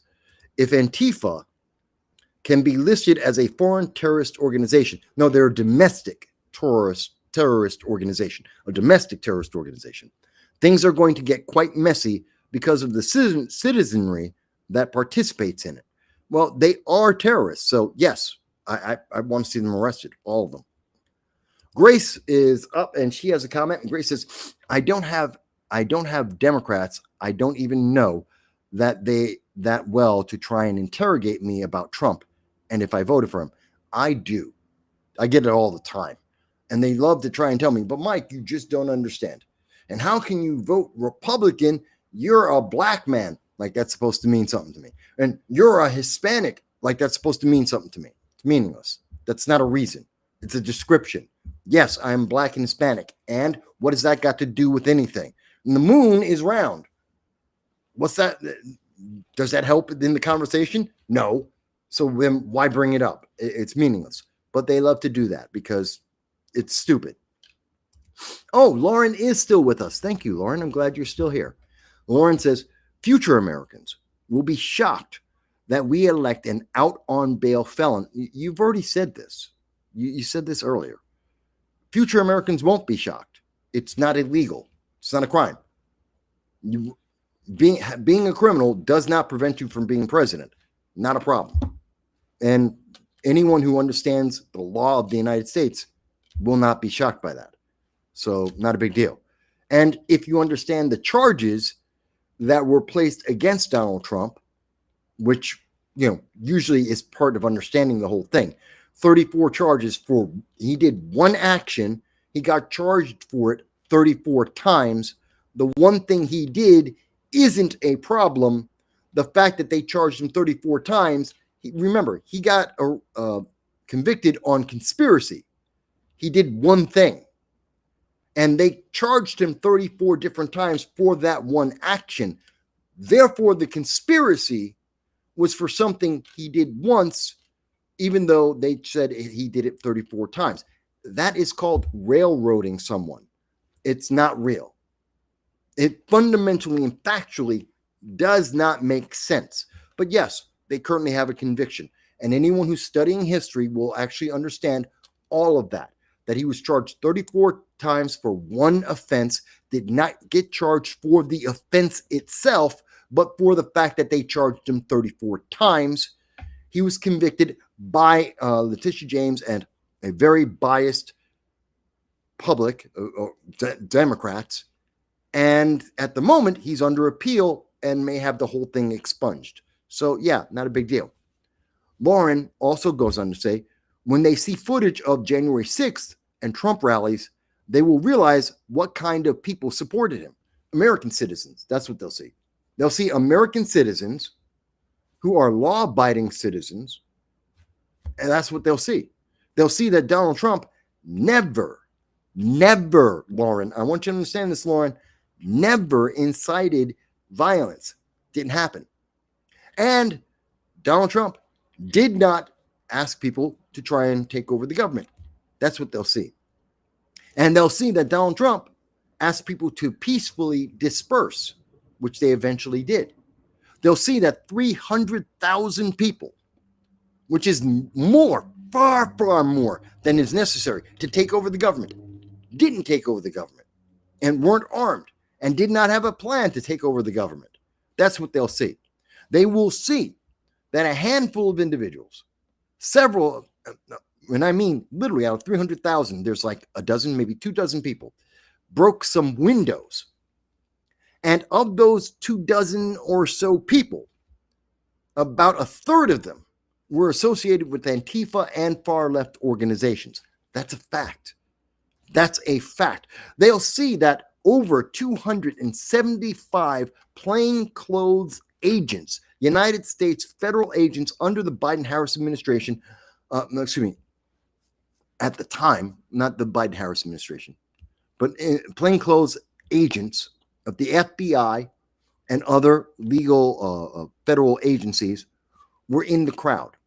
Some of them potentially stirring up the crowd and possibly actually taking part in acts of violence like breaking windows and breaking doors.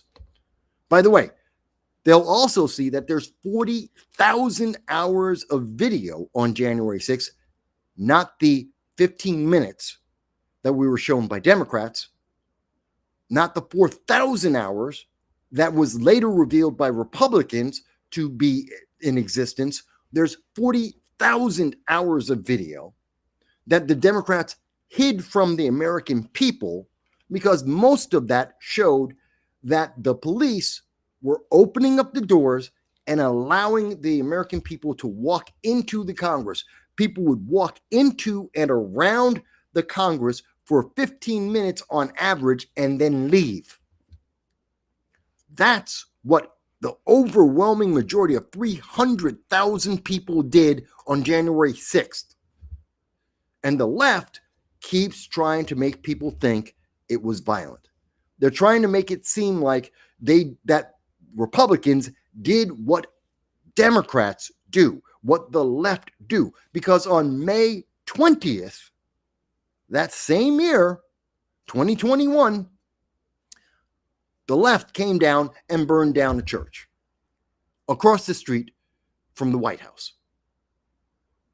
So, yeah, the left is hyper-violent constantly, but they blame Republicans. And notice, it's always going back to, folks, do you ever notice? They always go back to January 6th. That was 5 years ago, 4.5 years ago. They're going to 2021, January 2021. There were 300,000 people. They could have taken over in America. They chose not to. Oh my God, how dangerous that is. What has happened since then? By the way, I can point to multiple events this year in 2025, as we all well know. And I'll just stop at Charlie Kirk ABC news station being shot by maniac, and also what was the third one? The shooting at a church. Maniacs. The ICE facility. That's right, the Dallas ICE facility. Bang, bang, bang. 3 in a row. Charlie Kirk, shooting of the ABC affiliate, and then the shooting of ICE agents and killing of illegal aliens, all of them from the left. That's just 3. That's within the last 2 weeks. The only thing Lauren can point out is 4.5 years ago, 300,000 Americans came together and didn't take over the government. You're telling me they're the same thing? They're not. They're not even close. But that's the best that the left has. That's the best that they can do, because they want you to be afraid, because that's the only thing they can point to say, see, you're just as bad as the right is just as bad as the left. No, they're not. You're out of your mind, Lauren. I understand you're trying to be very gentle in trying to troll my audience and trying to push your left-wing agenda. It doesn't work. I actually remember these things. I've been doing this 20 years. Your attempts at trying to half-ass history, it doesn't work. My memory alone, I don't have to look this up. I'm doing this off the top of my head because I remember the details. You're talking about the popular headlines that the left have been pushing, which is why you're wrong. And I remember the details, which is why I can show how wrong you are. It's just that simple. All right. Now, I had mentioned Portland earlier, and I will get to that. So Chicago's a complete mess. As I mentioned, complete mess in Chicago. And I understand, ICE agents are being attacked. These leftist agitators are losing their mind. They're ramming cars, as well as trying to block ICE agents from doing their job. They're pulling guns on them. Hey, I understand why he wants to put 300 National Guard there. It is dangerous and getting worse. And J.B. Pritzker and Brandon Johnson have done nothing but make the situation worse.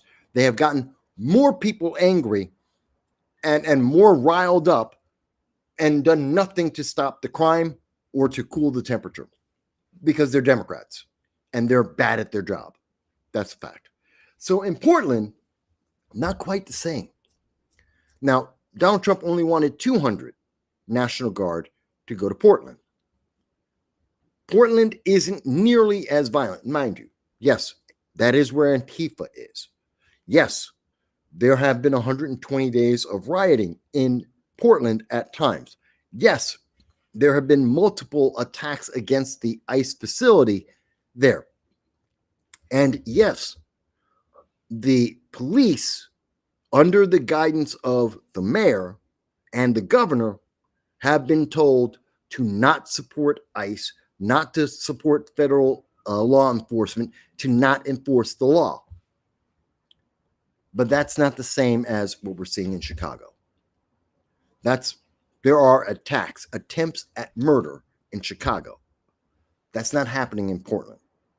It is rioting. It is protesting.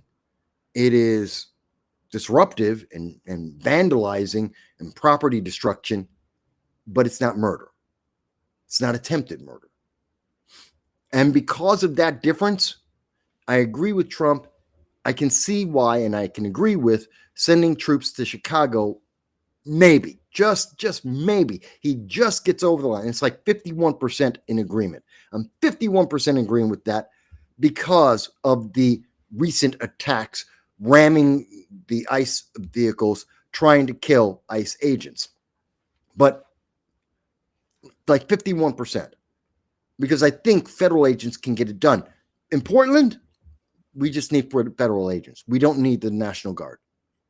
As bad as it is a situation that flood Portland with DEA, flood it with FBI, flood it with Treasury agents and the ICE agents, and the situation can be resolved. You don't need National Guard. You just need a lot more of DEA and FBI and the ICE agents. Flood the city.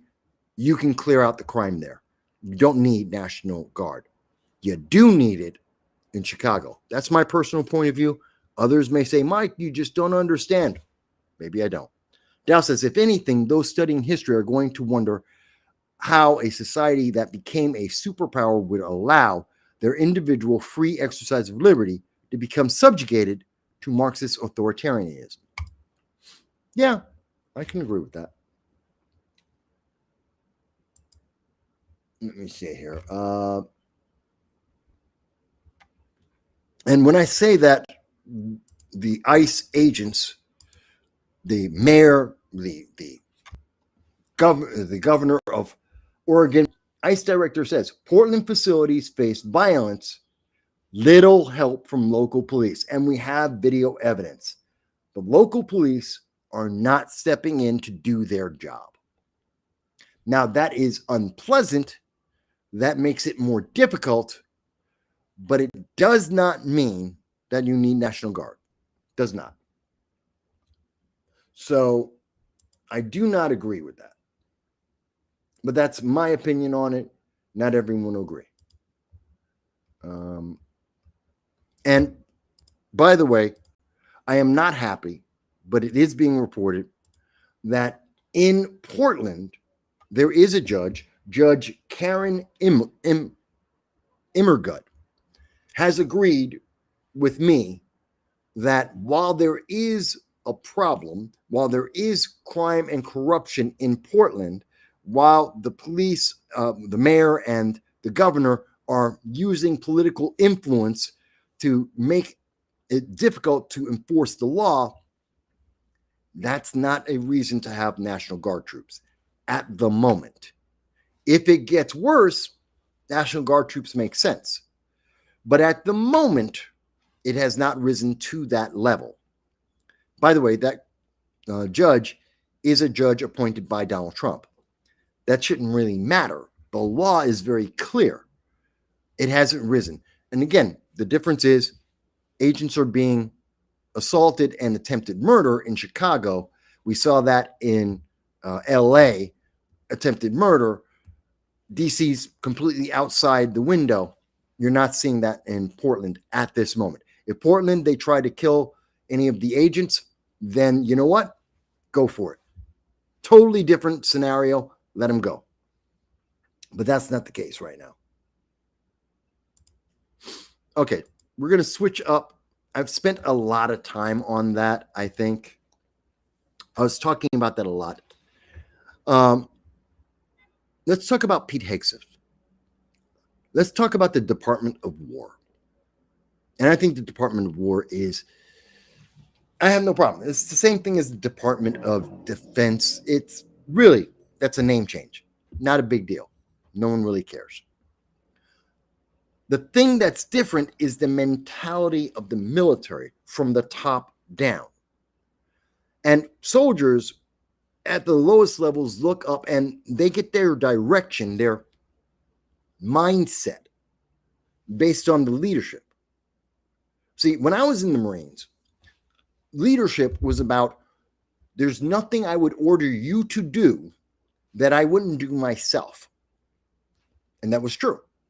And so as I gained rank, I would also tell the soldiers under me with lesser rank, look, you're going to do this.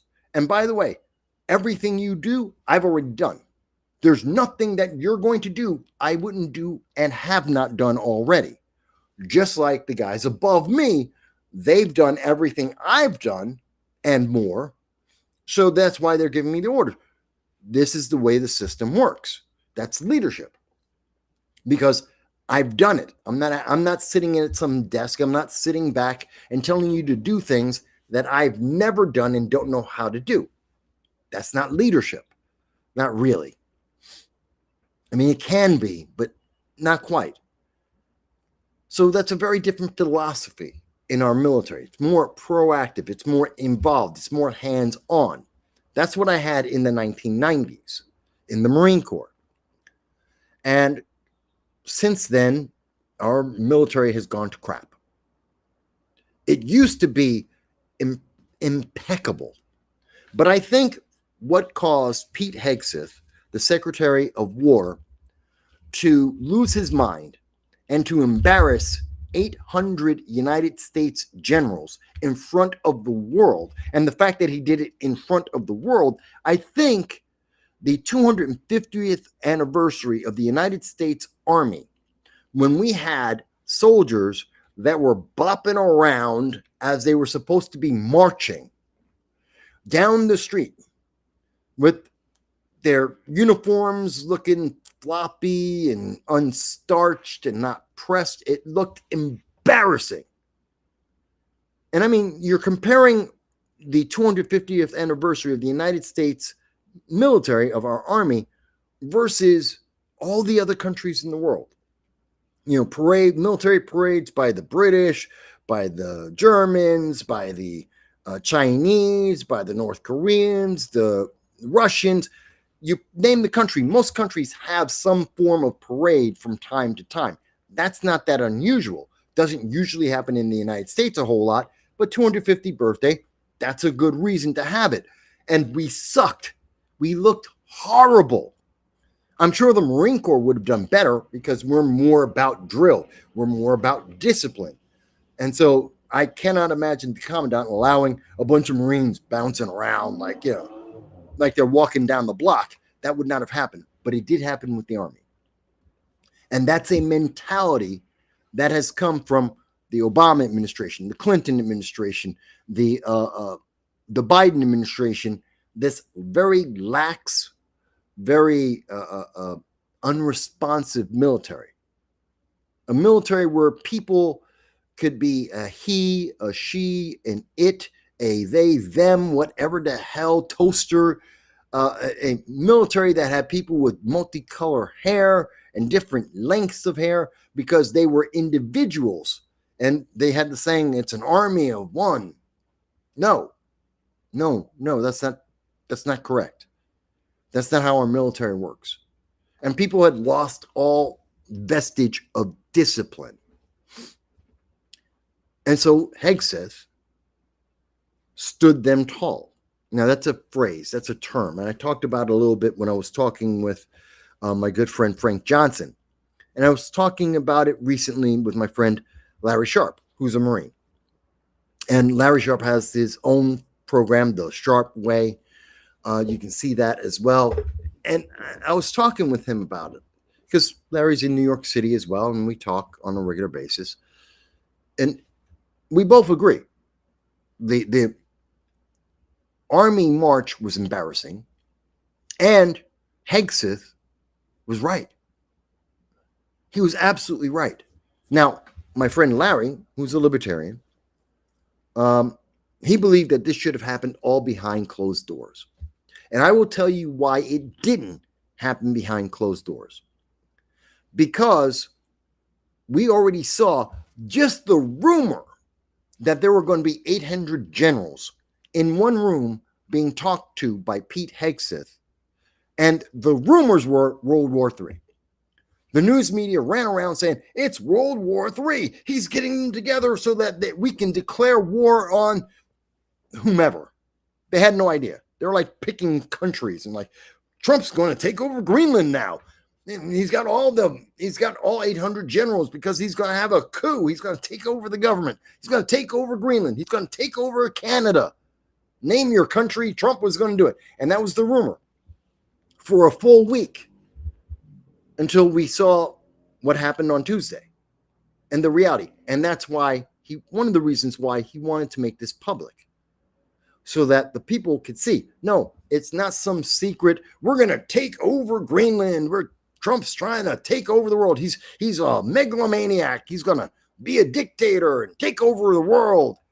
No, that's just stupid Democratic fear-mongering that they say to get more money in donations and to get more votes from very simple-minded people. because it has nothing to do with the truth, it has nothing to do with reality. So they had to see this, because if otherwise they would have said, yep, we're going to war. They'd have lied to their constituents. They would have lied to their audiences, the news media. They'd have lied all day, all night. And no matter what Pete Hegseth said about it, no matter what Donald Trump had said about it, no matter what anyone, even the generals themselves, could have come on to MSNBC and they could have said, nope, he did not plan to commit war. This is about making sure that everyone has a haircut and shaves their beard. And MSNBC would say, you're lying. You're going to take over a country, because the left lies. They love their feelings. They love to feel like there's a war going on. They want to feel like Trump is evil and the bad guy. So instead, Pete Hegseth went public, and he made the general stand tall. Standing tall, Marine Corps term, military term. That's when you get to stand up and a officer or someone with higher rank yells at you in your face. I mean, right up in your face sometimes, for an indiscriminate amount of time until they get tired, telling you how you screwed up. The many, many wonderful and unique ways that you screwed up to wind up being in front of them at that moment. That's called standing tall. And you just stand there and take it. It doesn't matter what they say. Doesn't matter how they say it. Doesn't matter how it makes you feel. You shut up, you say nothing, and you just take it. And when they say you're dismissed, you turn around and you walk away. You don't get to say you suck. You don't get to say I disagree. You don't get to say that's unfair. And you don't get to say you hurt my feelings. No one cares. None of that applies. No, when you're standing tall, you take it and then you leave. And you can feel however you want to feel about it, but you're going to stand there and take it, and that's it. It's done. And you don't get to have any response. And no one cares how you feel or what your thoughts are. That's standing tall. That's what the generals got. Now, some of those generals are pudgy. They were told they're fat asses. Some of them are fat asses. They don't get to say anything about it. People, I've seen some of the reports from the liberal news media covering this, and they're like, oh my God, there's no one clapping, no one moves. It's like there are a bunch of statues. See, they failed. They thought that this would be some kind of rally, some kind of speech, and wow, and people would be cheering. Are you stupid? This is the United States military. These are the generals. They're following orders. They're being given orders. This isn't a rally. Pete Hegseth is having a speech. He is giving orders. It's not a speech. He is doing a very elaborate orders. He is giving orders to his soldiers. Chain of command. He's ordering them. They are taking the command. They're not going to have a response. They don't get to say, I don't agree. They don't get to say, I don't like it. They don't get to say, I have a feeling. My feeling got hurt. Who cares? No one cares. You're getting your orders. And your response as a general, as a member of the military, and your superior gave you a legal and lawful order, your answer is, yes, sir. Full stop. There is nothing else to it. There is no other answer. Yes, sir. Done. That's how you respond to that. Because he is dressing them down and giving them orders. And he wants to make it flowery and he wants to make it look good for the camera. That's his choice. He's their superior officer. He can tap dance through the entire thing if he wants to. That's his right as the superior officer. Their obligation is to sit there, shut up, and do what he said. Period. So all these people in the news media, they're saying, see, it was supposed to be a rally. You know nothing about what you're talking about. And the generals, they didn't applaud. You're stupid. Of course they didn't. They didn't respond. They didn't say anything. Of course not. Are you stupid? Of course they wouldn't. That is not what you do.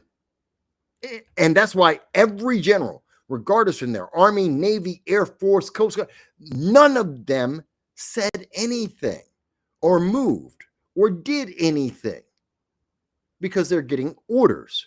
Their superior officer is giving them a command down the chain, and they, whether they like it, whether they agree with it, they're going to do it, or they can resign. Just as Pete Hegseth said, the choice is, if you don't like it, resign. You're going to exercise alongside your men. If you don't like that, you can resign. You're going to shave your beard. If you don't like that, you can resign. I had a conversation with someone who's a former Army guy who's in the Army.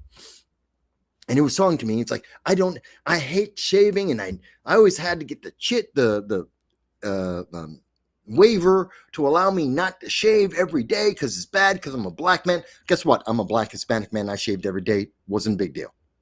Learn how to shave better. Learn how to shave better. Shave down, shave up, shave back down again. You're going to be fine. If you shave up and you don't shave down, then you're going to have ingrown hairs, and that's where you're going to have the problem. Shave down with the way your hair grows, and you'll be fine. So that's a horrible excuse. He's like, I didn't like it, and I didn't like having to shave. And, overseas, people didn't have this. If you're under combat, if you're being shot at by the enemy, if you have special orders, you can grow a beard. And the second that you're back on the base or back out of the field or you're back in America, you shave. It's called discipline. It's not about whether you like it or not. It doesn't even matter if it makes sense to you or not. Orders aren't about what makes sense to you. No one cares what you think. You're a PFC, you're a private, you're a Lance Corporal, you're an E3, E4. No one cares what you think. No one cares. Because your job is to do what someone else told you. Your job is shoot the enemy. Just be really good at shoot the enemy. That's your job. Maybe, you're on the radio. Put the message through. That's your job.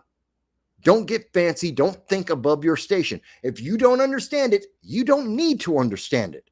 No one's asking you to think. When you get to be an E6, E7, and E8, you get to be a captain, a colonel. You can think. Then you can think. You've earned the right to think and to have an opinion. You are a private. You're a private first class, an E1, E2. You don't get to think. No one cares what you think. No one cares what you think. Whatever you think is wrong anyway. So stop. Just don't even try. Just shut up and do what you're told. Because no one cares. Everyone did what you did and more. Shut up. You know nothing.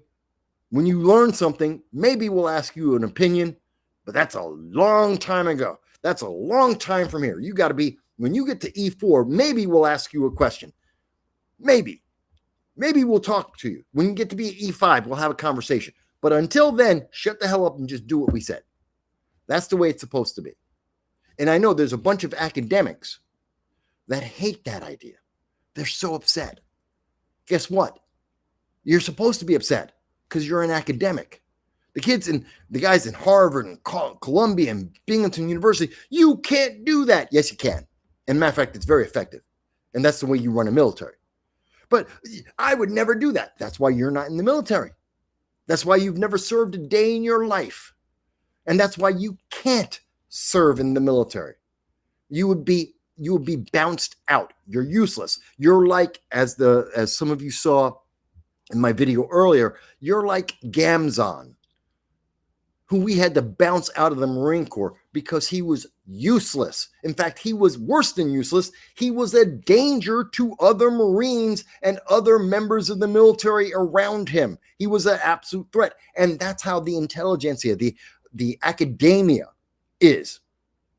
They're dangerous because they don't know what the hell they're talking about. They don't know what they're doing, but they think they can tell you how to do your job. They don't know how to dig a ditch, but they're going to tell you they think that it should be done their way. I got an idea. Grab a shovel and go and start digging. Then we can talk about whether or not you know how to dig a ditch. Don't tell me some book told you and you think you wrote a book about how to dig a ditch and you've never picked up a shovel. Shut up. You want to tell me about being a Marine? Here's an M16. Let me see you break it down in less than a minute. Then put it back together in less than a minute. Do that while you're blindfolded. Tell me about how, let me give you a 60-pound backpack filled with supplies and a rifle and a radio, a Prick 77, and let's go on a 15-mile march. And then tell me that you know what's going on in the military. Yeah, you might even get a slight idea, but they don't even have that. Yeah. So let's hear what Pete Hegseth has to say. Just a little bit. You kill people and break things for a living. Yes, that's what the military does. Kills people, breaks things. That's the job. You may not like it. That's the job. You are not politically correct and don't necessarily belong always in polite society. More than a few guys I know fit that description. We are not an army of one. We are a joint force of millions of selfless Americans. We are warriors. We are purpose-built, not for fair weather, blue skies, or calm seas.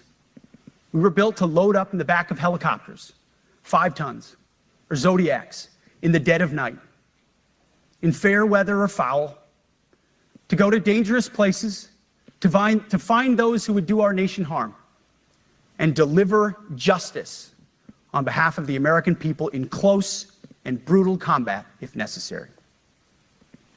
You are different. We fight not because we hate what's in front of us. We fight because we love what's behind us. You see, the Ivy League faculty lounges will never understand us, and that's okay. Nope, they don't. Because they could never do what you do. So absolutely bloody true. Absolutely true. The media will mischaracterize us, and that's okay. Because deep down, they know the reason they can do what they do is you. Yes. They can't be us. I've heard it many times. People, why are so many people jealous of Marines? Why are they so angry with the Marines? Because they would like to be a Marine. You wish you could walk down the street in the dress blues. You wish, but you can't because you didn't earn it. I did. My father did. Some of my friends did. Larry Sharp did. Kit Cabello did. We can all get in dress blues. We can make it look good. We know how to march. You can't. Don't. And get off our back because we did. Now, yeah, I know. So we're going to be wrapping up in just a few moments here, but I want to do so. Again, Hegseth was correct. He was correct. And I thought it was a good speech, and I explained why he did it publicly. Hegseth, as a result, fired the U.S. Navy Chief of Staff. Some people shouldn't be in the military anymore. Some of them cannot adapt to the orders that are being given. Fire them. Get them out. Why keep them? I'm not upset about that. They're like, oh, but he was black, and I don't care. I don't care about how fat they are. I don't care about how old they are. I don't care how they look. If you cannot do the mission, you're out. Men, and this isn't about men only. Women, if they match the minimum standards, if they can do the job, great. If they can't, get out. I don't care. Gay, straight, white, black, doesn't matter. Can you do the job? The Marine Corps, every Marine is a basic rifleman, period. From the commandant down to the guys over in Paris Island right now. Every single one of them is a basic rifleman. And they can all do the job. And anyone who can't, like Gamzon, get out my Marine Corps. Same thing for our military. So I'm very happy with that. Final thing I'm going to cover here, and I know I had some other stuff about the Bronx building exploding. I did cover it a little earlier this week, so I won't get into it. But we just blew up the fourth, and I'll show you what I'm talking about here. We just blew up the fourth boat from Venezuela carrying drugs that kills American citizens. The fourth one. Each one of these boats have carried enough drugs to kill 10, 20,000 American citizens. We have about 110,000 Americans dying of overdoses every single year. Every year. Guess what? That's too much. That's unacceptable. Am I upset that the Department of War that is there to enforce and protect the American people, that is bringing back the standards that I had in the 1990s, to be able to stand up respectfully and say, I love my country. I will defend my country with my life. Do not try to harm my country. And those civilians over there, yeah, they're soft, they're pudgy, they don't know how to do anything because they don't have to. That's why I'm a Marine. That's why I made that choice. Well, that's why I volunteered to protect them. And if that means that we take out a bunch of Venezuelan drug lords who are trying to get fentanyl into America so that they can enslave children and have sex slaves sold throughout the state and to kill through overdose young Americans, guess what? I got no problem. I know some of the media are like, well, that's what the Coast Guard's in. I don't care. The Coast Guard's military, just like the Navy, just like the Marines. So they're taking out these bad guys. I have no problem with that. Why? Because they're drug dealing terrorists. But Mike, they're not a terrorist. Oh no. Have you seen what they do to their enemies? What they do to their people who do not obey their orders? They skin them alive. They burn them in tires. They hang them from the bridges. They're absolutely vicious animals. Absolutely vicious animals. I have no pity for these drug gangs. Yeah, they're terrorists. Get out my country. Don't come to my country. Don't bring the poison to my country. Well, that's not going to stop all the fentanyl. Probably won't. You know what? We'll slow it down. They'll think twice. Eventually, they're going to stop sending the drugs in by plane or by boat because we're going to blow it out the sky. We're going to blow it out the water. And people will live a little bit longer. Will it get rid of all the drugs? Absolutely not. But people will live longer. And that is just good enough. That is good enough. I do not feel bad about that. And I think that is directly a result of the fact that Pete Hegseth and Donald Trump have been making a point of saying, hey, you know what? You can't keep doing this. We're not going to run around like a bunch of marshmallows. I don't care if you have two moms or if you had two dads or if you had just a normal mom and dad. If you match the standards, it's great. If you love America, that's great. And if you can't and you don't, get out. And if that means that if your order is that's a drug boat, blow it up, you blow up the drug boat. Because if you don't, Americans die. Final thing I wanted to bring up here is John, thank you for the super chat. He gave us $9.99. It helps a hell of a lot, and I appreciate it. It really helps keep the lights on, help this channel going. And I thank you for that, John Lashcombe. I want you to get that notification. I want you to be cited for that. So thank you for that, John. All right, folks. So it's now 7:30. I got to go and get my dog and walk him. He's 14 years old. He's ready.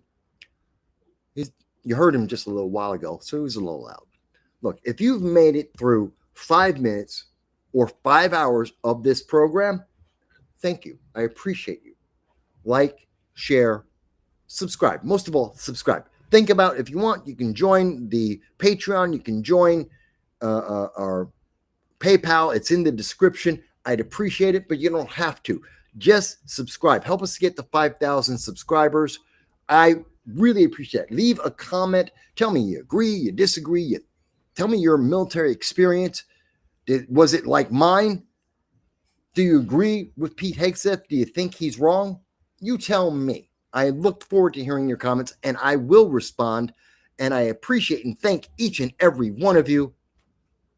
But I'm going to take off now, and I will talk to you again very, very soon throughout the week. Guys, love you all. I want you to have a great week. Thank you for giving me a great Sunday.